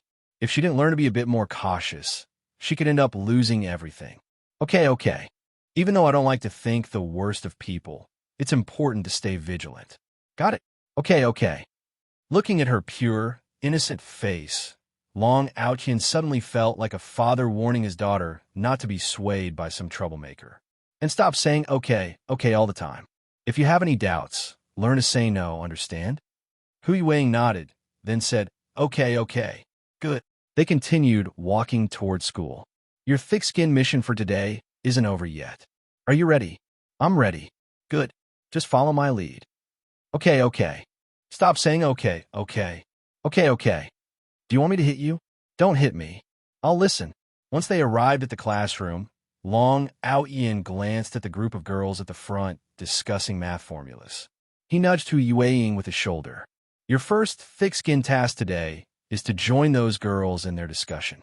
Math and science are your strengths. You need to learn to showcase your abilities in front of others.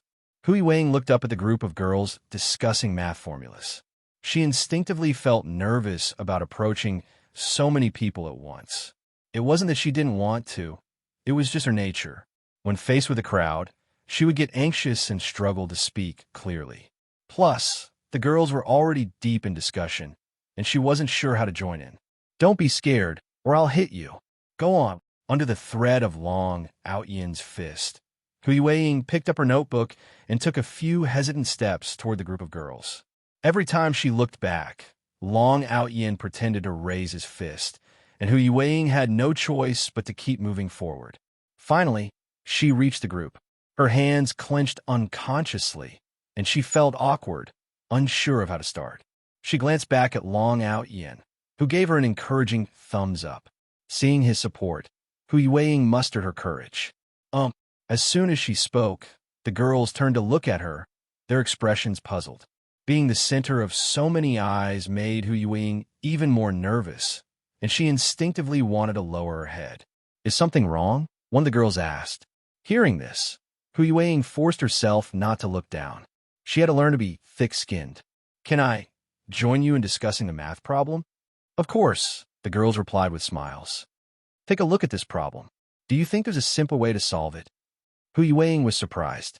Back at her old school, she had always been excluded. But here, her new classmates not only didn't reject her, but even invited her in. She nodded with a smile and joined their discussion. Wow, Hu Yueying, your approach to this problem is really clear. Yeah, this simplified method could save a lot of time on similar problems. Hu Yueying, you must be really good at math, right? Faced with their genuine smiles and questions, Hu Yueying's nervousness gradually faded, and she began to engage in the conversation. Though most of the time she was answering their questions, it was still a big improvement from before. On her way back to her seat, Long Aotian gave her a thumbs up for her performance. Hu Yueying just smiled shyly. Maybe talking to people wasn't as hard as she had thought. You are the best person I have ever met. See, it's not as hard as you imagined, right? Hu Yueying nodded heavily. During the discussion they had just had, there hadn't been any unpleasantness. Moreover, when her problem-solving approach was correct, they all listened quietly without arguing or causing trouble. If you keep this up, you'll definitely make a lot of good friends in the future. Hearing this, the smile in Hu Yueying's eyes slowly faded, replaced by a calm expression. She took out her exercise book and handed the key questions she had written down to Long Aotian. Long Aotian solved these. These are the key points. If you master them, you'll score well. If possible, she really hoped Long Aotian could achieve his dream, enter university, and embark on a completely different life. She would do her utmost to help him, just as he had helped her. The first self-study session ended. The female classmates who had discussed math problems with Hu Yueying earlier were now lingering in the hallway, holding their test papers and hesitating. Seeing this, Long Aotian got up and walked toward the door. Hu Yueying instinctively followed. Long Aotian chuckled. I'm going to the restroom. Stay here. With that, he left his seat. This work is hosted on mananovel.com. Hu Yueying's gaze followed him closely. Only after Long Aotian left did the girls approach Hu Yueing. Do you have a simpler way to solve the big problem the teacher explained today? Seeing her classmates actively seeking her out to discuss the problem, Hu Yueing smiled and nodded. Yueing, maybe you should sit by yourself and not be Long Aotian's desk mate anymore. As soon as these words were spoken, the other girls nodded in agreement. Yeah, we don't dare come over when he's around. We can often discuss topics together. You know what they say, 3 heads are better than 1. Studying together will save us more time for other exercises. Hearing this, Hu Yueing's expression froze for a moment. No, you've all misunderstood. Long Aotian, he's actually a good person. Her classmates clearly didn't agree with Hu Yueing's assessment. Thanks for reading on Man and Novel. They knew exactly what kind of person Long Aotian was. Seeing their disbelief, Hu Yueing wanted to explain, to tell them that if they just let go of their prejudices, they would realize Long Aotian was kind and gentle. But there wasn't enough time. The discussion had taken up a lot of time, and now the bell rang for class. Everyone returned to their seats. At the same time, Long Aotian walked back into the classroom. After sitting down, he asked with a smile, "How is it? Friendships are built little by little like this. So, you went to the restroom just to give us space?" Hu Yueing's beautiful eyes shimmered with complex emotions. "What are you talking about?" "I really went to the restroom." Long Aotian laughed. "Oh." Hu Yueing lowered her gaze. She knew Long Aotian was lying. Who takes 10 minutes to go to the restroom? And as soon as the bell rang and the girls left, Long Aotian walked back in. But Hu Yueing didn't say anything. If Long Aotian didn't want her to know, she would pretend not to know.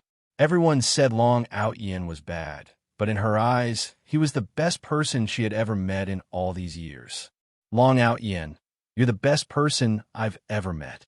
Hearing this, a hint of satisfaction appeared in Long Aotian's smile. With the soul of a 28-year-old, he knew exactly how people talked about him behind his back. Of course, they weren't wrong. The Long Aotian from the original novel wasn't exactly a good person. Fighting, skipping classes, and cursing had become his norm.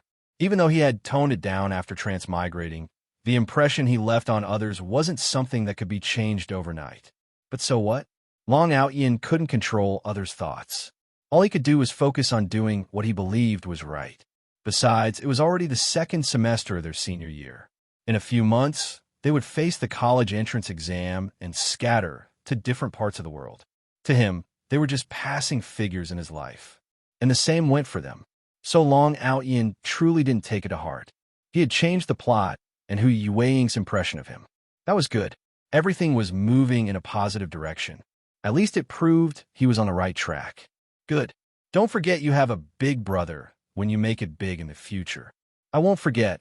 Hu Yueing's voice was soft but firm. "Life will throw many things at you. Do what you believe is right, and don't care about what others say. Because you are you, and others come after. As your big brother, I'm telling you, no one is more important than yourself. When it comes to interests, learn to make choices. That's just how life is." This was Long Aotian speaking from the perspective of an adult. Though his words were a bit too realistic, Hu Yueing would eventually experience these things. He didn't expect her to understand now, but he hoped she would make the right choices. Class 1. As the bell rang, Li Qingxue, the class monitor of Class 1, began handing out test papers. Their last self-study session would be a small test. When she reached Yi Liangqin's desk, Li Qingxue looked at him calmly. "I realized my past mistakes. I won't repeat them. I hope we can still be friends." After saying this, she handed the test paper to Yi Liangqin. She had come to school today without speaking to Yi Liangqin, instead chatting with her desk mate about their holiday. It proved that friendships were like that. She had no right to demand that anyone stay by her side. That wasn't what true friendship was about. She wanted to admit her mistakes to Yi Liangqin, but her pride as a girl held her back. Besides, Yi Liangqin had recently said those things to her in front of everyone. She could only take this moment while handing out papers to apologize to him. It was her own confusion that had led to giving Yi Liangqin the wrong impression. After saying this, Li Qingxue felt much better. In the future, before meeting someone who made her heart race, she would learn to maintain a proper distance with the opposite sex. Hearing Li Qingxue's words, Yi Liangchun didn't feel happy. Instead, he frowned. What does this mean? Shouldn't she be questioning me about why I posted that status? His frown deepened, but the next moment, it relaxed and a smile appeared on his lips. He thought he understood now. You need to learn to adapt as soon as possible. Li Qingxue was playing hard to get with him. On the surface, she acted indifferent, as if nothing had happened. But the fact that she had taken the initiative to talk to him already said it all. And when she said things like, "I hope we can still be good friends," it was clearly a test. If he couldn't resist the urge to approach Li Qingxue now, wouldn't that indirectly show that he still cared about her? Taking a deep breath, Yi Liangchun decided to stay put. He knew in his heart that Li Qingxue was acting this way because she hadn't yet reached her emotional limit. Only when she saw him with the treasure girl would she truly regret everything. "Brother Chun, what does Li Qingxue mean by this?"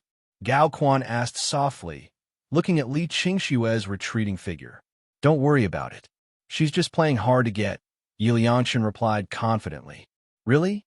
I feel like Li Qingxue has decided to treat you as just an ordinary friend." Yi Liangchun glanced at Li Qingxue's back. "You're mistaken. Time will prove everything. Quan, sometimes you see things too one-sidedly. That's not good, but don't worry, I've got it covered this time." Yi Liangchun smiled confidently. It was just a matter of time. Once he started a meaningful connection with the treasure girl, Li Qingxue would finally understand his true feelings. This work is hosted on mananovel.com. Right now, she was just holding on, trying to gauge his attitude. In his dreams, before he met the treasure girl, Li Qingxue had acted the same way. She always thought he would be the first to lower his pride and make amends. But when she saw him openly giving his affection to another girl, she would feel heartbroken, jealous, and eventually regret everything, finally coming to her senses. Originally, Yi Liangchun had only thought this way because he had already experienced it in his dreams. But what truly confirmed it for him was, when Li Qingxue returned to her seat after handing out papers, she didn't look at anyone else but turned her head to glance at him. "Quan, did you see that? Li Qingxue just sneaked another look at me." "I saw it." Gao Quan had even doubted his own eyes earlier, because he too had seen Li Qingxue glance back at their direction, pursing her lips as she returned to her seat. Thanks for reading on Man and Novel. Gao Quan knew he had no advantage, so that glance couldn't have been for him. It was meant for Yi Liangchun beside him. "Wow, Brother Chun, could it really be like you said? Is Li Qingxue playing hard to get?" "Of course. Otherwise, how do you explain why she didn't look at anyone else but me?" Yi Liangchun couldn't hide the pride in his voice. "So, Brother Chun, what are you planning to do?" Gao Quan asked. Yi Liangchun sighed softly. "What I think doesn't matter. What matters is what Li Qingxue thinks. After school, I need you to do something for me." "What is it?" Gao Quan asked. "Spread the word that on Friday, I got into a fight with some outsiders to protect our schoolmates." "Huh?" Gao Quan was puzzled. When he arrived at school that afternoon, he had already heard rumors about how Brother Chun had been beaten up by some outsiders at the school gate on Friday. He couldn't understand why they would want to spread such an embarrassing story. Yi Liangchun didn't explain, but simply smiled. "Just do as I say." Recalling the pleasant time he had spent with Hu Yueying on Saturday, Yi Liangchun couldn't help but smile. But the smile quickly faded. "Damn it, Long Aotian, what exactly did you do to Hu Yueying that day? How dare you take Hu Yueying away and bully her right under my nose? You really don't respect me at all. I'll remember this. Every bit of harm you've done to my treasure girl, I'll make you pay 1,000 times over." Thinking of this, Yi Liangchun narrowed his eyes and took a deep breath. As soon as the bell rang, Gao Quan left the classroom. Before long, the story of Yi Liangchun fighting outsiders to protect his schoolmates began to spread. Soon, the rumor reached Class 7. Hearing this, Hu Yueying didn't react much, but Long Aotian was momentarily stunned. He couldn't help but admire the male lead's sincerity and kindness. Even before meeting the female lead, he was already helping her in subtle ways. Yi Liangchun, meanwhile, had already positioned himself by the stairwell, leaning against the railing and gazing at the night sky at a 45-degree angle. This spot was the only way for anyone leaving school, so Hu Yueying couldn't miss him. At the same time, students who had heard the rumors or witnessed the scene couldn't help but glance at Yi Liangchun as they passed by. Yi Liangchun remained unfazed, letting them look. Having been reborn, his mindset was naturally different from others his age. Confidence, ease, and a cool demeanor stood out among the monotonous lives of high school seniors. So, Yi Liangchun didn't adjust his posture just because people were looking at him. After all, leaning against the railing and gazing at the moon was a very stylish pose. Hu Yueying followed Long Aotian to the stairwell. Since Long Aotian was tall and Hu Yueying's attention was focused on following him, she didn't notice Yi Liangchun striking his pose by the stairs. But while Hu Yueying didn't see Yi Liangchun saw her. Watching Hu Yueying walk beside Long Aotian, Yi Liangchun wanted to call out to her. But seeing Long Aotian's imposing figure, he hesitated and didn't make a sound. He told himself it wasn't fear of confronting Long Aotian. It just wasn't the right time yet. Once he had saved the treasure girl and become the only light in her heart, that would be the time to face Long Aotian. So, he turned his head away, unwilling to watch Long Aotian escorting Hu Yueying as they left.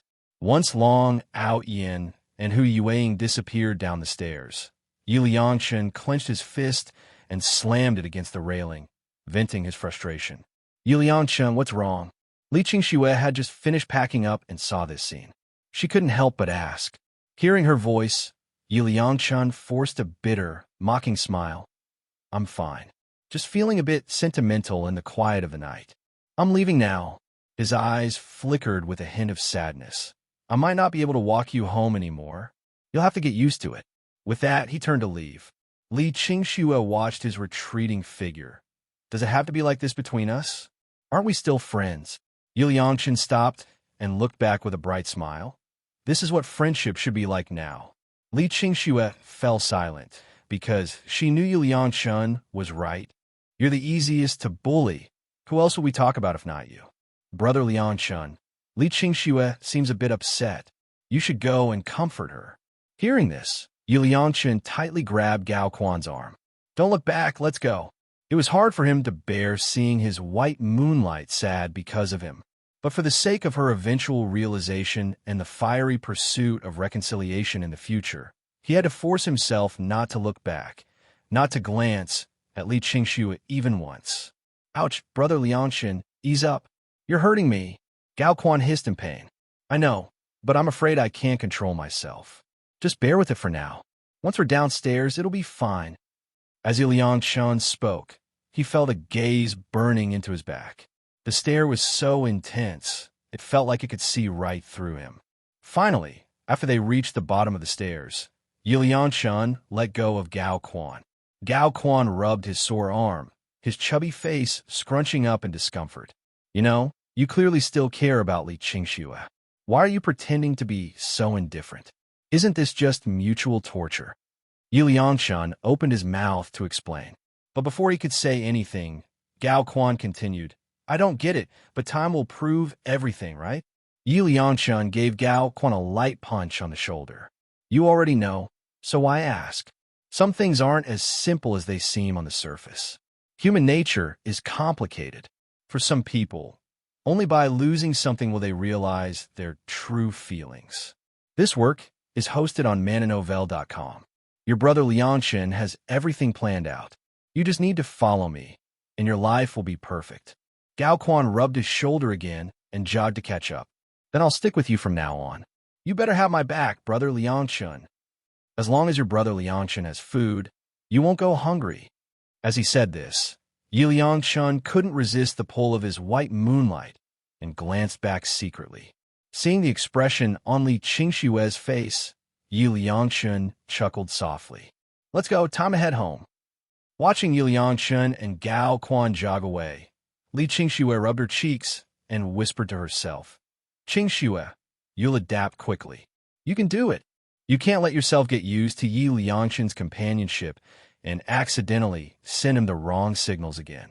You're friends, and you shouldn't hurt each other. After saying this, Li Qingxue straightened her back, regaining her usual pride and confidence. Brother Long, slow down. I can't keep up, Hu Yueying said, jogging a few steps to catch up. If you're not eager to leave school, there's something wrong with your brain. Thanks for reading on Man a Novel. But you were the one who had to stop by the bathroom. Talking back, huh? Do you want me to hit you? Hearing this voice, Li Qingxue stopped and looked back. She saw the male classmate from earlier at the water bay, laughing and joking with the girl as they walked toward the school gate. Hey, Li Qingxue called out to Long Aotian and waved. Oh, it's you, Long Aotian said, smiling and waving back. Hu Yueying followed Long Aotian's gaze. Her memory was always sharp, and she immediately recognized the girl as the one who had interviewed them on the way to the cafeteria earlier. But Hu Yueying was puzzled. Why did they seem so familiar with each other? Li Qingxue walked over and smiled at Hu Yueying. Hello. Hello, Hu Yueying replied, greeting her in return. Then she looked up at Long Aotian. The contrast between the two was evident. Li Qingxue's confident and proactive greeting. Hu Yueying's silent and passive response. It was clear. If you had friends like this, you'd understand easily. Are you alone? Long Aotian asked. From their earlier conversation, he knew she usually had a male friend by her side. Li Qingxue shrugged helplessly. Yeah, just me. I can't keep sending the wrong signals, can I? Besides, that's what friends are like. Otherwise, it wouldn't feel like a friendship. Long Aotian gave her a thumbs up. Wise words. Li Qingxue didn't deny it. If it weren't for Long Aotian's advice, she might still be oblivious. I should thank you for that. As they spoke, the three of them walked toward the school gate. Seeing things clearly is easy, but changing is hard. You don't need to thank me. I was just killing time. Hearing this, Li Qingxue smirked. Ah, so you finally admit you were bored. Her eyes narrowed, and her expression was lively, as if she had caught him red-handed. Long Aotian laughed at her expression and shrugged. All right, you got me. I knew it, Li Qingxue said triumphantly. Watching Long Aotian and Li Qingxue banter, Hu Yueying stayed silent. She didn't know what to say and couldn't find a way to join their conversation. By the time they reached the school gate, Li Qingxue had no choice but to wave goodbye. See you. She had hoped to chat a bit longer, but their homes were in different directions. See you, Long Aotian said, leading Hu Yueying to the other side of the road. As they walked home, Hu Yueying glanced at Long Aotian, hesitating. But then she remembered his words. Asterisk, why do we have a mouth? Not just to eat and drink, but more importantly, to communicate. Asterisk, asterisk. Only by speaking up can you solve anything. If you keep it bottled up, who will know what you're thinking? Effective communication is key to avoiding misunderstandings. Asterisk, Brother Long, are you close with that girl? Not really. We've only met a few times. I don't even know her name, Long Aotian said casually. Hu Yueying was surprised. They had only met a few times, yet their conversation felt like they were old friends. Seeing Hu Yueying's stunned expression, Long Aotian couldn't help but chuckle. People have different personalities. Some can seem familiar after just a few words. He leaned down slightly and looked at Hu Yueying, and others need a lot of time to truly get close. Noticing the mischievous grin on Long Aotian's face, Hu Yueying clenched her fists. I'm not like that. I got close to you quickly, too. Ha ha ha. Long Aotian laughed at her flustered expression. I remember someone who almost cried on their first day of transferring here when I looked at them.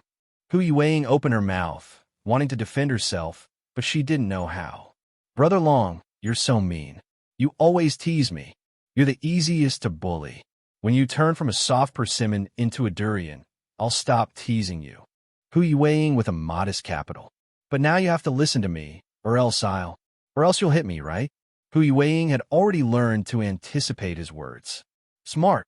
Long Aotian gently tapped Hu Yueying's head with his hand. Hu Yueying rubbed the spot where Long Aotian had tapped her and quickened her pace to catch up with him. She felt a sense of pride, though even she couldn't quite explain where this feeling came from. It seemed that since meeting Long Aotian, he had only ever tapped her head like this. What time are we getting up tomorrow? I usually wake up at 7. Okay, got it. Can we go to school together tomorrow? Of course. This was Long Aotian's promise to Hu Yueying. Having been through the same experience of studying alone in a foreign place, he deeply understood the loneliness she felt. Besides, it wasn't a big deal. They were going the same way anyway. This girl needed to talk more to liven up her personality. Soon, they arrived at the residential building in the compound. Long Aotian didn't stop, but continued walking alongside Hu Yueying. This work is hosted on mananovel.com. Long Aotian, you're home, Hu Yueying said softly, glancing at him. Stop talking. I just like walking a bit more at night. It helps me sleep better. But, no buts. It's annoying. Be careful, or I'll hit you. Hu Yueying lowered her gaze, stealing a glance at Long Aotian. She bit her lip lightly and didn't say anything more. Only when they reached the village entrance did Long Aotian turn back. Watching Long Aotian's retreating figure, Hu Yueying took a deep breath. Thank you, Long Aotian. Long Aotian didn't respond, but simply waved his hand behind his back, signaling her to go ahead. Thank you, Long Aotian, Hu Yueying whispered again, this time so softly that only she could hear it. Back at her rented home, she opened the door and turned on the light. Thanks for reading on Man Novel. It was quiet. The night was silent, and so was Hu Yueying's home. Sitting on the couch, she had grown accustomed to the solitude. This was how it had been for the past 3 years. But now, her heart felt different. This sense of loneliness and silence seemed to be tearing her apart. Turns out, I still can't fully adapt to being alone, Hu Yueying murmured to herself. In the past, she had enjoyed the solitude and the quiet. But now, compared to the loneliness, she longed to hear Long Aotian's voice. It's so nice to have someone to talk to. I'm really lucky. After saying this, Hu Yueying smiled and headed to the kitchen to prepare her dinner. To an outsider, Hu Yueying had changed so much. Once a cute yet gloomy young woman, she now wore a smile, a sign of the best and most perfect transformation. Seeing the remaining meat in the fridge, Hu Yueying ran back to her room and took her phone from under her pillow. She opened her chat with Long Aotian. Long Aotian, do you want porridge tomorrow? Yes, came Long Aotian's quick reply. Seeing his response, Hu Yueying put her phone in her pocket and returned to the kitchen. She took out the meat to thaw and cut a portion. After finishing, she sent another message. Okay. Seeing Hu Yueying's message, Long Aotian turned over and turned off the light. Meanwhile, Hu Yueying put the thawed meat in the fridge's fresh-keeping compartment. She washed up, changed her clothes, and lay down on her bed. The next morning, she turned off the alarm. Hu Yueying rubbed her messy, fluffy hair and tied it up with a claw clip. The morning was still chilly, and she shivered slightly, wrinkling her nose, which helped her wake up. She went to the kitchen, filled the pot, and began chopping the meat. Everything was done in an orderly manner, without a hint of panic. Soon, the sky began to lighten. Sitting on the doorstep, she propped her chin on her hand and gazed at the whitening sky. Suddenly, there was a knock at the door. Hu Yueying was startled, not expecting anyone to knock so early in the morning. Fear crept in. She remembered the last time someone knocked. It had been Aotian. Nervously, she grabbed a broom and approached the door, trying to peek through the crack to see who it was. Hu Yueying, the person outside, called out, having spotted her through the gap. Hearing the voice, Hu Yueying put down the broom and opened the door. As the door swung open, Long Aotian was about to complain about her not checking her phone, but he paused for a moment. Standing before him was Hu Yueying, wearing a loose floral short-sleeve shirt and matching knee-length shorts. Her slender arms and legs, pale and delicate, were somewhat dazzling. Long Aotian, why? Why are you here? Her innocent, clear eyes sparkled with surprise and amusement, her long lashes blinking softly. The snow-white nape of her neck, exposed by her tied-up hair, exuded a faint, alluring fragrance, a mix of shampoo and her natural scent. Seeing Long Aotian's stunned expression, Hu Yueying tentatively reached out her hand and suddenly noticed her bare arms. She snapped back to reality, looking down, and a blush spread across her neck. Quickly clutching her loose collar, she turned around. I forgot to change my clothes.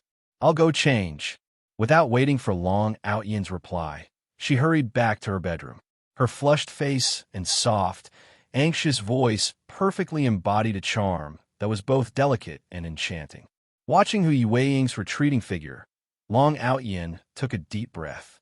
Though still youthful, she already possessed a beauty that could captivate anyone. Long Aotian touched his nose, deciding to take back his earlier thoughts. Hu Yueying wasn't just a stick, she had her own charms. Back in her room, Hu Yueying looked at herself in the mirror. She loosened her grip on her collar, revealing her collarbone, and rubbed her face in frustration. Recalling Long Aotian's stunned gaze, she stood on tiptoe, trying to see if anything was visible from his perspective. Of course, she couldn't see anything, so she assumed Long Aotian hadn't either. Taking a deep breath, she changed into her school uniform and walked back out. Long Aotian was standing in the yard, not entering the house. Pushing aside the bamboo curtain, Hu Yueying tucked a loose strand of hair behind her ear, embarrassed. I didn't know you'd come over. Didn't you say we were having porridge? Long Aotian coughed lightly. Oh, right. Just wait a moment, Long Aotian. It's almost ready. She went into the kitchen, lifted the lid of the pot, and checked the fragrant, bubbling porridge. Hu Yueying turned off the stove. Through the window, she glanced at Long Aotian's figure and pressed her hand to her chest. You're lying. I can see your ears turning red. Brother Long, have some porridge. Hu Yueying handed the bowl of porridge to Long Aotian. Thanks. Long Aotian took the bowl and chopsticks, his gaze inadvertently drifting toward Hu Yueying's chest.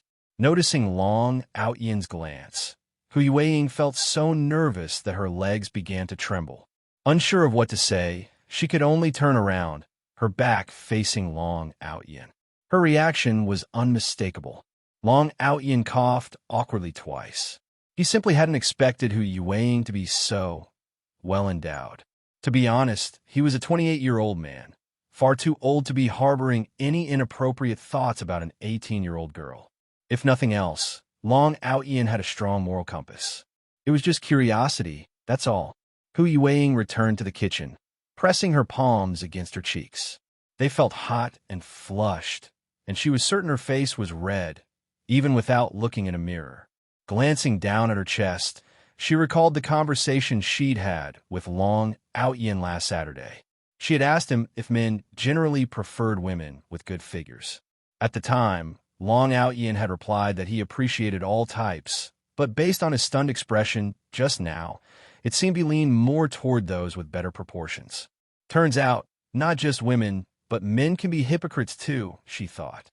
Though she had never considered her figure to be particularly outstanding, the way Long Aotian had looked at her, biting her lip, her cheeks flushed even deeper. Thinking about it, Hu Yueying covered her face with her hands and stomped her feet lightly on the ground. Her youthful awkwardness was on full display. This work is hosted on mananovel.com. This is so embarrassing, she muttered. Suddenly, the bamboo curtain of the kitchen was pulled aside, and Long Aotian asked curiously, What are you doing? Why aren't you coming out to eat? The moment Long Aotian lifted the curtain, Hu Yueying quickly turned away, not wanting him to see her flustered expression. I was just thinking if I should cook a side dish. Just porridge might be a bit too plain. Don't bother. No need for extra dishes, Long Aotian said. Hu Yueying peeked at him briefly before turning away again. Okay. Come out and eat then. Only after Long Aotian left the kitchen did Hu Yueying let out a sigh of relief, her shoulders slumping like a deflated balloon. It seemed Long Aotian had already forgotten the earlier incident, returning to his usual self. Thanks for reading on Mananovel. Hu Yueying took a deep breath, forcing herself to calm down as well. It wasn't that she was overthinking things. After all, Long Aotian was an adult, and his mindset wasn't something someone her age could easily match. If it had been someone younger, they'd probably be just as flustered as she was. But Long Aotian had long since passed the age where such things would make a blush. Soon, Hu Yueying regained her composure and brought the bowls out. The morning air was fresh and slightly chilly. Sitting on the steps of the courtyard, enjoying a bowl of lean meat porridge felt just right. After cleaning up the dishes, it was already 6:40. The two of them headed out to school. Along the way, Hu Yueying remained quiet, her school jacket zipped all the way up to her chin. You look really strange like that, Long Aotian remarked casually. Hu Yueying knew what he meant.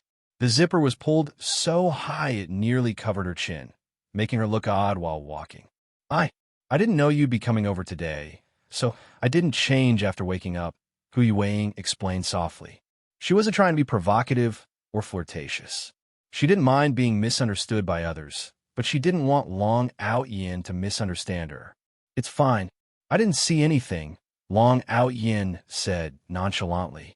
Hu Yueing pursed her lips and glanced at him, muttering under her breath, "You're lying. I saw your ears turn red." Long Aotian stumbled slightly, almost tripping. Though Hu Yueing had spoken quietly, Long Aotian's hearing was sharp. He looked back at the smooth ground and said awkwardly, "Who left pebbles on the road?" No sense of public decency. Then he cleared his throat and added, "What were you muttering just now? I'll smack you if you keep it up." Lately, Hu Yueing had started to wonder if she'd truly changed. Or maybe it was because Long Aotian had threatened to smack her so many times but never actually did it. At first, she had been a little scared. But now, she wasn't afraid at all. Still, for some reason, she found herself instinctively playing along, pretending to be scared. Seeing Hu Yueing still acting afraid of him, Long Aotian's big brother demeanor instantly returned. "Pull your zipper back to normal." Hu Yueing obediently adjusted her zipper to its usual position. "That's better. Now you look normal." Hu Yueing didn't respond, simply walking quietly beside Long Aotian. But the more docile Hu Yueing was, the more it highlighted Long Aotian's own discomfort. Still, there was nothing he could do. This was just how adults were drawn to beauty, even if only for a moment. But when the other person was a girl 10 years younger in mental age, it felt wrong. Yes, that was exactly how Long Aotian felt. If it weren't for the fact that his body had reverted to its 18-year-old state, he'd probably have been labeled a creep by now. The worst part was there was no way to address this properly. Hu Yueing was only 18. If he spoke too lightly, it might come off as flippant. If he spoke too seriously, he might scare her into developing a fear of men. So, the only solution was to use threats to distract her and shift her focus. He had initially planned to brush it off and move on, but he hadn't expected Hu Yueing to notice even his ears turning red. If he didn't act tough, he didn't know how to face her. Fortunately, the awkwardness didn't last long. By the time they reached school, Hu Yueing seemed to have forgotten the earlier incident. She continued to help him with his studies, as usual. When the class bell rang, the math teacher walked in with a stack of test papers. Hu Yueing was about to face her first exam since transferring schools. She took it very seriously. Seeing Hu Yueing so focused, Long Aotian also became more diligent. He wanted to see if the knowledge he'd been absorbing over the past few days would translate well onto the test. So for the entire class, Long Aotian stayed focused. When the bell rang, signaling the end of the test, Long Aotian let out a long sigh of relief. He nudged Hu Yueing with his shoulder. "What is it, Brother Long?" Hu Yueing tilted her head to look at him. "Grab your notebook and go," Long Aotian said, gesturing with his eyes. Hu Yueing glanced at the group of girls she'd been discussing problems with earlier. After a moment's hesitation, she picked up her notebook and walked over. Watching Hu Yueing gradually integrate into the group, Long Aotian suddenly felt a strange sense of pride, as if he were watching his own daughter grow up. Is it too exaggerated? Looking at the smile on Hu Yueing's face, Long Aotian lazily stretched his limbs.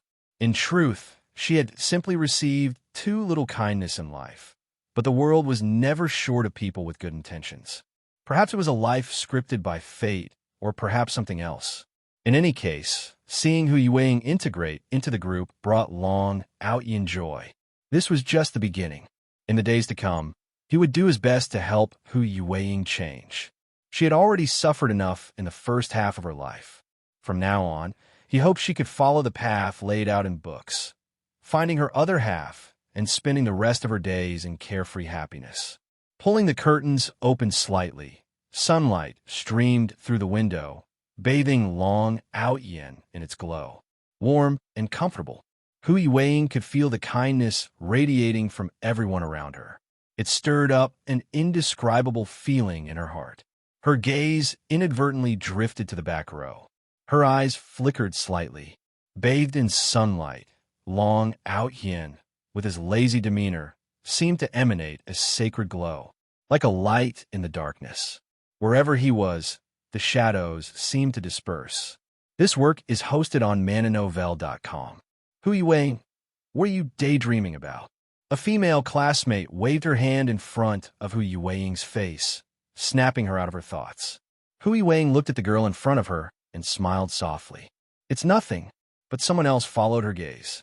Long Aotian, in terms of looks alone, could definitely be described as ruggedly handsome, especially when he smiled. That mischievous grin was unforgettable. But he fought, he cursed, he skipped class, he damaged the class's reputation, and he was the one no one in the class dared to provoke. After a moment of hesitation, the girl whispered a warning to Hu Yuwei, advising her to stay away from Long Aotian. Hu Yuwei would listen to such advice, but she wouldn't act on it. She knew these people meant well. She couldn't argue. Just like how she believed Long Aotian was a kind person, but no one else seemed to agree. Thanks for reading on Man and Novel. It didn't matter. As long as she knew that Long Aotian was a good, kind-hearted person, that was enough. It seemed as though the world had slapped invisible labels on everyone. Long Aotian was trying to help her peel off the label of timidity. She, too, wanted to find a way to remove the negative labels attached to him. Even if she couldn't do it now, it didn't mean she wouldn't be able to in the future. She would make sure everyone knew that Long Aotian was a good person, a very, very good person. He wasn't a troublemaker. In the hallway by the stairs, Li Qingxue passed by Class 7 on her way to the restroom and happened to glance inside. She spotted Long Aotian sitting by the trash can, leaning against the wall, basking in the sunlight. For a moment, she was stunned, then she chuckled softly. He really does love sunbathing. Qingxue, what are you talking about? Her desk mate Wang Rue asked. Following Li Qingxue's gaze, Wang Rue quickly pulled her a few steps forward, away from Class 7's area.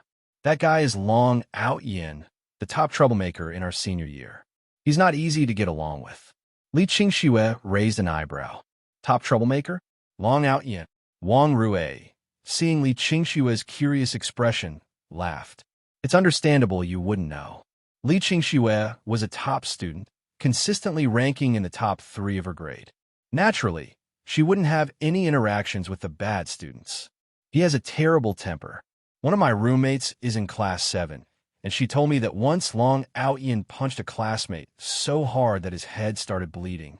It was brutal. My classmate also said that you should never provoke Long Aotian. If you provoke someone else, they might just curse at you, but if you provoke Long Aotian, he'll actually hit you. Li Qingxue looked at Wang Rue in disbelief. For a moment, she wondered if they were talking about the same person. That boy who loved sunbathing and spoke so politely. How could he be the same person Wang Rue was describing? So she asked, "Are you sure you're not mistaken?" I was talking about the boy sitting in the back row, near the trash can. No mistake, that's him. That's Long Aotian. Haven't you heard the saying? Back row by the window, the king's domain, trash can by his side, royal bloodline. Wall at his back, sleeps like a rock. Long Aotian is the only one in our entire senior year who checks all those boxes. Wang Rue said with absolute certainty. Li Qingxue still couldn't believe it. After all, nothing was more convincing than first-hand experience. The boy she had encountered was nothing like the person Wang Rue was describing, especially in terms of temperament and attitude. The boy she had met was completely different. After using the restroom, Li Qingxue passed by Class 7 again and took another look. There he was, sitting in the back row, leaning against the wall, with a trash can beside him. Everything Wang Rue had said matched. They were definitely talking about the same person. So why was there such a stark contrast in their perceptions? Long Aotian tilted his head slightly and caught sight of Li Qingxue through the back door. He raised his hand and waved at her. Strange. Do I look that scary? Long Aotian touched his face, puzzled. Wang Rue grabbed Li Qingxue's arm and hurried her back to their classroom. Oh no. Oh no. Li Qingxue, you're in trouble. Did you see that? Long Aotian waved at you. That means he's interested in you. Li Qingxue couldn't help but laugh at Wang Rue's words. He was just saying hi. It's not as dramatic as you're making it out to be. Now, Li Qingxue was certain. They were indeed talking about the same person.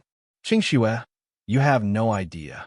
Once you get involved with a bad boy like Long Aotian, they stick to you like glue. They'll pester you, wanting to date you.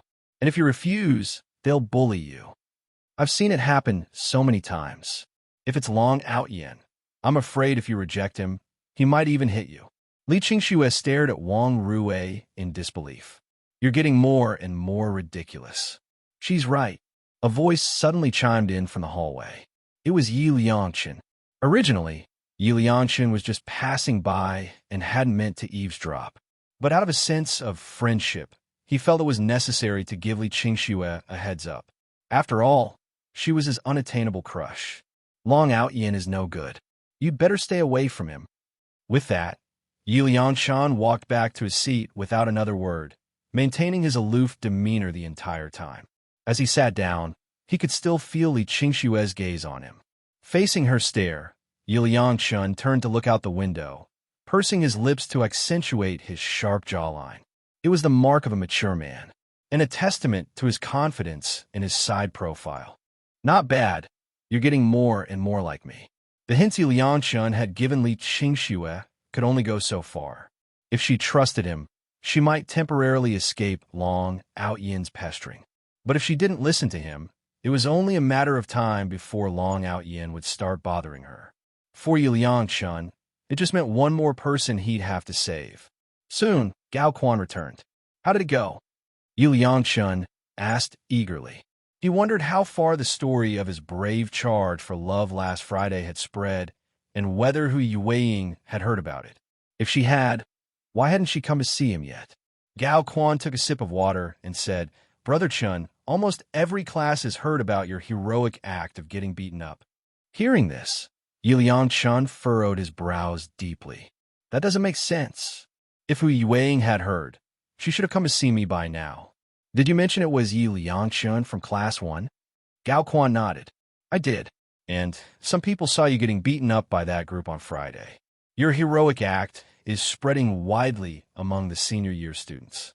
Hearing this, Yi Liangchen decided to wait a little longer. If Hu Yueying still didn't come to him, he'd go find her himself. That girl was probably too shy to approach him. As a man, there was nothing wrong with taking the initiative when it came to someone you liked. This work is hosted on mananovel.com. With that thought, Yi Liangchen decided to wait a bit more. Oh, Brother Chun, on my way back, I overheard Li Qingxue and Wang Rue discussing Long Aotian. Should you warn Li Qingxue about him? After all, Long Aotian isn't exactly a good guy, Gao Quan whispered. Even though they weren't in the same class, they had all heard about Long Aotian's bad reputation. Yi Liangchen glanced at Li Qingxue's back. As a friend, I've already warned her. Whether she listens or not is up to her. Truthfully, Yi Liangchen hoped Long Aotian would bother Li Qingxue. Long Aotian's roughness would serve as a stark contrast to his own gentleness. Perhaps it would speed up Li Qingxue's realization, her regret, and her desperate attempt to win him back. Thinking this, Yi Liangchen sighed quietly. The feeling of having everything under control was somewhat boring. If only there were some challenges, his life might ripple with a little more excitement. Brother Chun, Li Qingxue just looked back at you again, Gao Quan whispered beside him. Thanks for reading on Mananovel. I know, Yi Liangchen said, a slight smile curling at the corner of his lips.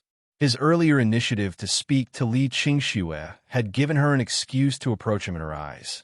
She must be feeling very excited right now, probably wanting to say a lot to him.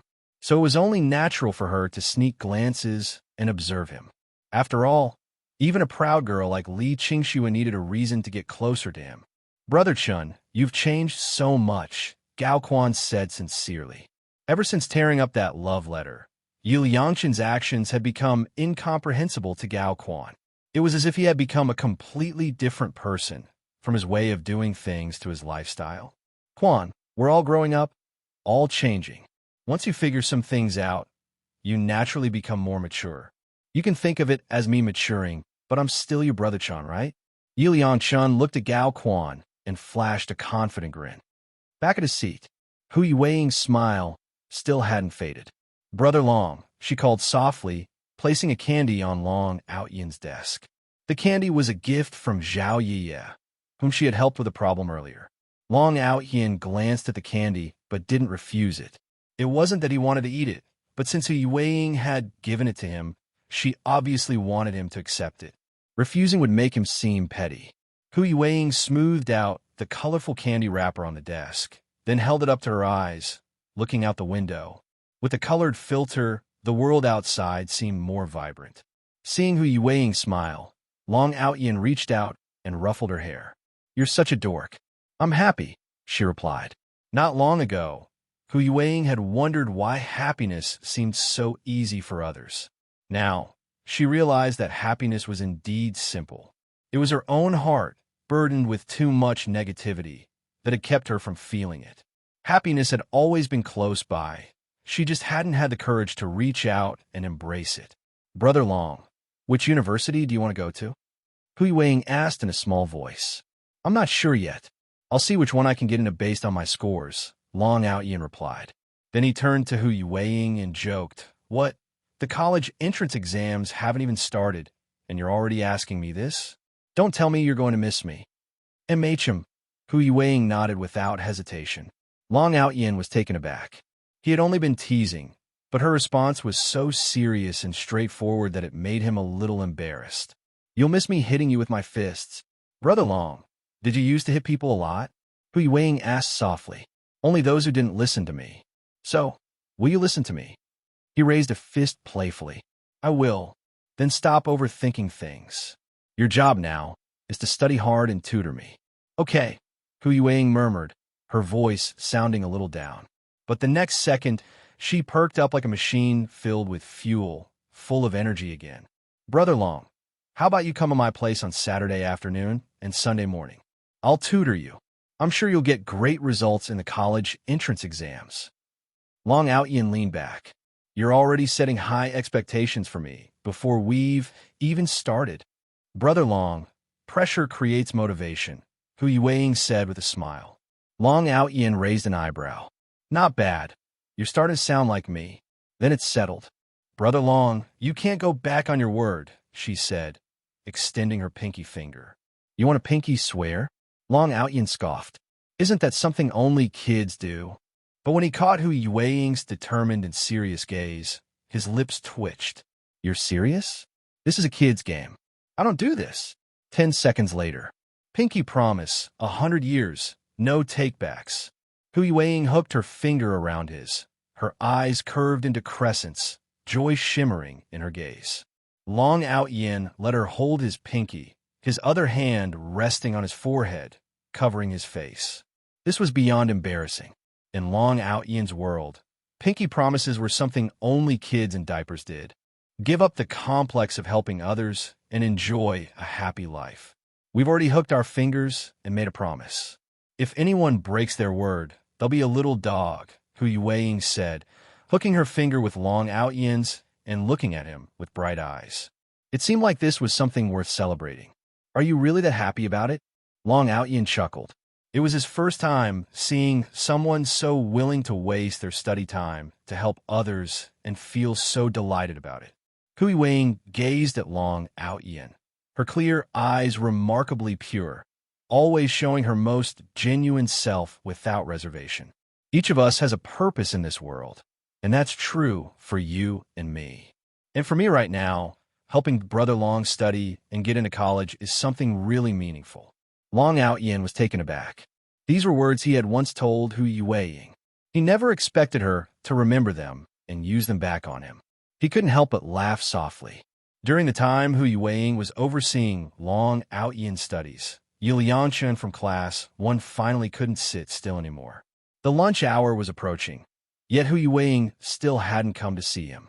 That would have been fine, as Hu Yueying was a shy, reserved kind of girl. But Li Qingxue hadn't come to see him either, which was quite puzzling. Gao Quan had seen Li Qingxue sneak glances at him.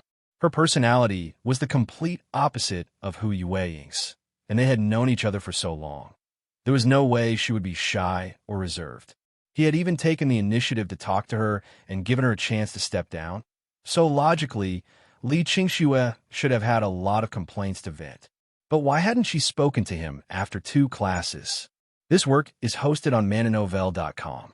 Realizing this, Yi Liangchun couldn't bear it any longer. It was time for him to take action. He stood up and walked over to Li Qingxue, not saying a word but standing in front of her, looking straight ahead without glancing at her. Li Qingxue looked at Yi Liangchun standing beside her and raised her eyes to meet his. "Do you need something?" Hearing Li Qingxue speak to him, Yi Liangchun took a deep breath and said in a heavy voice, "You know, in my heart, you're still my friend. So, as a friend, I feel obligated to remind you. Long Aotian isn't a good person. You'd better stay away from him." Li Qingxue looked at Yi Liangchun, recalling the memory of the young man lying on the grassy field with 2 leaves covering his eyes, lazily soaking up the sun, calmly guiding her through her thoughts. "I know. Don't worry. I have my own judgment." At this, Yi Liangchun almost lost his composure. What he wanted to hear wasn't this. He had given Li Qingxue a way out, and she should have said something about how she had been uncomfortable, how she missed him, and so on. Thanks for reading on Man and Novel. What did she mean by "I have my own judgment"? Was she implying she didn't believe him? He furrowed his brow. "Anyway, I've warned you. If you don't listen and end up regretting it, don't cry and don't come looking for me." At this point, Yi Liangchun gave a bitter smile. Giving up the habit of helping others, enjoying a happy life. "I won't meddle in your affairs anymore. Some people will only turn around after hitting a wall. Do you really have to wait until Long Aotian gets entangled with you, until he reveals his true nature, before you regret it? All right then, I won't meddle in your affairs anymore. Originally, this time around, I just wanted to slightly hurt your feelings, to end the chasing after my husband's love tragedy earlier, but it seems it was all just my own wishful thinking. I'll wait for you to feel remorseful, cry in regret, and beg for my forgiveness, experiencing both mental and physical torment, and then I'll redeem you. Only then will you fully understand how good I am." Having known each other for nearly a decade, this was the first time Yi Liangchun had spoken to her like this. Li Qingxue wasn't an overly sensitive person, but hearing these words, how could she feel good? A week ago, they were still the best of friends, chatting about everything. Seeing Yi Liangchun's resolute, departing figure, Li Qingxue's eyes reddened. "What's wrong with you, Qingxue?" "Yi Liangchun, you're being too harsh. You've made Qingxue cry." Hearing Wang Rue's voice, Yi Liangchun's steps paused for a moment. But this time, he didn't look back. Li Qingxue was crying because he was giving up on her completely. She had felt his stance and was upset, regretting it, and that's why she choked up. He gave a bitter smile. Indeed, everything had returned to the trajectory of his dream. Taking a deep breath, he slightly angled his head to reveal his sharp jawline and said in a calm, even tone, "No one will always stay by your side, but I hope you make decisions you won't regret in the end." He then left the classroom directly. Yi Liangchun's actions left the classmates in the classroom in disbelief. Initially, they thought that when Yi Liangchun made his 99th confession, it was just another tactic to pique Li Qingxue's interest, a kind of reverse psychology to attract her attention.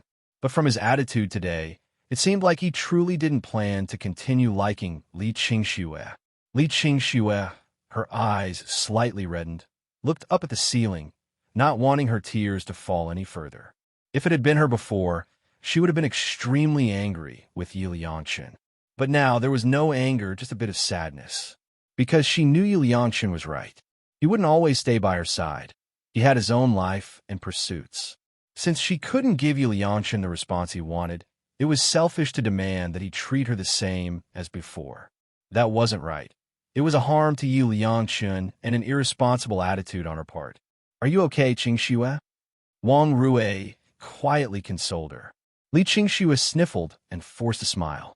"I'm fine." She then wiped her eyes with the back of her hand. "Yi Liangchun is being too much. It's just that you didn't accept his confession. Does he have to act like this?" Wang Rue said indignantly. Hearing this, Li Qingxue's gaze stirred. It wasn't just her. If she hadn't met Long Aotian, she might have thought the same thing as Wang Rue. She might have thought, I just didn't accept Yu Liangshan's confession. Does he have to treat me like this? Long Aotian's mature thoughts always seemed to see the essence of problems. He never spoke ill of anyone, only finding the root of the issue. If she could understand it, then she had understood it. If she couldn't, she would only go further down the wrong path. Fortunately, she had found the essence of the problem and had come to understand it. Looking at Wang Rue, she held her hand. This isn't Yu Liangshan's fault. He was just giving me a warning as a friend. It's me who's having trouble accepting this change. It has nothing to do with him. After all, Yu Liangshan had always been very good to her. If someone who had always been good to you suddenly turns cold, the emotional gap could indeed make one feel sad. But if you set aside the distressing emotions, you'd find that what Yu Liangshan said was actually right. He just treated her as an ordinary friend, no longer as someone he favored.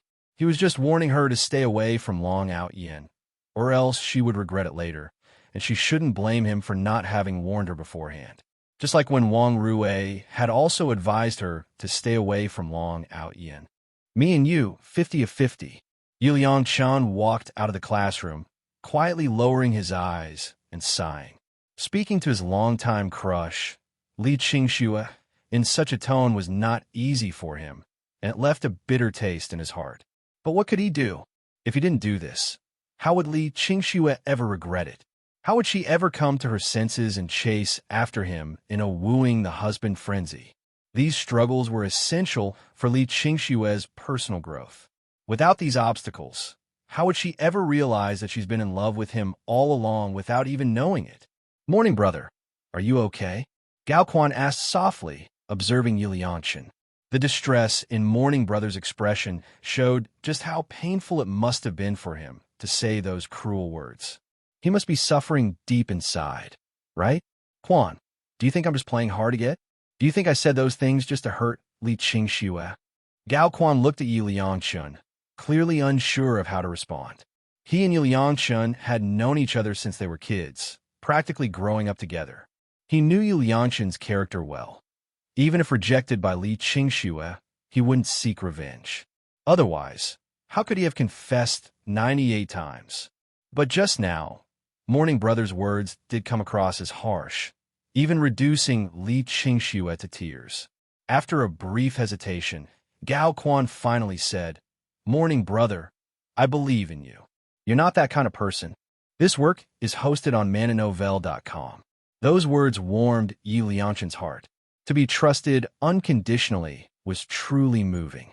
Yu Liangshan nodded. You're right, I'm not that kind of person.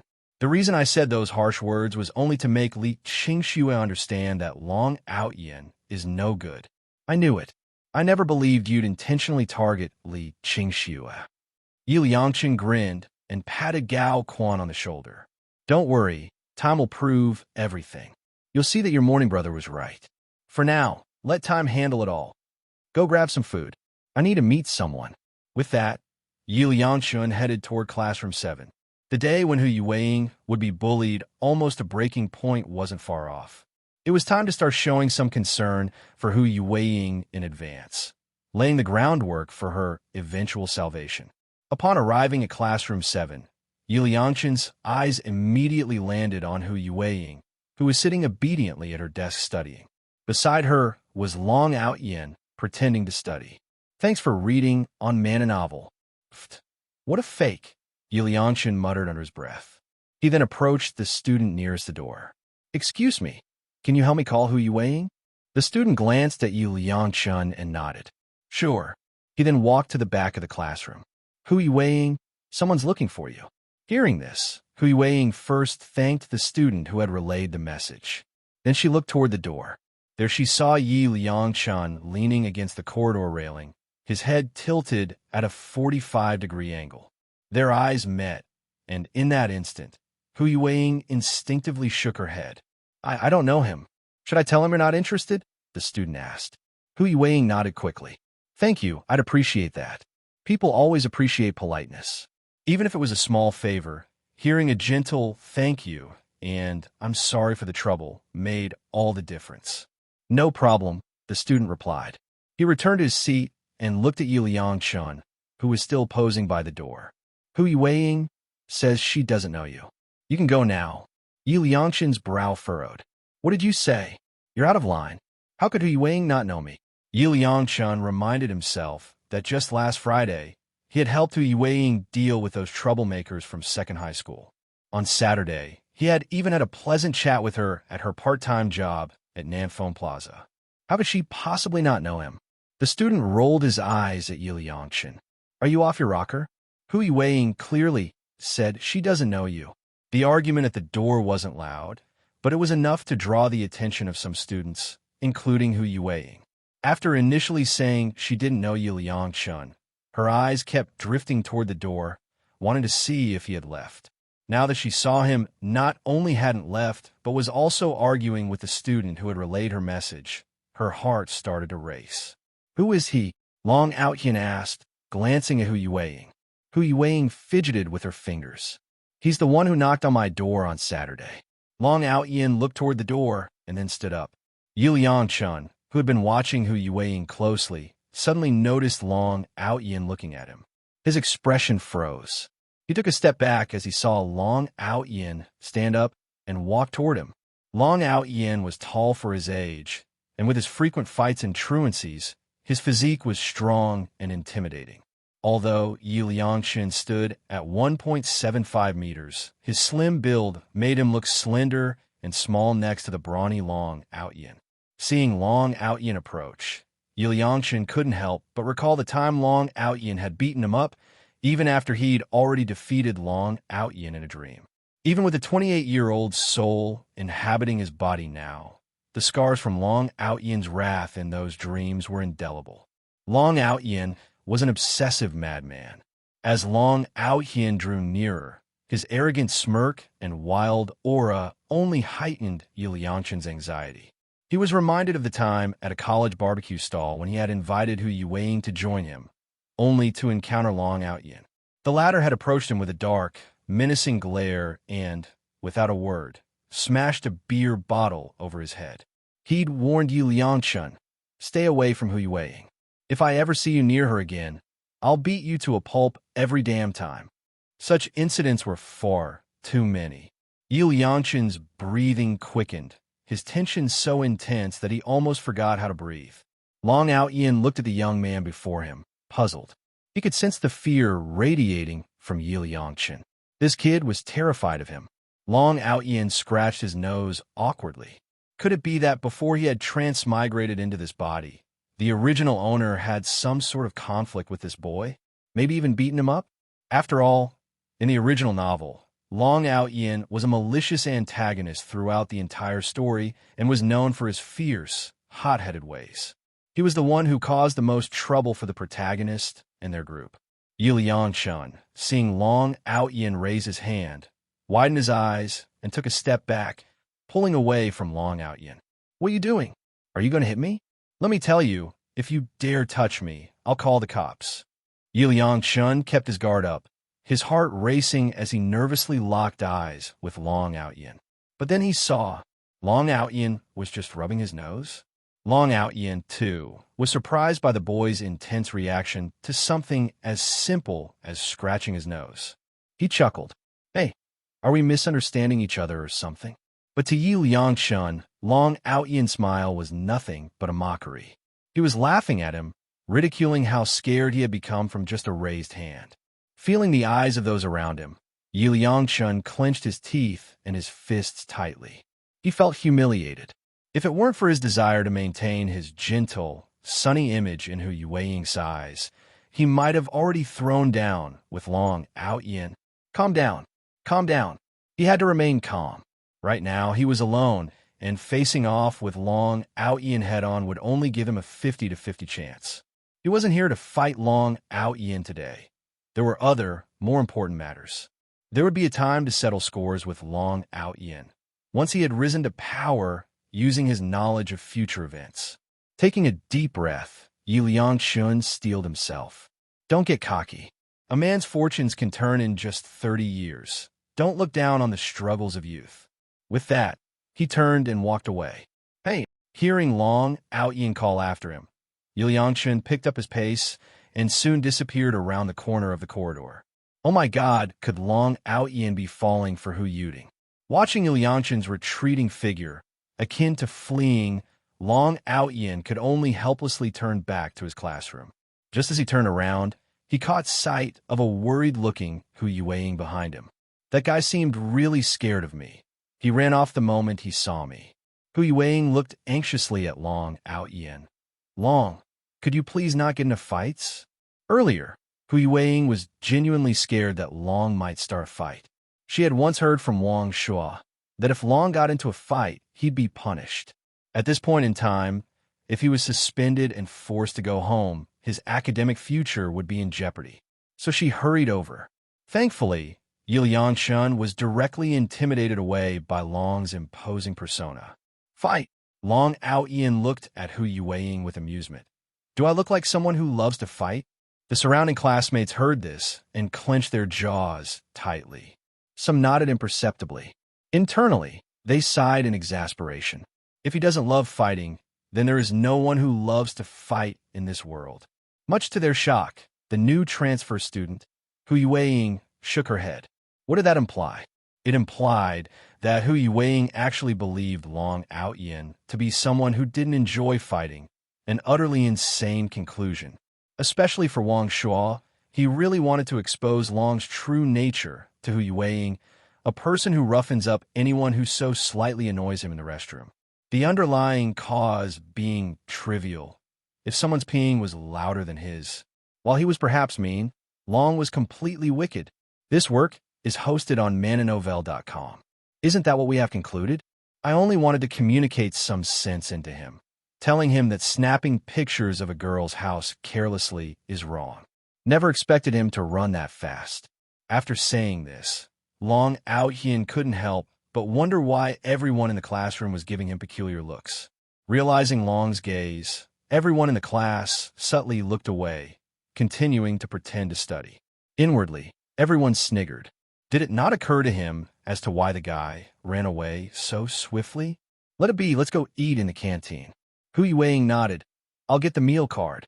Why fetch the meal card? You're tutoring me, so I'll offer you lunch, as simple as that. Or else people might think I, Long Aotian, am taking advantage of a girl. Long stated outright. Hu Yueying hesitated for a moment, before feeling a sharp pain on her head. Thanks for reading on Mananovel. Long Aotian raised his fist. Don't be stubborn, or I'll thump you. I returned your pen earlier. You lent me your notes. That's because you didn't want to owe me anything. You're tutoring me. I'm treating you lunch. It's likewise on a mental level. So, could you quit your unnecessary talk? You're as annoying as a monk, killing me with your noise. Okay, Long. Wait for a moment. I'll get something. Hu Yueying said. Noticing the raised fist, she quickly shielded her head. It's a pickle. Fetching her pickles, she obediently followed Long Aotian downstairs towards the canteen. Do you guys think Long Aotian likes Hu Yueying? Is it possible he likes Hu Yueying? Therefore, he intends to amend his wrongdoings for her. Yes, I think it is so. Long Aotian has been in this school for 3 years, always taking pleasure in bullying others. Hu Yueying is the first person he actively helped. At this point, everyone's gaze fell on Wong Shua, feeling the stare. What are you looking at me for? I've already apologized to Hu Yueying. And besides, Hu Yueying is so innocent and purely cute. Who wouldn't want to tease her a bit? Here, Wong Shua hesitated a little, but I think Long Aotian might really like Hu Yueying, otherwise he wouldn't have held back earlier and just attacked. At this, some girls didn't entirely agree. But Hu Yueying is a top student. With Long Aotian's current grades, it's not even certain he could get into college. There's a huge gap between them. The speaker was a female student who had previously been discussing maths and chemistry problems with Hu Yueying. Hu Yueying's problem-solving approach was incredibly clear. On today's exam, nearly all the challenging questions they discussed together were correctly solved by Hu Yueying. Even the best guy in our class can't achieve that, let alone Long Aotian, the last one. It's no wonder Long Aotian started studying hard. But do you think Long Aotian stand a chance? We'll see after this test, right? At this point, everyone in the class began to look forward to the exam results in the afternoon. Elsewhere, after reaching the cafeteria, Yu Liangchun was still seething. Gao Quan, who had been waiting for him with food, was puzzled. Seeing Yu Liangchun's red face due to anger, Gao Quan asked in a low voice, "Brother Chun, what's up with you?" Yu Liangchun took a few deep breaths, closed his eyes, and inhaled deeply, managing to calm down. "It's nothing. I just want to see Long Aotian." Hearing this, Gao Quan hesitated, then linked Yu Liangchun's visit to Long Aotian with Li Qingxue. "Brother Chun, you didn't go to find trouble with Long Aotian because of Li Qingxue, did you? Are you okay? Did he hit you?" Having said that, Yu Liangchun blinked, his eyes lit up, then continued along Gao Quan's words. "Well, even though I've given up pursuing Qingxue, I can't just let things go considering we've been friends for so many years." "Oh my God, Brother Chun, you're too cool. You said that you don't care about Li Qingxue, and the next second you went looking for Long Aotian." Seeing the admiration in Gao Quan's eyes, Yu Liangchun sat up straight, adjusted his school uniform collar, and said, "Don't tell anyone else about this." "Okay, don't worry, Brother Chun. Since you want to protect Li Qingxue quietly, I won't say anything." Yu Liangchun's mouth twitched, feeling that Gao Quan was too honest. He didn't tell him, so he really wasn't going to say anything? "If you don't tell her, how can Li Qingxue know that I went to see Long Aotian because of her?" Immediately, he cleared his throat lightly. "I just want to keep a low profile. Actually, you could secretly tell Li Qingxue's desk mate to have Wang Rue keep an eye out. If Long Aotian dares to approach Li Qingxue again, she can inform me promptly." "All right." Gao Quan earnestly nodded his head. No sooner had he spoken, his eyes darted towards the canteen entrance. "Brother Chun," he murmured, "Long Aotian is here. He isn't coming for you, right?" Hearing this, Yu Liangchun instinctively turned to look at the canteen entrance. Sure enough, Long Aotian walked in. Trailing behind was Yu Weiing. He swiftly turned back, clenching his fist tightly. Damn it. He knew he shouldn't have provoked Long Aotian. That guy's like a rabid dog. Once he bites, he doesn't let go. "Don't look," Yu Liangchun said to Gao Quan. As long as he didn't make eye contact with Long Aotian wouldn't notice him. After all, with so many people in the canteen and his back turned, it was impossible for him to pinpoint him specifically. After waiting a while, Yu Liangchun asked in a low voice, "Where's Long Aotian now?" "He's sitting down to eat with a really pretty girl," Gao Quan replied, eyes glued to Yu Weiing, unable to resist stealing a few more glances. The first 2 times Yu Weiing had been following behind Long Aotian, her head always bowed low. It was hard to get a clear look at her. But today was different. She was smiling. Her delicate and soft features exuded an indescribable purity. Especially when she smiled, her allure mixed with an irresistible charm. You're completely caught off guard, wanting to steal another look. It seemed that everything around her became insignificant in the face of her smile. Seeing Gao Quan's reactions, Yu Liangchun couldn't help but find it amusing. If he were to tell him that Yu Weiing would eventually be his wife, he'd probably be dumbfounded. It's only natural for people to take a second look at beautiful things. This is something you can't prevent. However, if this treasure of a girl only had eyes for him, it would surely make countless others envious of him. Like that, "Pull me along, or I won't be able to control myself." "Stop looking. You look so pathetic." Gao Quan awkwardly withdrew his gaze. "Chunji, that female classmate is really beautiful, especially that charming and shy aura. Even Li Qingxue can't compare to her." Yu Liangchun chuckled. Of course, she's his treasure girl. The word treasure already perfectly encapsulates Yu Weiing's place in Yu Liangchun's heart. It's also because Yu Weiing is so charming that Long Aotian went crazy trying to win her over. Her name is Yu Weiing. Believe it or not, her future husband will be me. Yu Liangchun confidently flicked his fringe and smirked. "Chunji, you didn't even look at her, and you still dare to make such big claims? And what about your pursuit of Li Qingxue? What if Li Qingxue becomes my wife in the future too?" Yu Liangchun rubbed his forehead, acting as if he didn't want to talk about it anymore. Gao Quan was stunned. "Chunji, are you feverish? Should I take you to the infirmary? It's still broad daylight, and you're already having daydreams?" Forget about Li Qingxue. Just take a look at that female classmate who always hangs around Long Aotian. That's Long Aotian, the infamous troublemaker of the whole school. He's known for fighting, skipping classes, openly defying teachers, and doing every bad thing imaginable during school years. To go up against such a person for a girl is practically asking for a beating, isn't it? With Chun Ji's build, Long Aotian would probably knock him out with just one kick. This work is hosted on mananovel.com. That's why Gao Quan thought Yi Liangshan was really sick, and not just a little bit. Yi Liangshan confidently sipped some soup. How about a bet? What are we betting on? We'll bet whether Li Qingxue and Hu Yueying will become my wives in the future. If I lose, I'll pay for all our outings. And if you lose, you'll pay for our outings. Gao Quan rolled his eyes. Chunji, you're really good at blowing things out of proportion. Marriage is at least after college graduation, right? That's way too far off for me. What if I say that by the end of this summer's college entrance exam, they'll both be my girlfriends? Yi Liangshan smiled confidently. Gao Quan burst out laughing, finding it hilarious. His eyes practically narrowed into slits. Did you just say that after the college entrance exam, both Hu Yueying and Li Qingxue will be your girlfriends? Qinji, if you want to invite me out, you don't have to go that far. Tonight, I'll go home and check out famous travel spots around the world. After the exam, you'll take me there. Thanks for reading on Man and Novel.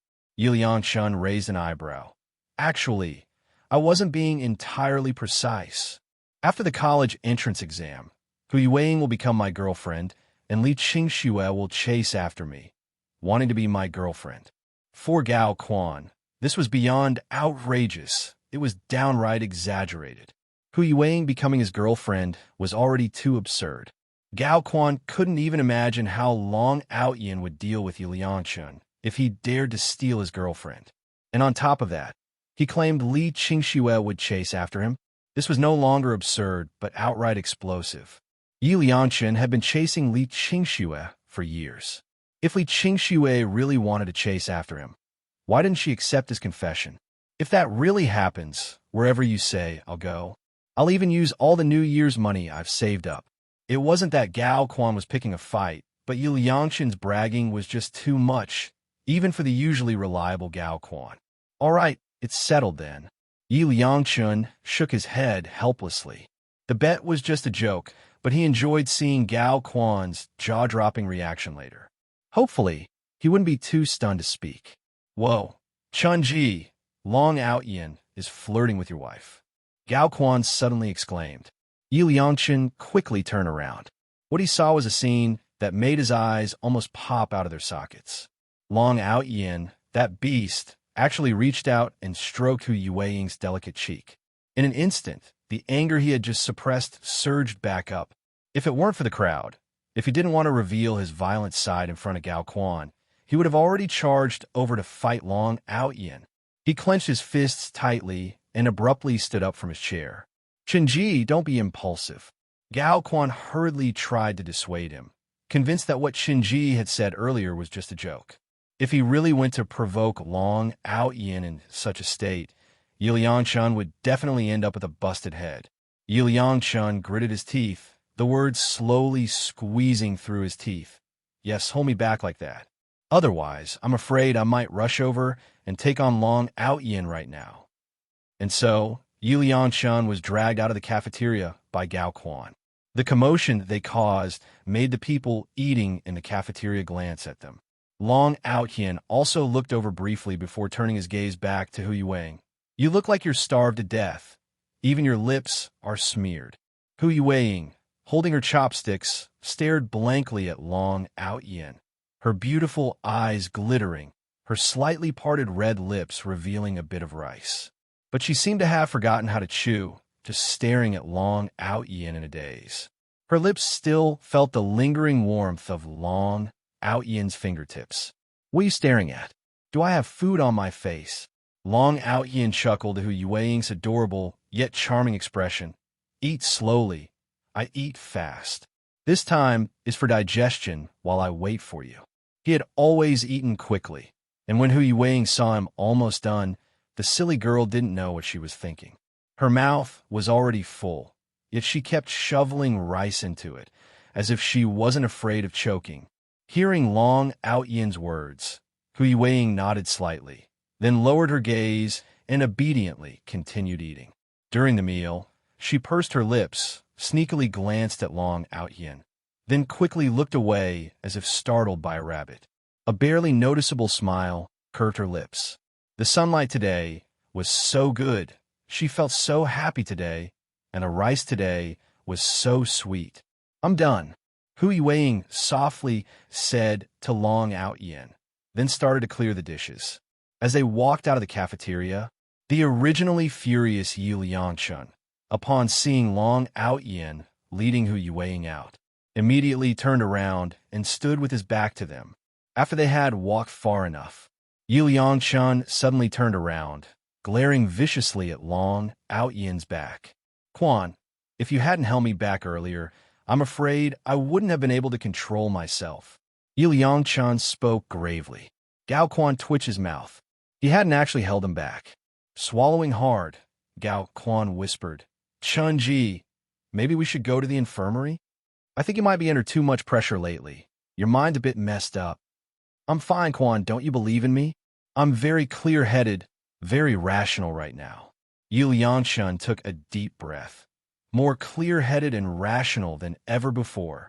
Gao Quan sighed in exasperation. Not only did he fantasize about Long Aotian's girlfriend being his own, but also claimed that Li Qingxue would chase after him. Last Friday, he randomly picked a fight with someone and got beaten up. And then, he wanted Gao Quan to spread that embarrassing story around. Now that he thought about it, the problems had been there for a while. It seemed that Li Qingxue rejecting Chun Ji really took a toll on him. Of course, Gao Quan didn't say this out loud to Yi Liangchun, or else he didn't know what reaction he would get. The highlight moments of Long Aotian. Yi Liangchun's expression turned sour as he returned to the classroom. As he sat back in his seat, Yi Liangchun closed his eyes and took a deep breath. Wang Rui looked at him curiously. What's wrong with this guy? He made Li Qingxue cry. And now he's the one acting like he's about to burst with anger? Gao Quan, what's wrong with him? Seeing Gao Quan walking from behind, Wang Rui asked. Gao Quan first glanced at Li Qingxue, recalling what Yi Liangchun had said. After hesitating for a moment, he chose to tell Wang Rui in front of Li Qingxue, even though Brother Chun has given up on pursuing Qingxue. After all, they've been friends for so many years, so he can't just completely turn a blind eye. That's why Brother Chun went to look for Long Aotian. After saying this, he gave Li Qingxue a deep look before returning to his seat. Hearing these words, Li Qingxue, who had been silent all along, unconsciously tightened her grip on the pen in her hand. Her gaze toward Yi Liangchun became complicated.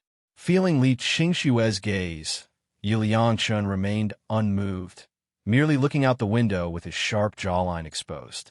Brother Chun, I'm sorry. Even though you told me not to say anything, I still mentioned in front of Li Qingxue that you want to pick a fight with Long Aotian for her. Gao Quan whispered, You won't blame me, right? He felt that since Yi Liangchun was willing to go to such lengths for Li Qingxue, it shouldn't be kept a secret. It had been a long time since he had seen someone so devoted, silently making sacrifices without expecting anything in return. This work is hosted on mananovel.com. Such scenarios, Gao Quan had only seen on TV growing up. This just showed how deep Yi Liangchun's love for Li Qingxue was. Yi Liangchun's heart was elated, but on the surface, he still didn't show too much. He spoke in a deep voice. Fool, why would Brother Chun blame you? You're just stating a fact. At this point, Yi Liangchun self-deprecatingly chuckled. Besides, these are all things I did willingly, and I never expected Li Qingxue to repay me or be moved by it.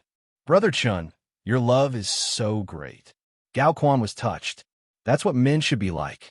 You just haven't met someone you like yet. If you do, you'll act like Brother Chun.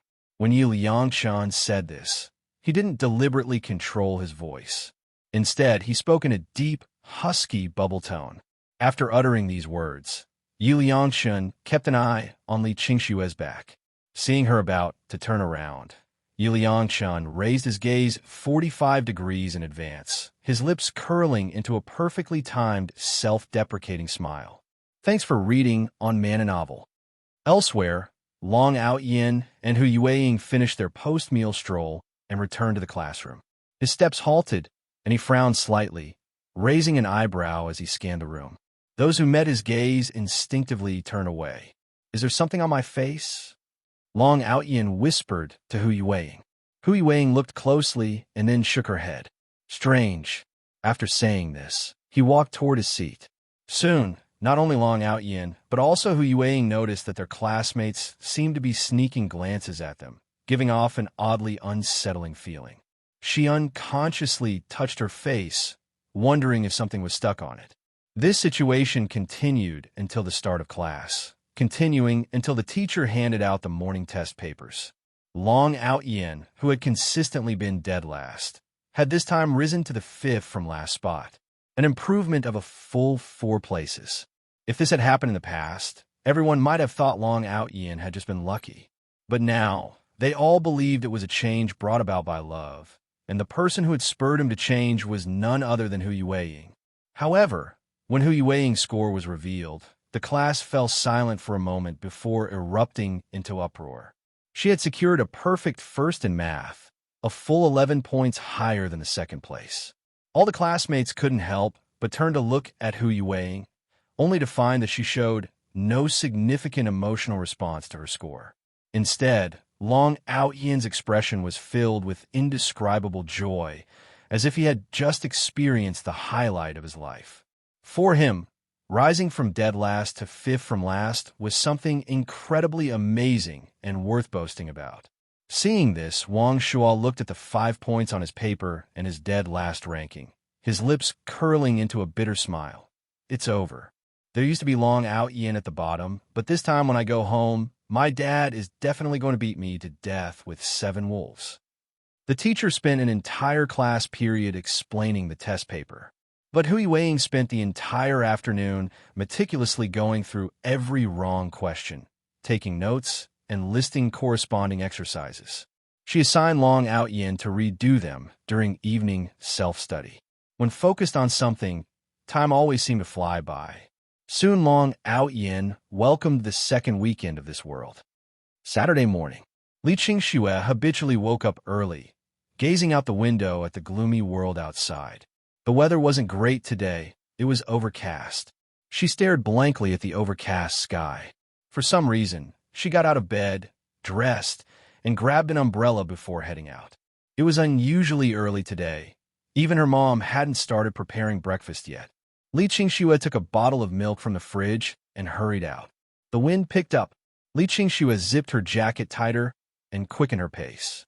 Arriving at the riverside park, she looked up. Due to the weather, the area that is usually bustling with elderly people exercising was only sparsely populated today. As the first drop of rain fell, the remaining people began to head home. Li Qingxue walked alone to the riverside lawn, opened her umbrella, and sat down. The sound of wind rustling the river, the gentle flow of the water, the tapping of rain on the umbrella, the dampness on her face. These sounds formed the most beautiful and unique musical harmonies of nature. Listening quietly to these sounds, her mood became unexpectedly pleasant and relaxed. The rain grew heavier, soaking the lawn. Li Qingxue slowly stood up from the grass. Glancing at the time on her phone, she walked up the slope to the flat cement ground above, once again looking around. The rippling rain created a curtain of water in her vision. Indeed, such weather is most suitable for sleeping. Just as she was about to leave, her gaze caught a silhouette in the distance, lazily lying on a park pavilion bench. Li Qingxue's eyes lit up.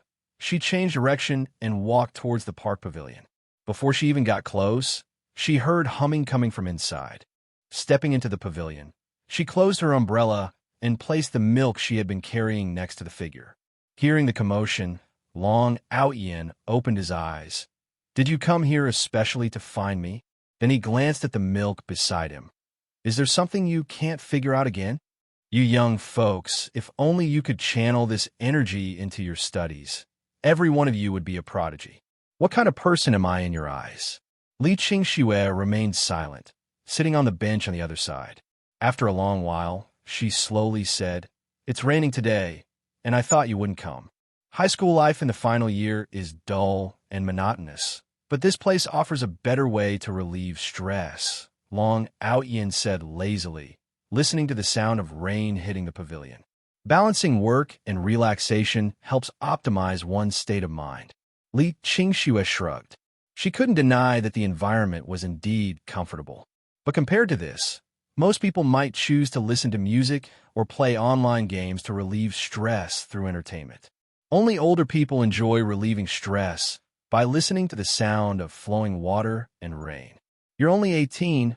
Why do you act so old?" "I'm precocious," Long Aotian said simply. Li Qingxue chuckled. "I don't believe you're precocious." With that laugh, the clouds in her heart dissipated. Li Qingxue sat on the bench, hugging her knees, staring blankly at the rain outside the pavilion. "By the way, may I ask if you're Long Aotian?" "Yes, what do you think? Does my name sound powerful, shaking its suffocating, bountiful breath, expelling fabulous?" After hesitating, Li Qingxue lowered her voice. "I'm sorry for my friend's actions. I apologize on his behalf. I've actually wanted to apologize to you in person for a while, but there was never an opportunity at school. I hope you can accept this belated apology. This incident was just a simple misunderstanding. There was nothing much to it, except that Yu Liangchun happened to hear about it. Regardless, the cause of the incident was ultimately her. This work is hosted on mananovel.com. Otherwise, Yu Liangchun wouldn't have gone to trouble Long Aotian, so she should apologize. "Trouble me?" Long Aotian looked at Li Qingxue strangely. "Haven't you heard about me at school?" "I have." "Then why would you say something like that? Who dares to cause trouble for me?" Hearing this, Li Qingxue was slightly surprised. "Didn't anyone bother you on Monday at noon after school?" Long Aotian thought carefully. This whole week, under Hu Yueying's supervision, he had been diligently practicing problems every day and hadn't been disturbed by anyone. So he confidently replied, "No." Upon hearing Long Aotian's affirmative answer, Li Qingxue was puzzled and asked quietly, "Could it be that there's another student in our school named Long Aotian?" "Are you kidding me?" Long Aotian laughed at Li Qingxue's suspicious, uncertain, and cautious tone. Seeing Long Aotian's big, bright smile full of youthful energy, Li Qingxue's eyes softened. "But you're different from the rumors. My classmates say you're very violent, that you'll hit someone without a second thought. Anyone who provokes, you will end up regretting it. Thanks for reading on Mananovel. They even say you once kicked someone 10 meters away." Long Aotian saw Li Qingxue getting more and more excited and her eyes lighting up, so he quickly waved his hands. "Stop, stop. 10 meters in one kick? Are you treating me like Superman?" Li Qingxue looked at Long Aotian, a smile rising from the bottom of her heart. "But when I talk to you and interact with you, I don't feel like you're the kind of person who would hit someone without a second thought.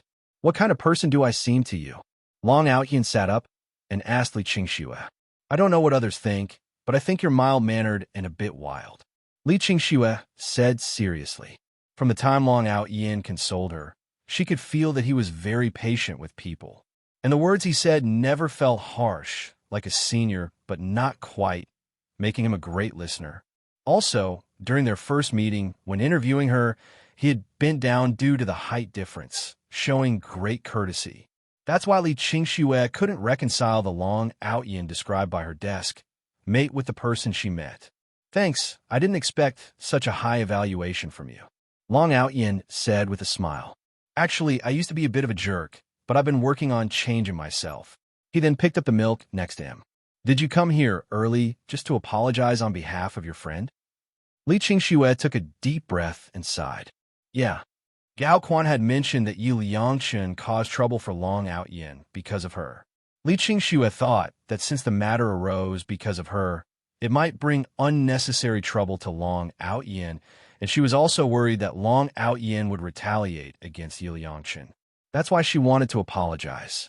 After all, they were classmates and friends, and there was no need for any unpleasantness. Moreover, it was just a misunderstanding. But now, from the mouth of the person involved, she learned that Yi Liangshun hadn't caused any trouble for Long Aotian. So, was Gao Quan lying to her? Or did Yi Liangshun ask Gao Quan to lie to her? She didn't know what to feel, just complex emotions. Long Aotian glanced at Li Qingxue and said with a smile, "Your generation puts far too much importance on the naive feelings between boys and girls." Like Li Qingxue, who was very slow in matters of love, Long Aotian, just by looking at her expression, knew she was caught up in another bout of confusion. He considered it normal. If someone had been by his side for 9 years, he would probably be in a dilemma for a moment too. Love is beautiful for everyone, but a healthy relationship should be one where both sides progress together, rather than getting deeper into entanglement. Whether it's you or your friend, if you can't let go of each other, you can give him a chance and reevaluate your relationship from another perspective, and you might experience some different changes. Of course, all of this should wait until after the college entrance exam. This was a small piece of advice Long Aotian gave her. He wanted to tell her not to get stuck in love and confusion. If she couldn't let go, try to take it seriously, follow her heart, and have no regrets. Li Qingxue's eyes moved slightly because Long Aotian's words really resonated with her. Her life plan was exactly that, and she firmly believed that if two people truly loved each other, they would meet at the peak. That's why from the beginning, she hadn't planned to include love in her high school life. The rain gradually became lighter. Long Aotian put the milk back next to Li Qingxue. "The rain is lighter. I'm leaving first. I hope the next time we meet, you won't be stuck in confusion." Li Qingxue then noticed that Long Aotian didn't have an umbrella. She was just about to suggest maybe she could accompany him back. But Long Aotian just waved at her, walking further into the rain, his figure gradually fading in the rain, as if fearless of the rain, free and straightforward. After Long Aotian left, Li Qingxue looked at the milk beside her, gazing into the endless rain. She couldn't help but stretch. Whether it was for any reason that she was lied to, just like Long Aotian said, it's like her life plan, everything could wait until after the college entrance exam. People with poor judgment should be avoided and given a wide berth. Taking a photo of the rain outside, immediately began editing the caption on his phone. All the sudden thoughts in the world are just because they were always on your mind, but it seems that's all it can be. Forgive me, your night has stepped down. Click to upload. Yi Liangshun watched the photo upload before lying back down on the bed. While refreshing his phone screen, he muttered to himself, "I wonder how much it will hurt you to see this." After refreshing for a while, he found no browsing history, guessing that Li Qingxue might be studying and not looking at her phone right now. So he put the phone down, lying on the bed and staring at the ceiling. This past week, he hadn't been treating Li Qingxue nicely at all. Instead, he had been keeping up a cold and indifferent attitude in front of her. There were several times when Yi Liangshun had clearly seen Li Qingxue trying to say something to him, but hesitating. It seemed like she wanted to say something to him, but he never gave her the chance to speak. "You must be feeling really miserable inside, but I'm sorry, I can't help it. These things you have to go through are necessary. Only by experiencing a fire chasing the husband can you really understand how much you love me. Otherwise, you won't cherish me. We've known each other for so long that you can't tell if it's friendship or something more between us. But it doesn't matter. I can help you with that. Having the person who is always chased after you suddenly distance themselves, you must be very uncomfortable, right?" This work is hosted on mananovel.com. But this was exactly the effect Yi Liangshun wanted. The more uncomfortable Li Qingxue felt, the more she would think about all the good times they shared. The more she thought about how he was always there for her, the more regretful she would become about not accepting his confession. She would slowly start to suffer and gradually wake up, eventually kicking off a fire-chasing the husband scenario for him, just like in his dream, chasing after him, expressing her feelings to him. At that point, the initiative would be in his hands. Thinking about this and the bet he made with Gao Quan, Yi Liangshun couldn't help but let out a contemptuous laugh. He really couldn't imagine what kind of expression Gao Quan would have when that happens. Suddenly, something crossed Yi Liangshun's mind. With such heavy rain today, should He Weiing be doing part-time work? Thanks for reading on Man and Novel. From what I know about the treasure girl, as long as it's not raining knives from the sky, she would definitely go to work. I wonder if she brought an umbrella. If she sees me all soaked just to give her an umbrella, that treasure girl should be really moved, right? Thinking about this, Yi Liangchun decided to go and check. While taking into account Li Qingshue's feelings, he also couldn't forget about his treasure girl. Although there was only a week left before he would officially meet Hu Yueying in his dream, this didn't stop him from being able to show his concern for her early. A perfect man should be fair to all. He got up, put on clothes, looked at what he was wearing, hesitated for a moment, then took it off. Opening the wardrobe, he found his white shirt. Because the white shirt would cling tightly to his body when wet, it could unconsciously show off his figure, while also letting Hu Yueying see how much effort he made just to give her an umbrella. Long Aotian returned home, took a shower, and looked at the still pouring rain outside, grabbing an umbrella and stepping out of his house. He arrived at the vegetable market. Having visited often recently, Long Aotian had become familiar with the vendors around here. When buying vegetables, they even gave Long Aotian a small discount. With his purchases in hand, Long Aotian asked the old man at the stall to cut a piece of meat, thinking just eating meat wouldn't do. Finally, he asked the old man to chop some spare ribs for him. Going to see that young teacher again? The old man asked softly, looking at the vegetables Long Aotian bought. Yeah, I'll be going to her place for tutoring every weekend from now on, Long Aotian replied. All right, the old man laughed. Thinking about how his son had improved from being last place to fifth from last, he happily chopped a few more pounds of spare ribs. As parents, seeing their child consistently ranked last, how could they not be anxious? Previously, because of Long Aotian's grades, the old man had suggested that Long Aotian could go to a tutoring center. But because of this matter, Long Aotian had the biggest argument with him ever. Ever since then, the old man didn't know how to bring up the topic with Long Aotian anymore, wanting to say something to his child but afraid of making their relationship even more strained. Now, seeing Long Aotian slowly changing, the old man was overjoyed.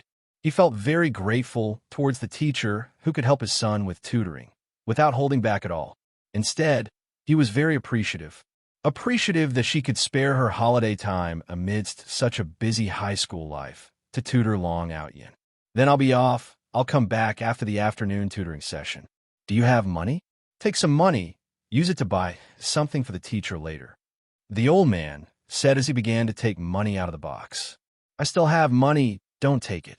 I'm leaving. Long Aotian patted his pocket and picked up the meat and vegetables. I'll leave an umbrella for you. Right here. He left one of the umbrellas he had brought from home for the old man, and then left the place. As he walked along the road, he held the umbrella with his neck and shoulder, freeing one hand to send a message to Hu Yueying. Are you home? I'm coming over now. He quickly received a reply. I'm sorry, Long brother, I haven't gotten home yet. Where are you? I'm at Nanfeng Plaza now. I'll be home soon, Hu Yueying said, looking up at the rain that showed no signs of letting up, her face showing a trace of anxiety.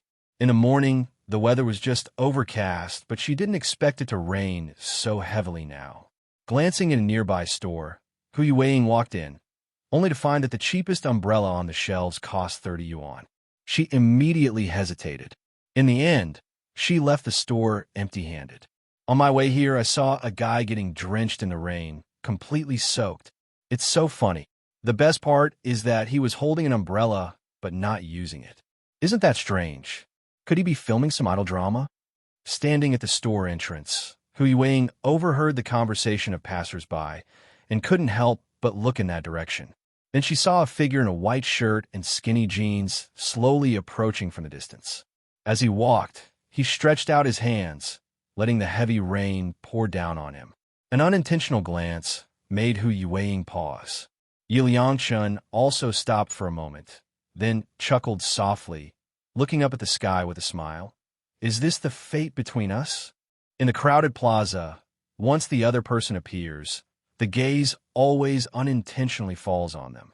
Thinking of this, Yi Liangchun quickened his pace toward Hu Yueying. As Yi Liangchun got closer, Hu Yueying awkwardly frowned. The white shirt, soaked by the rain, stuck tightly to his body, and the two small black buttons on his chest stood out strikingly against the wet shirt. Doesn't he feel embarrassed? At this point, Hu Yueying suddenly remembered what Long Aotian had said. People with such poor judgment should be given a wide berth in the future. Why does my love have to go through so many obstacles? Thinking of Long Aotian's words and seeing Yi Liangchun grinning at her with rainwater dripping from the corner of his mouth, creating an impression of drooling, Hu Yueying couldn't help but shiver. Noticing Hu Yueying's gaze, Yi Liangchun flicked his wet hair. With a confident smirk, he said, I assume you didn't bring an umbrella today. I was worried about you, so I came to give you one.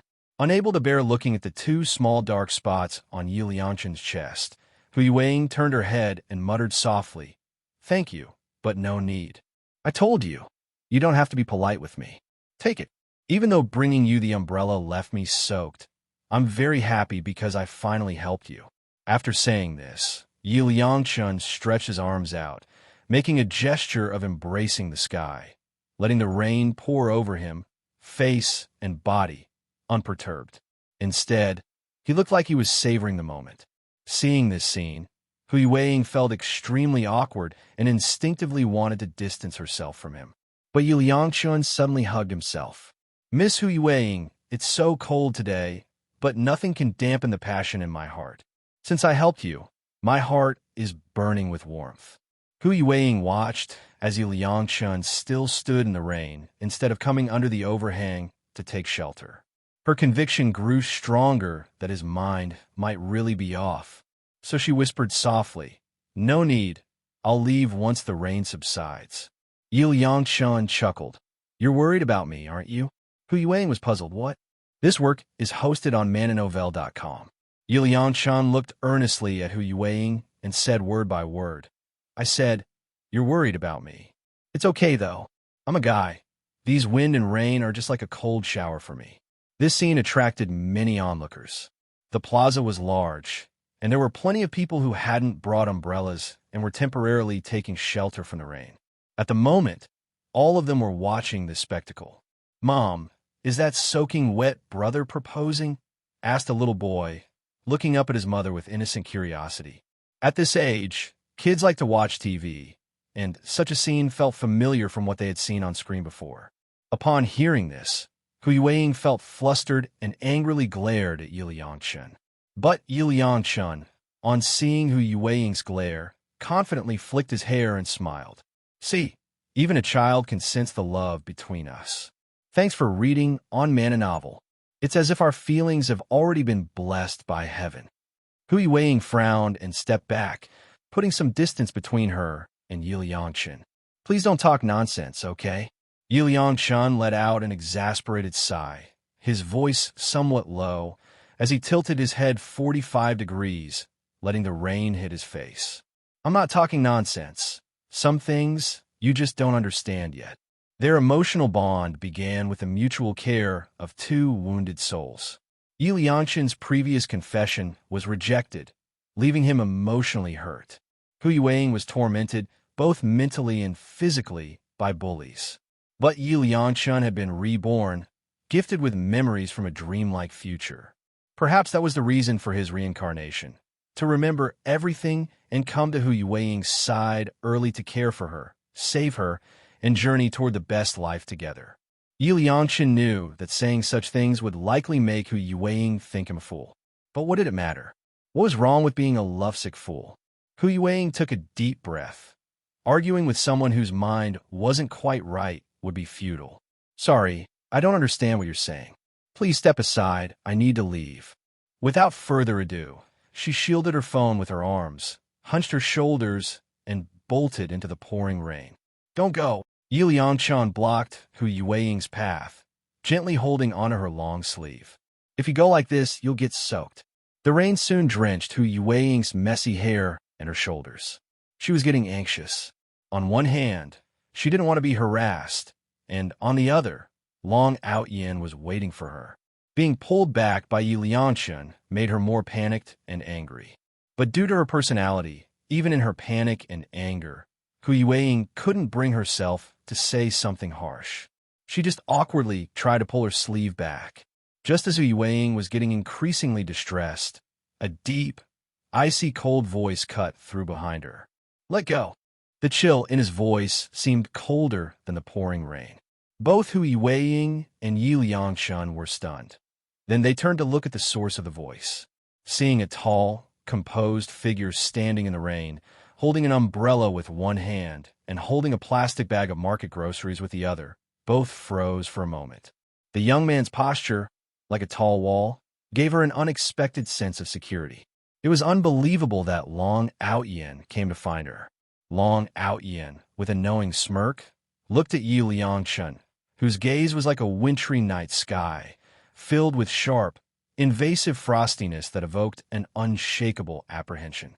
Meeting Long Aotian's gaze, Yi Liangshun instinctively let go.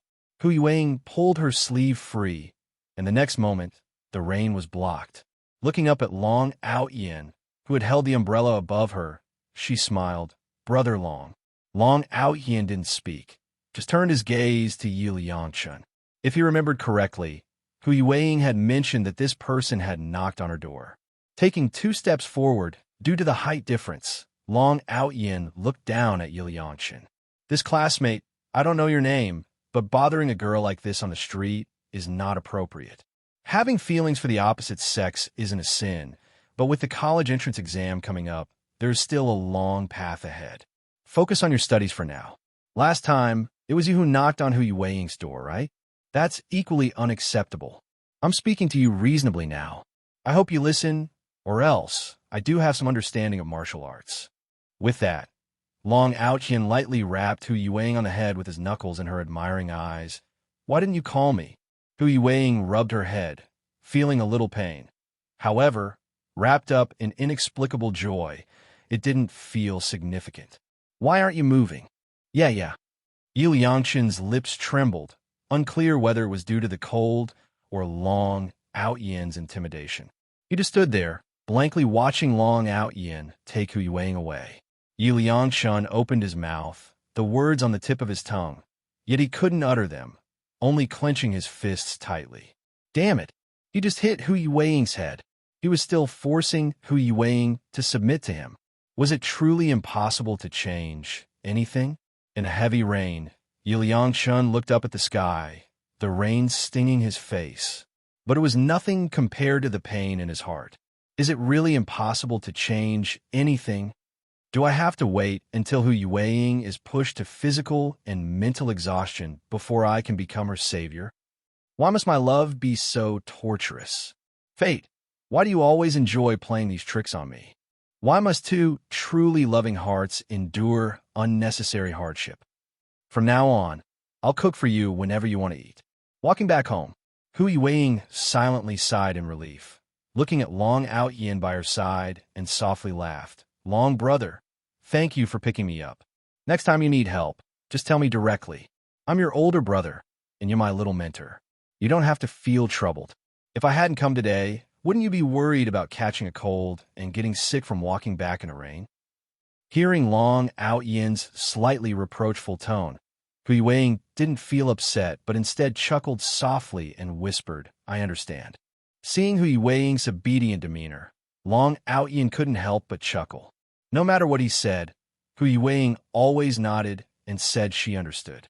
But when it really came to needing help, she still faced things alone.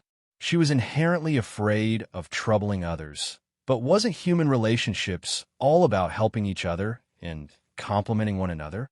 Long brother, let me carry something for you. Seeing Long Aotian holding an umbrella with one hand and carrying a bag with the other, and with her own hands empty, Yu Weiing offered to take the bag from him. The stuff is light. Long Aotian lifted his hand to avoid Yu Weiing's attempt to take the bag.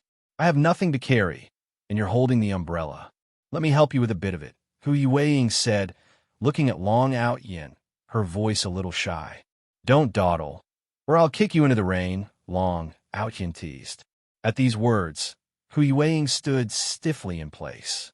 Seeing her small, restrained appearance, Long Aotian laughed. Once we get back, you can cook for me, and you'll be busy then. Hearing that she could still help Long Aotian, Yu Weiing immediately brightened up. I can cook many things. You can tell me whatever you want to eat. This work is hosted on mananovel.com. If I don't know how to make something, I can learn. I pick things up quickly. All right, all right. I know you can't stay idle. Now, can we hurry home so you can cook for me? I'm really hungry. Yes, yes, okay. Long brother, follow me. I know a shortcut here. It'll save us a lot of time. Hu Yueying said, and without realizing it, she naturally took hold of Long Aotian's arm. The path Hu Yueying led them through was near a railway switching yard. Passing through the gate, walking through a small pathway piled with sandbags, hopping down from the platform, and crossing the tracks, they saved more than half the journey. What kind of weather is this? When we get home, the rain will have lightened up. Long Aotian closed the umbrella, looking at the misty drizzle, and said, "Can you make rib soup? Let's have rib soup today." After saying that, he handed over all the purchased vegetables, meat, and ribs to Hu Yueying. Seeing Long Aotian's bag in front of her, Hu Yueying's eyes slightly glazed over. "Long brother, tutoring you is something I do willingly. Just tell me what you want to eat." Before she could finish, Long Aotian tapped her head. "Stop dawdling, or I'll knock you out. I'm the kind of person who likes to take advantage of others. You don't know how happy old Han was when he found out I scored fifth from the bottom this time. If I hadn't stopped him, old Han would have brought his meat stall straight to your house." Thanks for reading on Man and Novel. Hu Yueying was not used to accepting others' gifts, but for some reason, after hearing Long Aotian's words, a hint of a smile appeared on her lips. "Then how about we have rib noodles today? Whatever works." Hu Yueying carried the bag into the kitchen, then took out a towel. "Long brother, you should dry off first. Go sit in the living room. It'll be ready soon." When she handed the towel to Long Aotian, she noticed that the side of his body that had been carrying the groceries was already soaked with rain. In contrast, apart from the initial contact with the rain, her body hadn't been wet again. When she returned to her room, Hu Yueying looked at her clothes. Except for the floral short-sleeve top, the other clothes seemed to not fit right. Picking up the floral top, an inexplicable blush appeared on her face. "Long brother, if you don't mind, you can change into this for now." After saying that, she placed the clothes in Long Aotian's hands and walked into the kitchen. She boiled some hot water, added ginger slices, and let it simmer. Poured a bowl and carried it into the room. Seeing Long Aotian's current look, the mirth in her eyes almost overflowed. The floral top, which had been loose on her, looked a bit tight on Long Aotian. Long Aotian noticed Hu Yueying's gaze and awkwardly pulled at the shirt. "Are you laughing? I'll smack you." "I'm laughing, and you'll still smack me?" As she said that, she handed the ginger tea over to Long Aotian, looking a bit aggrieved. Seeing the steaming ginger tea in his hands, Long Aotian sniffed. "Don't think you can get away with not getting smacked just because you made me ginger tea." Hu Yueying turned and walked toward the kitchen. Lifting the bamboo curtain for a moment, she glanced at Long Aotian sipping ginger tea, then quietly smiled and started cooking. Long Aotian had bought a lot of vegetables, meat, and ribs. In the kitchen, Hu Yueying sorted everything out and put it all into the fridge. These ingredients, as long as they didn't go bad, could last for quite some time. After the ribs were stewed until they were tender, Hu Yueying scooped out a bowl and started cooking noodles in the rib broth. The flour from the noodles dissolved in the broth, making the soup thicker and sticking to the noodles, creating a savory and refreshing dish. Hu Yueying tasted it and her eyes lit up. Satisfied, she took the meal to Long Aotian. "Let me take it." Long Aotian quickly lifted the bamboo curtain and took the bowl and chopsticks. 2 bowls of noodles and a small basin of ribs. Long Aotian took a bite and couldn't stop praising Hu Yueying's cooking. "Hu Yueying, you're amazing. Not only are you beautiful and smart, but you also cook so well." Hearing Long Aotian's praise, Hu Yueying felt embarrassed. After all, it was just home-cooked food. But seeing Long Aotian's satisfied expression, her eyes sparkled. "If you like it, I'll cook for you every time. Then I'll be counting on you until the college entrance exam," Long Aotian joked.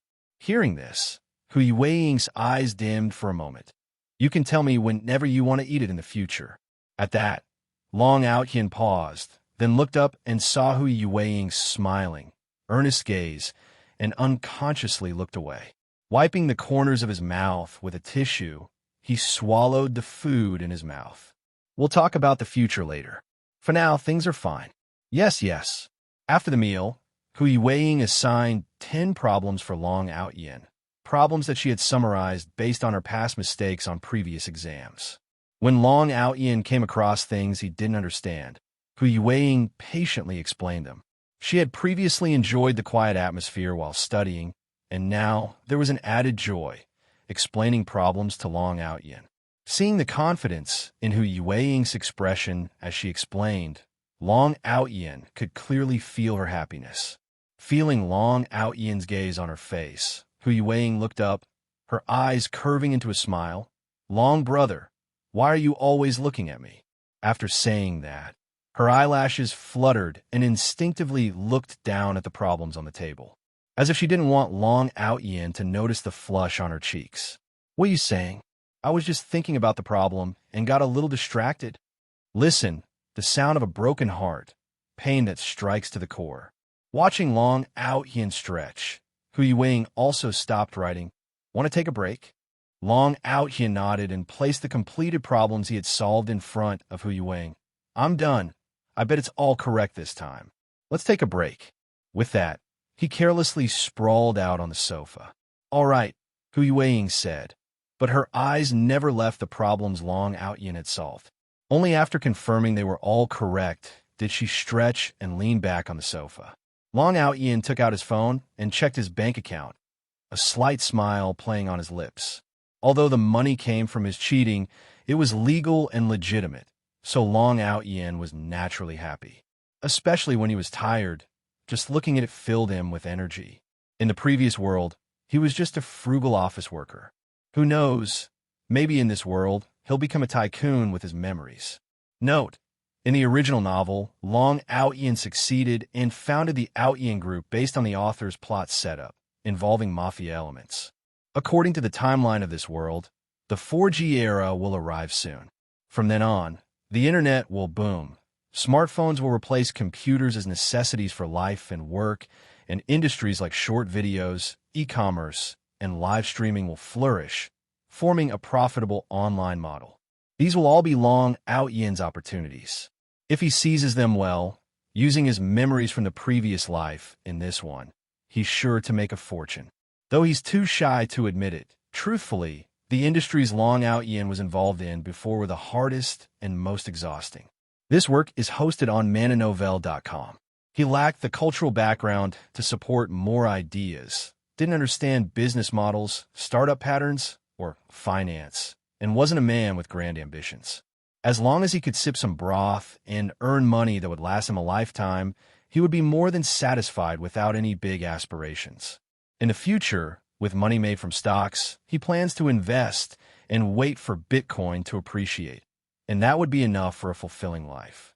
Recently, Long Aotian had considered using his past life memories to write some future hit songs for traffic monetization. But after careful thought, he decided it wasn't necessary. His life now is already satisfying. This world doesn't revolve around him, but around the main couple. The success of the protagonist group is inevitable. The best he can do is ensure he doesn't end up tragically, clutching half a moldy bun, dying on the streets. If he becomes too high profile, no one can guarantee no unexpected troubles will arise. After all, in life, peace and simplicity are the essence. All in all, buying a countryside villa, bringing his old man, and enjoying rural life would be better than anything. Thanks for reading on Man and Novel. Isn't that what everyone desires in the end? A life like that? Seeing Long Aotian grin foolishly at his phone, Hui Weiing was puzzled. After a rest, she continued to organize notes for Long Aotian. She based them on Long Aotian's mistakes, extending alternative solution paths for better understanding. Some problem-solving methods work for oneself, but not for others. Stop writing, Long Aotian said after playing with his phone for a while, noticing Hui Weiing's still working. Don't you know what work-rest balance means? Come on, let's get some fresh air. The rain had stopped outside, and the air was refreshingly cool. The breeze invigorated them. Eyes fatigued, they felt relief at this moment. Long go. Want to go to the rooftop? Hui Weiing closed her eyes, deeply breathing in the fresh air, then opened them and smiled at Long Aotian. Sure, the higher up the better the view. Hui Weiing guided Long Aotian up the ladder. Their home was a bungalow, so they had to climb a ladder to reach the rooftop. Once up, the wind was strong, fresh due to the recent rain. The clear blue sky with white clouds painted a picturesque scene. Long Gu, close your eyes and open your arms. Hui Weiing took the lead, closing her eyes and spreading her arms wide. Feeling the wind on her body, she felt overjoyed. Long Aotian found her childish behavior amusing, but he closed his eyes and spread his arms too. Perhaps because the wind was just right today, or maybe it was the innocence of the person beside him. Long Aotian suddenly felt a lightness of body and spirit, a release that can't be described after exhaustion. Suddenly, a muffled sob broke the moment. Long Aotian opened his eyes. Why are you crying? I'm not crying. Long Gu, Hui Weiing insisted. And she was happy right now, so definitely not crying. Long Aotian stared at Hui Weiing's face. No redness in her eyes, no tear streaks. Her voice wasn't nasal from crying. Hui Weiing's eyes fluttered, feeling Long Aotian's gaze, her ear tips uncontrollably flushing red. Guess it wasn't you, Long Aotian said, moving to the rooftop's edge to look around. Hui Weiing breathed a sigh of relief, instinctively placing her hands on her cheeks. The ground below was still wet from the rain, and no one was visible. Strange, could I have been mistaken? Long Aotian rubbed his head. His hearing was always sharp, so he was certain he heard a sob just now. You didn't hear wrong. You didn't hear wrong? Yu Liangchun bit his teeth, speaking in barely a whisper to himself. Tears trickled down his face as he desperately covered his mouth to minimize his sobs. After returning from Nangong Square, Yu Liangchun had been reflecting on what Long Aotian told him. It must have been last week, when he couldn't find Hui Weiing in the mall and impulsively went to her home to check if she was safe. After returning home, Yu Liangchun felt restless. It was just a misunderstanding. He just worried about Hui Weiing and knocked on her door to ensure her safety. But could that have caused Hui Weiing to misunderstand him? Thinking about it that way, Yu Liangchun felt it necessary to clarify things with Hui Weiing. He's not a bad guy or a stalker. He just cared about her. After the rain stopped, Yu Liangchun decided to find Hui Weiing and explain this. He couldn't let his treasure of a girl misunderstand him. On his way out, Yu Liangchun even played a little trick. He wore his previously wet white shirt, hoping to make Hui Weiing think he'd been standing outside the whole time to apologize. But just upon arrival, he saw Long Aotian in a floral-printed short-sleeved shirt, standing on the rooftop. That floral shirt, he recalled vividly, was like Hui Weiing's pajamas from a dream. It was Hui Weiing's pajamas. What had Long Aotian done to her? Why was he wearing Hui Weiing's clothes? An experienced one from living a whole other life in his dreams, Yu Liangchun was no longer a pure lad. There was only one explanation. Long Aotian, a beast, coerced Hui Weiing. His heart shattered. It felt unbearable, devastating. Yu Liangchun couldn't accept this. He couldn't accept this outcome at all. The pain and sorrow, like a tidal wave, surged towards him. Yu Liangchun was suddenly brought back from his despair. Not just today, not just when the rain stops, not just us. Suddenly, Yu Liangchun froze. A terrifying thought suddenly arose in his mind. How did Long Aotian know that he had knocked on Hui Weiing's door last week? This question had always been overlooked by Yu Liangchun, but now that he thought about it, a chill ran down his spine. It couldn't have been Hui Weiing who told Long Aotian, because Long Aotian had been bullying and tormenting Hui Weiing, and there was no way she would have told him. So how did Long Aotian know? There's only one possible explanation. Last week, Hui Weiing had been taken away by Long Aotian to be bullied. After finishing with Hui Weiing, Long Aotian let her go, and just as she was leaving, he saw Yu Liangchun knocking on her door. Yu Liangchun's appearance sparked a sense of crisis in Long Aotian's mind. He felt that Hui Weiing had betrayed him, that she dared to have a boyfriend behind his back, and that she had even brought him to her home. Driven by his pathological possessiveness, Long Aotian forced himself on Hu Yueying. Long Aotian, the beast, could totally do something like that. In his previous life, in his dreams, it had been the same scenario. Back then, Yiliangshun had just become Hu Yueying's salvation. When Long Aotian saw Yiliangshun getting close to Hu Yueying, he became even more perverse and targeted Hu Yueying more viciously. He believed that Hu Yueying was his property, and that no other man could come near her except him. Otherwise, he would physically and mentally abuse Hu Yueying. This work is hosted on mananovel.com. Several times during that period, it was only due to Yi Liangshun's intervention that Long Aotian, the beast, failed to succeed with Hu Yueying. Thinking about this, Yi Liangshun clenched his hair tightly. It was his fault. It was because of him. It was because he hadn't followed the script from his dream to save Hu Yueying at the appointed time. Instead, he had met Hu Yueying earlier than expected. His appearance had triggered a sense of crisis in Long Aotian, and on that day, his unannounced visit had led Long Aotian to believe that Hu Yueying was secretly seeing another man behind his back. Long Aotian's pathological possessiveness had driven him into a frenzy, leading him to force himself on Hu Yueying. It was him who hadn't protected Hu Yueying well. She was just a woman. How could she have defended herself against Long Aotian, who was strong and physically fit? Thanks for reading on Mana Novel. And what had he done that day? He had been taking a dump, even getting cut on his buttock by a brick. If he hadn't been taking a dump, he definitely could have prevented this from happening. Yi Liangshun's face turned ashen. Why did this happen? Why? Why? He walked down the street in a daze. His eyes were lifeless. Looking through the store window, Yi Liangshun saw his own disheveled appearance. He picked up his phone and took a photo of himself. The rain finally stopped today. Not just today, not just the rain, not just us. He sat numbly on the sidewalk, looking at the gray sky. The color of the sky was a vivid depiction of his broken heart. After a long while, Yi Liangshun's eyes suddenly regained their spark. It's okay, I don't care. My treasure of a girl, I'm sorry for you. You shouldn't have gone through all this. It's because of my appearance, because of my presumptuous attempts to change things, that all of this happened. If it wasn't for my appearance, which triggered Long Aotian's pathological obsession, you wouldn't have been forced by that beast, Long Aotian. Taking a deep breath, he smiled at the sky. Even if Long Aotian has succeeded in taking advantage of you, I don't care, because what I care about is you as a person. As long as you're okay, everything is fine for me. There's only 1 week left, 1 week before our destined encounter, meeting, knowing, and falling in love.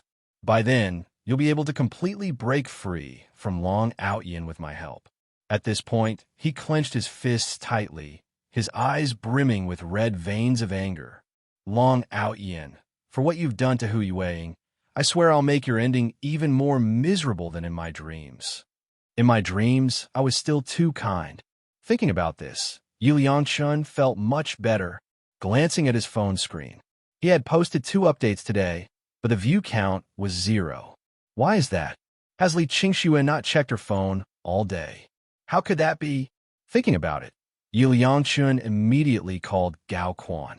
Hey Qing'e, what's up? I'm in the middle of a game. Still gaming. Don't you know something's wrong? Yi Liangshun snapped. What's wrong, Qing'e? Don't scare me. Hearing this, Gao Quan momentarily forgot to press the keyboard.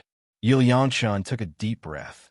Li Qingxue might be sick. Call Wang Rue and ask for a check on Li Qingxue. Huh? How does Qing'e know Li Qingxue is sick? Did you go see her? Enough nonsense, just do it. I'll cover your internet bills next time. After saying this, he hung up the phone. His updates were meant only for Li Qingxue. That she hadn't seen them for so long could only mean one thing. Li Qingxue was sick and feeling unwell. She hadn't checked her phone. If Li Qingxue found out that it was him who had Wang Rue call to give her concern, Yi Liangshun couldn't imagine how Li Qingxue's emotions would explode. People are most vulnerable when they're sick. This is also the best time for emotions to erupt. If Wang Rue mentions him, memories of him will flood Li Qingxue's mind like a tidal wave, directly overwhelming her proud heart. By then, Li Qingxue will have to face her true feelings, right? Just as Yi Liangshan was lost in his fantasy, his phone suddenly rang. He frowned slightly. Who could it be? Who dared to disturb him in the midst of his blissful fantasies? The frown relaxed. Could it be Li Qingxue? Thinking about it, Yi Liangshan smiled slightly and took out his phone from his pocket. But what he saw was Gao Quan's number. After answering, Gao Quan's voice came through the phone. "Qing'a, are you mistaken? Wang Rui said Li Qingxue isn't sick." "Impossible, how could that be? She must be wrong." Yi Liangshan couldn't believe it. He'd rather suspect Wang Rui was wrong than admit he was mistaken. If Li Qingxue wasn't sick, how could she not check his updates?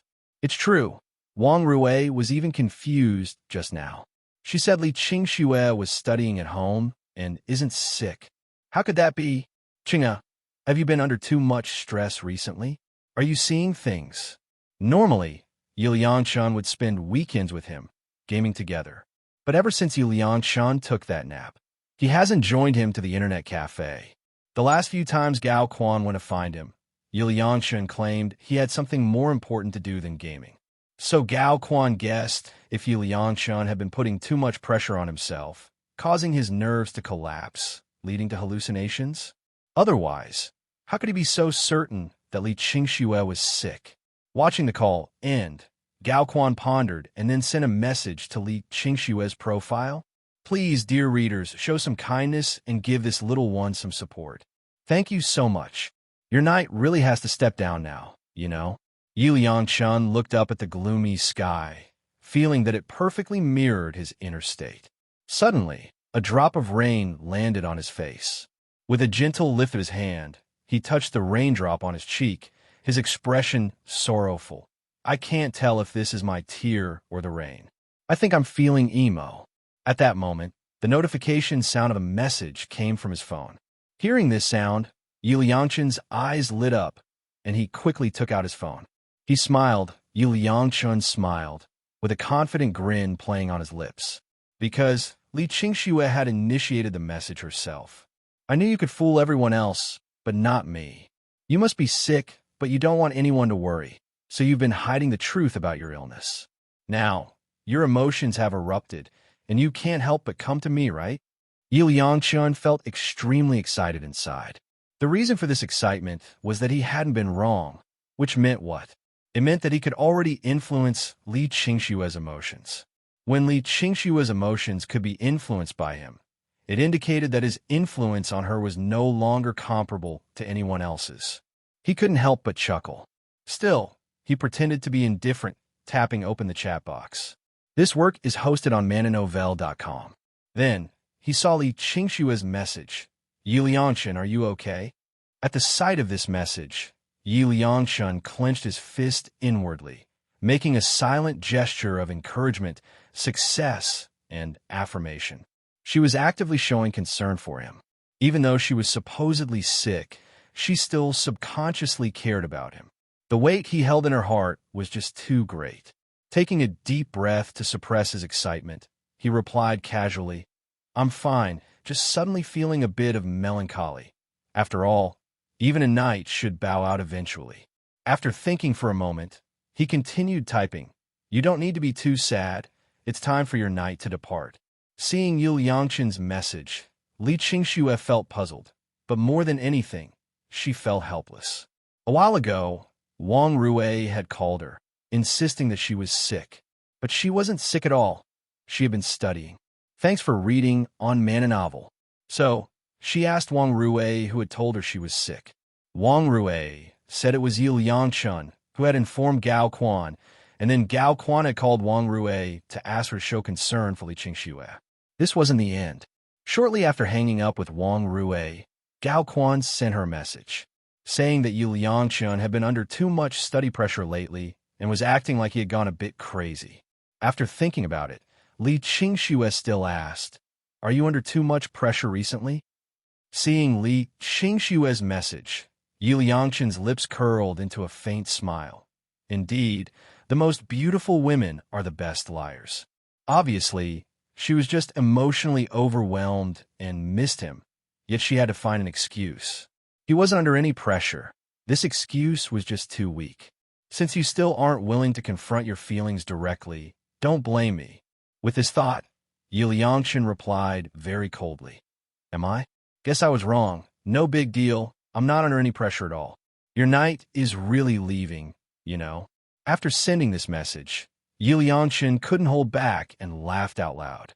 Surrounding pedestrians, seeing Liangshan holding his phone, sitting by the roadside, laughing like a maniac, couldn't help but move further away. For these people's actions and looks, Liangshan didn't care one bit, because no one could understand the way he felt right now. Seeing Liangshan's message, Li Qingxue couldn't help but pause for a moment. But considering their friendship of many years, she still actively said, If you have any problems with your studies, I can help you. You should adjust your attitude and stop overthinking, okay? Seeing Li Qingxue saying this, Liangshan tilted his head, forcing down the laughter bubbling up within him. Woman, you dare say you're not worried about me, that you don't miss me? And you want me to calm down and stop overthinking? You're probably afraid I'll really walk out of your world, right? Without that dream, Liangshan might have believed Li Qingxue just wanted to help him with his studies. But with the insights from that dream, Liangshan had long seen through Li Qingxue's true intentions. You just want to use tutoring me as an excuse to spend time together, wanting to enjoy my special care. Don't think I don't know what's on your mind. So, Liangshan decisively refused. No, I'm fine, and I don't feel I need your help. That's it. Your knight really should retire now. After all, a knight is just a knight, not a prince. From all this, it was clear that Li Qingxue was on the verge of breaking down. She had started actively showing concern for him, something that had never happened before, because it had always been him caring for her. But now, not only was she proactively caring for him, but she also wanted to use the pretext of tutoring to see him and spend time with him. It showed that Li Qingxue had subtly changed her mindset, and it wouldn't be long before she fully realized her true feelings. So he had to hold back, be reserved, and refuse. Absolutely not look back. Only in this way would Li Qingxue suddenly realize. After all, it was like in a dream. Only by losing would she realize that the person she truly loved was him. Seeing Liangshan's message, Li Qingxue quietly sighed. Actually, you don't need to do this. I just don't want to date during high school. This is an important turning point in our lives, Liangshan. Our focus right now should be on our studies. This was Li Qingxue's heartfelt advice to Liangshan. The college entrance exam is like thousands of soldiers crossing a narrow bridge. If you don't work hard, you'll be pushed aside by others. Similarly, the college entrance exam is also an attitude towards one's life. Constantly thinking about trivial matters at this time is irresponsible to one's life. Li Qingxue truly hoped that Liangshan would understand. Seeing this message, Liangshan shook his head helplessly. Here we go again, using the college entrance exam as an excuse to avoid dating. In reality, she still hasn't seen through her own heart. If she had, liking or disliking would be so clear. These words are just excuses. She just wants to keep me dangling, all the while comfortably enjoying my special care. Sorry, I'm no longer the clueless Liangshan of the past. He quickly replied, I know, but this is my matter. I won't let my life have any regrets. I hope you won't either. After saying this, he closed his phone. He knew that this life of his would definitely have no regrets. But Li Qingxue was different. Soon, in no time, she would regret it, suddenly realize, and then understand that the biggest regret of her life was when he confessed to her she didn't accept. His mood immediately improved significantly. My treasure girl, I don't blame you for not saving your first time for me with all your might. I was also at fault. I just wanted to show some early concern, but it caused Long Aotian to feel a sense of crisis, leading him to act recklessly towards you. It's okay, I don't mind, because you'll always be my treasure girl. I look forward to our destined encounter in life, and this time, I'll firmly hold on to you and never let go. If you need tutoring, maybe I can help you. Looking at Liangshan's response to her message, Li Qingxue could only sigh and put down her phone, because she didn't know what to say anymore. Liangshan wasn't like this before. Why did he suddenly change, as if he were a different person? In Li Qingshue's worldview now, more accurately, in everyone's worldview, love is not wrong. Li Qingxue herself aspires that if two people truly love each other, even if they are temporarily separated, they can still shine in their respective fields and meet again at some moment. But Yu Liangqin's view on love is different from hers. It seems that even in the face of the college entrance exam, he still believes that love occupies a dominant position in his life. Her thoughts drifted to what Long Aotian had said. Love is beautiful for everyone, but a healthy love should be about mutual progress, not sinking deeper into entanglement with each other. Looking at the exercise problems in front of her, Li Qingxue sent the materials she had compiled to Yu Liangqin. This was the only thing she could do to help him right now. As soon as she exited the chat interface, she saw that Yu Liangqin had updated his status. This work is hosted on mananovel.com. She habitually clicked in. If I hadn't become friends back then, things might have been better. But a night is, after all, only a night, and even nights get tired sometimes. With an illustration of a shadow under a street lamp in the rain. Seeing this post, Li Qingxue fell into silence. If I had restrained myself from becoming friends, you regret becoming friends with me. I just don't want to be in a relationship at this stage of the college entrance exam. She took a deep breath and shook her head vigorously. No, I can't dwell on this. I can't sink deeper. Then she gathered her emotions, turned off her phone, and decided to continue writing her problems. But her heart was still affected to some degree. How could she really be indifferent? 9 years. They had known each other for a whole 9 years, and now he says he regrets meeting her. Annoyed, she ruffled her hair, sat cross-legged on her bed, opened the curtains, and listened to the sound of rain hitting the window. Thanks for reading on Man and Novel. After a long while, Li Qingxue stretched, took out her headphones, and played a song. Indeed, this is a better way to relieve stress. With a faint smile, she listened to the music, watched the rain curtain, and her mood gradually calmed down. The next morning, Li Qingxue turned off her alarm, and the sun emerged, dispelling yesterday's persistent rain. After the heavy rain, the sky today looked exceptionally blue. What a nice day today. Saying this, she got up, washed and dressed, grabbed a sandwich and milk, and left the house. Ran all the way to the riverside at Shuiwan.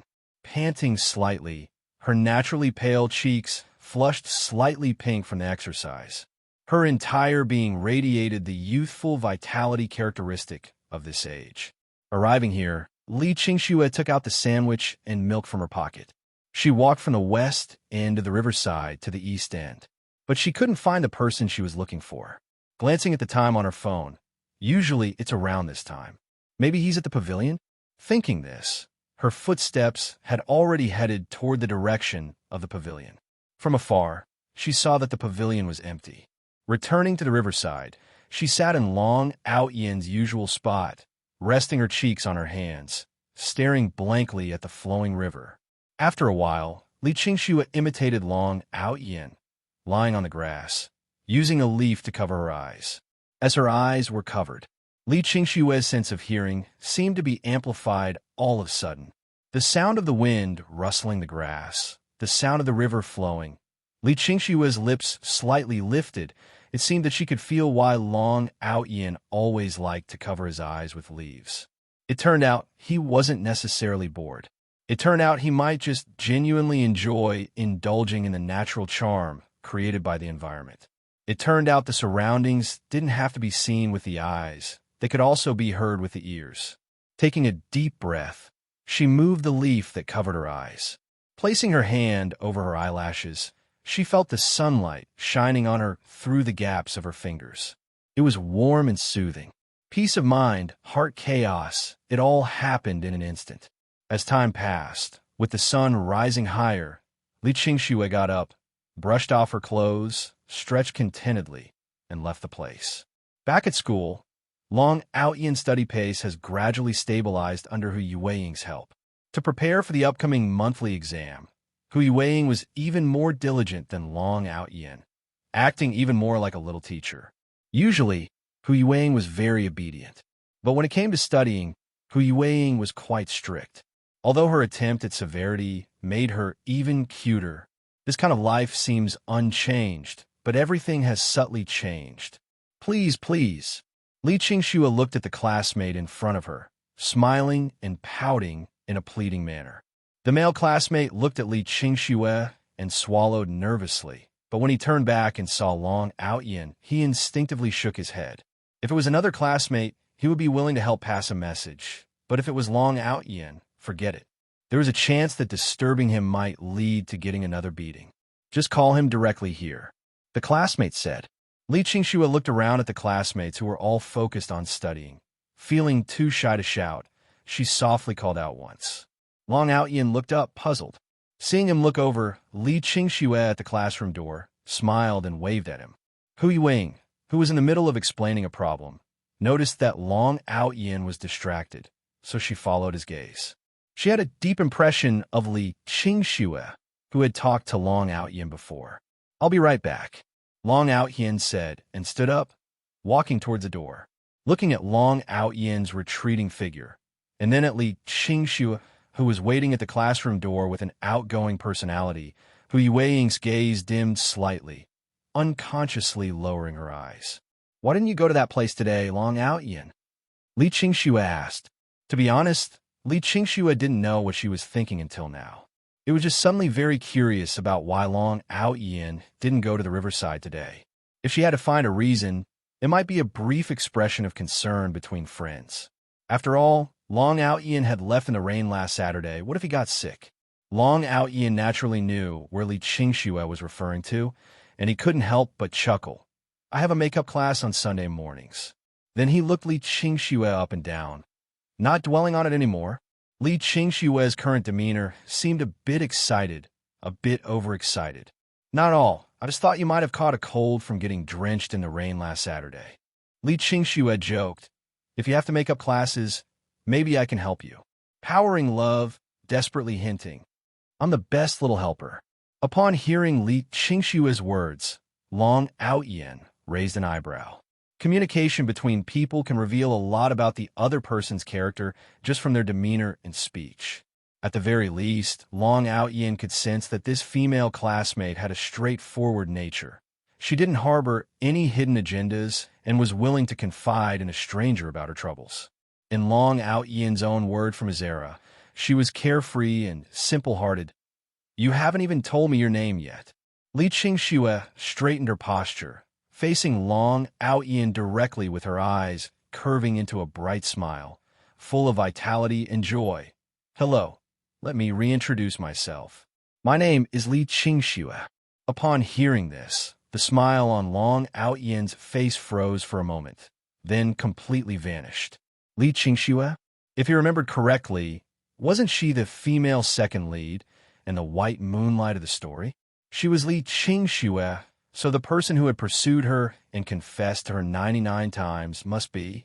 Thinking about this, Long Aotian couldn't help but take a sharp breath. Li Qingxue blinked in confusion. What's wrong?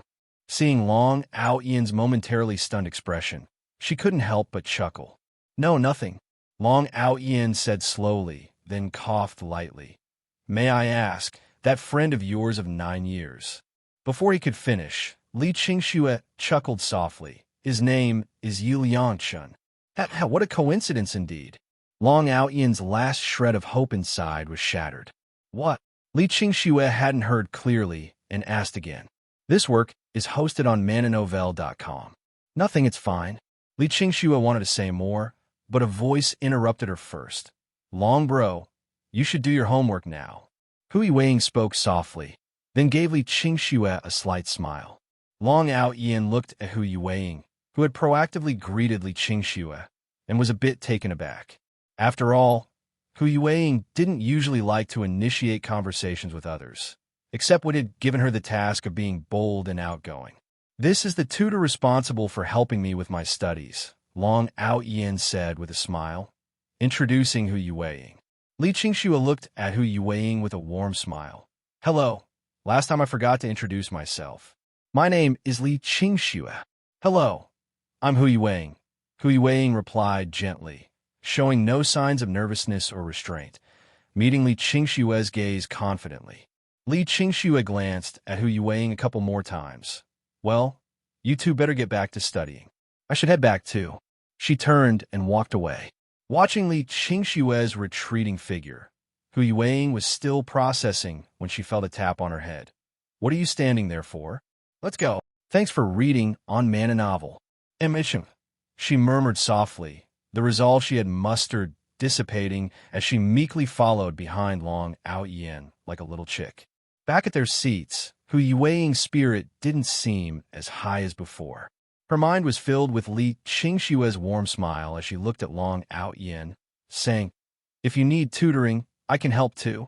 She glanced at Long Aotian quietly, seeing him focused on his studies, and whispered, Did my study methods work for you, Long Bro? Of course, Long Aotian replied without looking up. In Long Aotian's eyes, Hu Yuweiing was an excellent tutor. Whenever he struggled with a problem, she always explained it in the simplest way, making it easy for him to understand. The last math test was proof enough. He had improved by 4 whole places. Hearing Long Aotian's response, Hu Yuweiing felt relieved. Will you let me keep teaching you then? What kind of nonsense are you talking about? Aren't you already teaching me? Long Aotian looked up at Hu Yuweiing. No, Hu Yuweiing said with a slight panic, her eyes pleading as she looked at Long Aotian, then suddenly lowered them, her voice subdued with a hint of disappointment. I mean, just let me teach you, can you? By the end of her sentence, her voice had grown so faint that Long Aotian almost didn't hear her, despite being nearby and having good hearing. Seeing Hu Yuweiing like this, Long Aotian realized she must have felt a sense of crisis after Li Qingshue's words, afraid that he might not let her be his little follower anymore. He chuckled, finding her adorable, and looked at Hu Yuweiing. I'll consider it. Hearing this response, Hu Yuweiing bit her lip, looking even more uneasy. Her adorable demeanor was just too sweet. Long Aotian couldn't help but want to pinch her soft, tender cheeks until they turned red, watching her wide, watery eyes fill with confusion and helplessness. Shaking his head to banish these wicked thoughts, he returned to focusing on the corrected problems Hu Yuweiing had gone over with him. Math was manageable, but some physics problems still required a bit of brain power. Most of the evening's self-study sessions during senior year were spent independently studying. The good study atmosphere made it easy to immerse oneself without realizing how much time had passed. After some unknown length of time, Long Aotian suddenly felt someone gently tugging on his shirt. Glancing at Hu Yuweiing, he saw her place a lollipop on his desk. Finding her unusual action confusing, Long Aotian looked at her quizzically. Then Hu Yuweiing took a deep breath, her voice timid and soft. Have you made your decision, Long Bro? I'm your little follower, and I'm very obedient. Long Aotian suppressed a laugh, picked up the lollipop from the desk, and lightly tapped it on her head. Who taught you this? Bribing me, huh? You think a candy can test your Long Bro? Seeing Hu Yuweiing's pleading gaze, Long Aotian knew she wouldn't be able to sleep tonight if he didn't answer her. At 18, she still had the temper of a child. He really couldn't resist her. Little tutor, thanks for your hard work in the future. Long Aotian extended his hand toward Hu Yuweiing. Seeing Long Aotian's outstretched hand, Hu Yuweiing broke into a dazzling smile, then firmly nodded, gripping Long Aotian's large hand. Machum, you eat this one yourself. Long Aotian placed the lollipop back on Hu Yuweiing's desk. Hu Yuweiing's eyes sparkled with mirth. Then she took out another lollipop from her pocket. I have one more.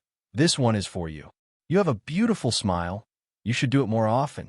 The phrase, you have a beautiful smile, had been said by Long Aotian for the second time. The first time, Hu Yuweiing had wondered why others' happiness seemed so effortless. Now, Hu Yuweiing simply felt that, indeed, happiness could be this simple. Long Bro, what would you like for breakfast tomorrow? There's too much food at home. I can't finish it all by myself. The weather's getting warmer, and the food won't keep. Also, the meat and spare ribs in the fridge won't taste as good if they're kept too long. Would it be too troublesome? Hu Yuweiing shook her head, very certain. It wouldn't be troublesome at all. I need to eat breakfast too. It's just an extra bowl of rice, really not a big deal. Then I'll eat whatever. Hu Yuwei nodded silently. After making several meals, she found that Long Aotian had a good appetite. Whether it was congee, buns, stir-fries, or noodles, rice stews, he enjoyed them all. So when it came to cooking, Hu Yuwei had a lot of freedom to choose what to make. Her role as his little follower was the most fitting. Qingge, you look a bit melancholic now. On the other side, Li Qingxue had just returned to her class after visiting Class 7. Yi Liangchen happened to walk in from outside. Today, Yi Liangchen looked different. He seemed a bit weak. However, upon seeing Li Qingxue, he managed to force a smile with his pale lips, nodded at her, and then returned to his seat. It seemed like nothing had been said, but the sense of defeat and weakness, along with the forced smile, seemed to say everything. Watching Yi Liangchen like this, Li Qingxue's gaze couldn't help but follow his retreating figure. With his back to Li Qingxue, Yi Liangchen's lips slightly curled into a smile. On Saturday, apart from sending him some learning materials, Li Qingxue hadn't reached out to him at all. Yi Liangchen fell silent. He hugged himself home in the rain, locked himself in his room, and reflected on himself. Eventually, he came to a conclusion. In his dream, after being rejected 99 times, his heart had turned to ashes. How to describe that feeling? He had taken 99 steps toward his beloved, but his beloved moonlit figure wouldn't take that final step toward him. This feeling was probably what one would call disappointment and defeat. In the dream, he had been utterly disappointed and defeated, to put it bluntly, a bit downcast and lifeless. Conversely, this lifetime, having foreseen everything through his dreams, he no longer carried the disappointment and defeat of being rejected by the one he liked.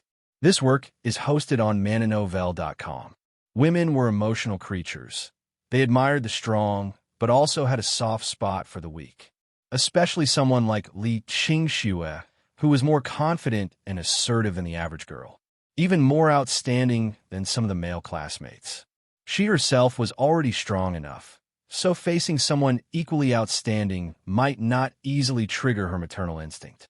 But facing a weak person, someone she knew well but who was utterly defeated, could more easily ignite her protective instincts. Indeed, Li Qingxue's gaze lingered on him longer than usual this time. Yi Liangchen took a deep breath, turned around confidently, sat down, met Li Qingxue's gaze, smiled slightly, and then looked away. Previously, he had deliberately avoided any contact with Li Qingxue. Although this might have caused Li Qingxue momentary sadness, her pride would have quickly brushed it aside. Because her pride would make her think, since you don't pay attention to me, then I won't pay attention to you either. That wasn't the effect he wanted. Thanks for reading on Mananovel. But now, by directly facing Li Qingxue and showing her an indifferent demeanor, this psychological shift was the most difficult for her to accept. Because he had given her a smile, a gentle look, which would subconsciously lead Li Qingxue to think he was giving her a way out, wanting to reconcile with her. But that was wrong. The highest level of playing hard to get was to give her hope, and then continue to ignore her. This way, the joy she originally felt about possibly reconciling with him would instantly turn into disappointment, anxiety, and unrest. If at this time, Li Qingxue saw him chatting and laughing with his treasured girl, the neglect and loss hidden in her heart would gradually transform into jealousy and possessiveness. Just thinking about this, Yi Liangchen couldn't help but clench his fists tightly. His treasured girl, Yi Liangchen, didn't even dare to close his eyes.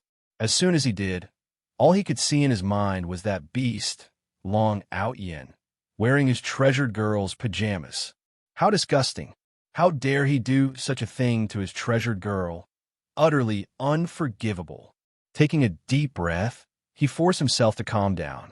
If it weren't for his own initiative to get close to his treasured girl and show her care, Long Aotian wouldn't have felt threatened by him.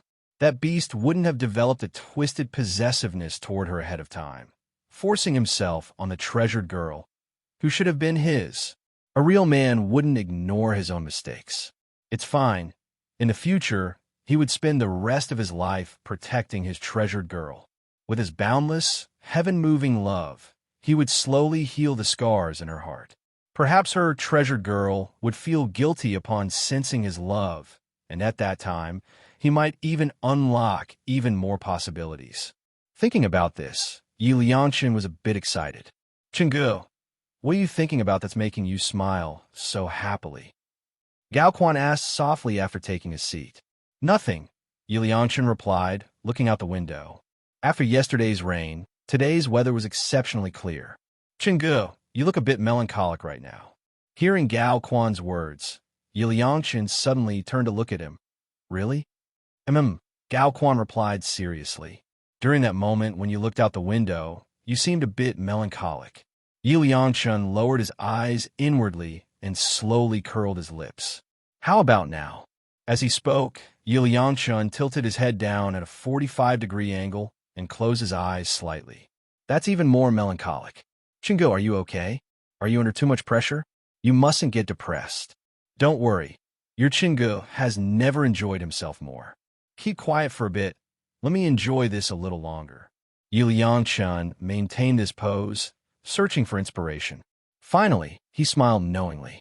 He glanced at Li Qingshue's back and then secretly pinched Gao Quan's arm. Ow! Gao Quan suddenly yelped in pain. Everyone in the room turned their heads toward Gao Quan. Upon seeing this, Yi Liangshan quickly tilted his head down at a 45-degree angle, revealing a sharp jawline while slightly closing his eyes. Li Qingxue glanced at Gao Quan, who was wincing and rubbing his arm, then also noticed Yi Liangshan next to him, looking down and appearing deeply melancholy. Her beautiful eyes flickered, but she ultimately chose to look away. If she continued to dwell on this and entangled herself with Yi Liangshan, it would be extremely irresponsible to herself. To not disappoint her parents' expectations and to take responsibility for her own life, Li Qingxue knew she should focus on her studies. She simply didn't want to fall in love during this crucial phase of the college entrance exam. She wasn't wrong. Thinking of this, Li Qingxue organized her study materials and placed them on Wang Rui's desk. Could you please help me give these to Yi Liangshan? Wang Rui glanced at the materials and knew they were Li Qingshue's study notes. She smiled and said, You care about Yi Liangshan quite a bit, huh? If someone made me cry, I definitely wouldn't care about them. Wang Rui said this, but she still got up and took the organized study materials to Yi Liangshan. Seeing that Yi Liangshan had received her study materials, Li Qingxue let out a small sigh of relief. All she could do now was offer a bit of academic help to this friend she had known for 9 years. Hopefully, he could seize the remaining time, work hard, and not be under so much pressure anymore. Li Qingxue disappointed. Yi Liangshan watched the notebook brought by Wang Rui and secretly curved his lips into a smile. She still cared about him, after all. Otherwise, she wouldn't have given him the notebook. Flipping open the notebook and seeing the handwriting inside, Yi Liangshan gently stroked it. These were the proofs of Li Qingshue's affection for him. But Li Qingsue clearly hadn't realized her love for him yet. After taking a deep breath, he slowly stood up, holding the notebook, and walked over to Li Qingsue. Placing the notebook on Li Qingshue's desk, he smiled and said, Thank you for the notebook, but I don't need it anymore. At this moment, Yi Liangshan lowered his gaze at a 45-degree angle, revealing his sharp jawline, and slightly closed his eyes, letting out a self-deprecating chuckle. A night is, after all, just a night. It's time for me to make my exit. After saying this, Yi Liangshan opened his eyes and looked at Li Qingxue, who seemed a little startled, with a calm smile. Anyway, thank you for your kindness. Then, he turned and was about to leave. In just a few minutes, Yi Liangshan had brilliantly portrayed the feelings of a broken heart, sadness, grief, self-mockery, and finally, the feeling of letting go. Yi Liangshan, Li Qingxue called out. If it had been the old Yi Liangshan, he definitely wouldn't have stopped. But now, Yi Liangshan ultimately stopped in his tracks. Turning back, he smiled and asked, Is there anything else? He smiled at Li Qingxue in the same manner as before, yet there was something subtly different. This work is hosted on mananovel.com. In the past, when he smiled, his whole heart and mind were filled with Li Qingxue. But now, Even though he was still smiling, there was no trace of Li Qingxue in his eyes anymore. He believed Li Qingxue would notice this difference, and he wondered how much pain she would feel when she saw him like this. "Yu Yangchun," Li Qingxue murmured softly, but there were some things that just weren't convenient to say in front of so many classmates. After thinking for a moment, she said, "Can we talk?" Yu Yangchun chuckled softly and slowly nodded. Of course, since the night's mission is complete, it's time for him to step down, isn't it? He stuffed his hands into his pockets and followed Li Qingxue out of the classroom. "Actually, you didn't have to do this. If you had something to say, we could have talked inside the classroom. Coming out together might just stir up some gossip among the students." Yi Liangshan leaned against the railing, speaking in a deliberately casual tone. Looking at Yi Liangshan like this, Li Qingxue hesitated for a moment before finally saying, "Yi Liangshan, I hope you can focus all your energy on your studies now. I hope we could get along normally, like friends. Thanks for reading On Man a Novel. I truly hope you can get into a good university." Hearing Li Qingxue's words, Yi Liangshan couldn't help but laugh. "Li Qingxue, after knowing each other for so many years, you still don't understand me. To you, love might just be a trivial thing, but it's not. Love is something beautiful. At least for me, love is something meaningful. I know what you're thinking, and I know you haven't figured out your feelings yet, but that's okay. Just leave everything to time. I believe time will prove everything." At this, Li Qingxue began to feel a bit angry. "Can you stop thinking about love all the time? Don't you know the college entrance exams are just around the corner? If you don't work hard now, all these 3 years of high school will be wasted." To be honest, Yi Liangshan's response today had disappointed her greatly. No one says love is bad. In fact, everyone dreams of a sweet, passionate love affair. But all of this is based on the premise that both people support each other and make progress together, instead of getting entangled in love and sinking into the mire. That's the situation Yi Liangshan is in now. He's obsessed with love, as if his whole life revolves around it, taking the lead in his daily life. This is wrong. Everyone comes from ordinary families, and all we've done is study hard for a better future. Once we get through high school and into college, our horizons will broaden, and we'll see an even wider world. Our future, our dreams, roaming the world freely. Only then can we clearly and firmly know our hearts, and only then can love be free and happy. Not like this, breaking down just before the college entrance exams.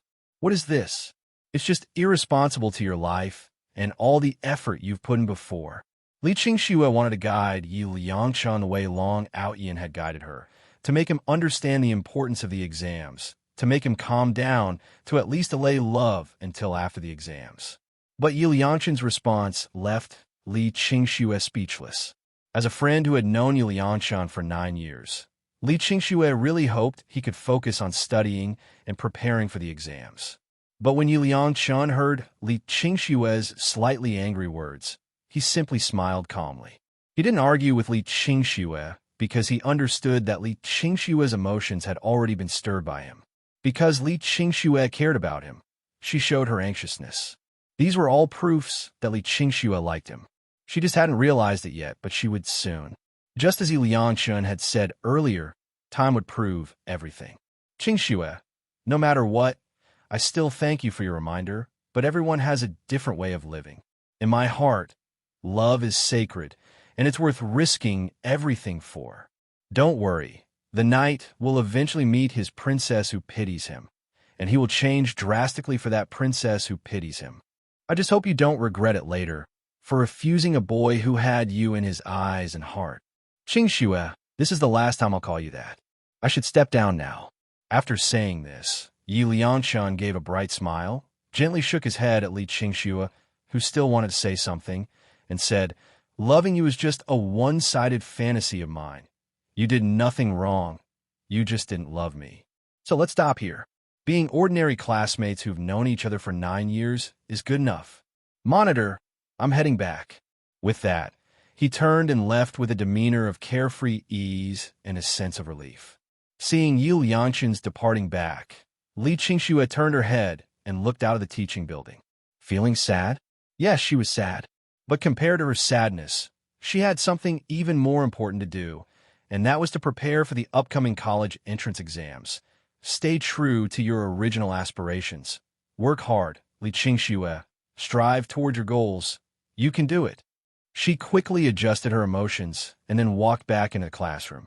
Brother Chun, what did Li Qingxue say to you when she called you out? Gao Quan asked in a low voice. Yiliang Chun chuckled lightly. Nothing much. He said it was nothing, but inside, he was already overjoyed. He was just tormenting Li Qingxue, and the things he said must have made her quite sad. The time we've known each other is too long. So long that you can't even recognize your true feelings for me now. It's okay. I'll make you realize your heart. I will always listen to Big Brother. Time flew by. Long Aotian now went to Hu Yueying's home for meals every day. Over these days, it wasn't clear if it was just Long Aotian's imagination, but Hu Yueying seemed to have put on some weight. The flesh on her face had increased, and compared to her previous timid and submissive demeanor, Hu Yueying now exuded a certain unclear, indescribable allure.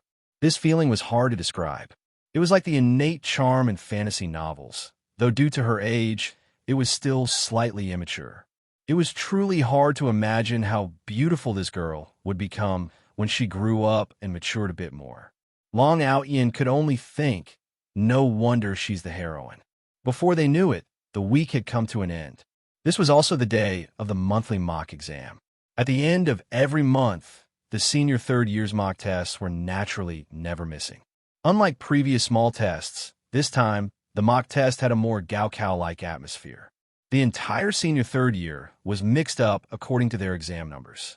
For example, Long Aotian's exam number placed him in the last row of Class 6 next door, while Hu Yueying's exam number placed her in the middle of Class 1. Why are you nervous? Long Aotian glanced at Hu Yueying next to him and said, Please relax, you're making me nervous too. Hu Yueying looked at her exam number. Since transferring to this school, she had participated in several class mini-tests and had done well.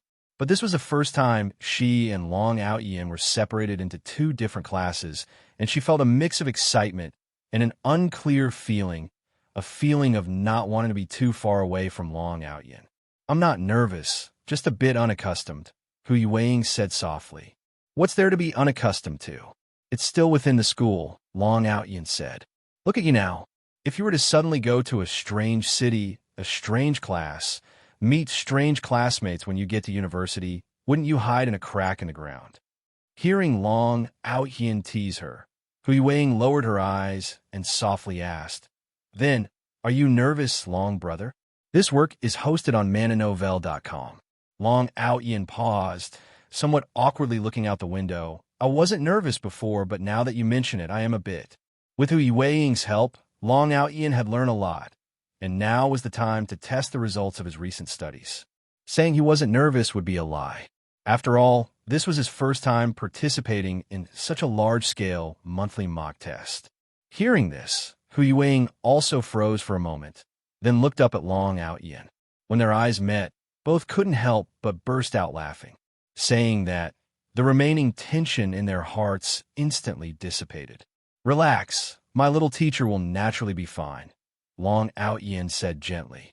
I also believe Long brother will make great progress this time. Hu Yueying nodded heavily and said firmly, just as Long brother said, as long as there's a goal in mind, the steps towards it will never stop, even if there are thorns and difficulties along the way. But as long as you keep walking, you'll always get closer to your goal. Yes, that's the look. Seeing Hu Yueying's determined expression, Long Aotian clenched his fist and said firmly, If you can get first place this time, Long brother will take you out to eat something delicious this weekend. Hu Yueying laughed, feeling a bit helpless. Long brother, don't always treat me like a 3-year-old. I'm 18 already. Thanks for reading on Man and Novel. Despite saying that, Hu Yueying was really happy inside. Back when her parents were still with her, they would also say to her, If Yueying makes progress in this exam, let's take Yueying to the amusement park, okay? Her beautiful eyes secretly glanced at Long Aotian. Lightly biting her lip, she whispered, You can't always be coaxing me. This time, I definitely won't coax you. It couldn't be helped. After messing with Hu Yuweiing twice before, it seems this little girl still hasn't forgotten. Are all girls like this? Hearing Long Aotian's assurance, Hu Yuweiing smiled like a flower. All right, I'll definitely do my best this time. Not just try your best, but you must. If I don't see your name in the top 3, I'm going to give you a good scolding. Hu Yuweiing nodded repeatedly. I understand, but what if I make a mistake this time? What? Long Aotian gently tapped Hu Yuweiing on the head. You dare make a mistake? Hu Yuweiing held her head with both hands. Though it didn't hurt, she felt a little happy inside. She obediently started doing practice problems. Hu Yuweiing also had her own confidence, which was in her studies. Right now, the one thing she could be proud of was her academic performance. So when it came to exams, Hu Yuweiing wouldn't be careless. It was just something she casually mentioned. However, seeing Long Aotian care for her like this, it felt really nice. No need to get up early to cook tomorrow. We'll eat at school. Long Aotian stretched and said, It doesn't cost money. I can cook at home. It's very quick and not troublesome, Hu Yuweiing said. Long Aotian, who was stretching, heard this and directly pinched the soft meat on Hu Yuweiing's cheeks. Are you arguing with me? I cook really fast. Hu Yuweiing said softly, her cheeks pinched. What is wrong with you? You don't listen to the boss's words. Do you believe I'll scold you? Don't scold me. I will always listen to the boss's words. That's more like it. The next day, Long Aotian first took Hu Yuweiing to eat a sausage and 2 eggs, then happily sent her to class 1. See you at evening self-study, Long Aotian said, about to leave. Long brother, Hu Yuweiing called out from behind. Long Aotian turned back to look at Hu Yuweiing, eyebrows raised in confusion. That is, during the break after the exam, can I come find you? I'm in class 6, last row, the usual spot. Having gotten Long Aotian's permission, Hu Yuweiing then entered the classroom with a peace of mind. All the students in the classroom noticed this beautiful female classmate talking with the notorious Long Aotian. They couldn't help but glance at her a couple more times, though just a couple glances. Class 6. We're really lucky. Wang Rui looked at Li Qingxue, who was only separated by 1 aisle, excitedly said. In their own class, they were desk mates, and after sitting according to their exam numbers, they were only separated by an aisle, which could be considered desk mates, right? Fighting. Li Qingxue made a fighting gesture.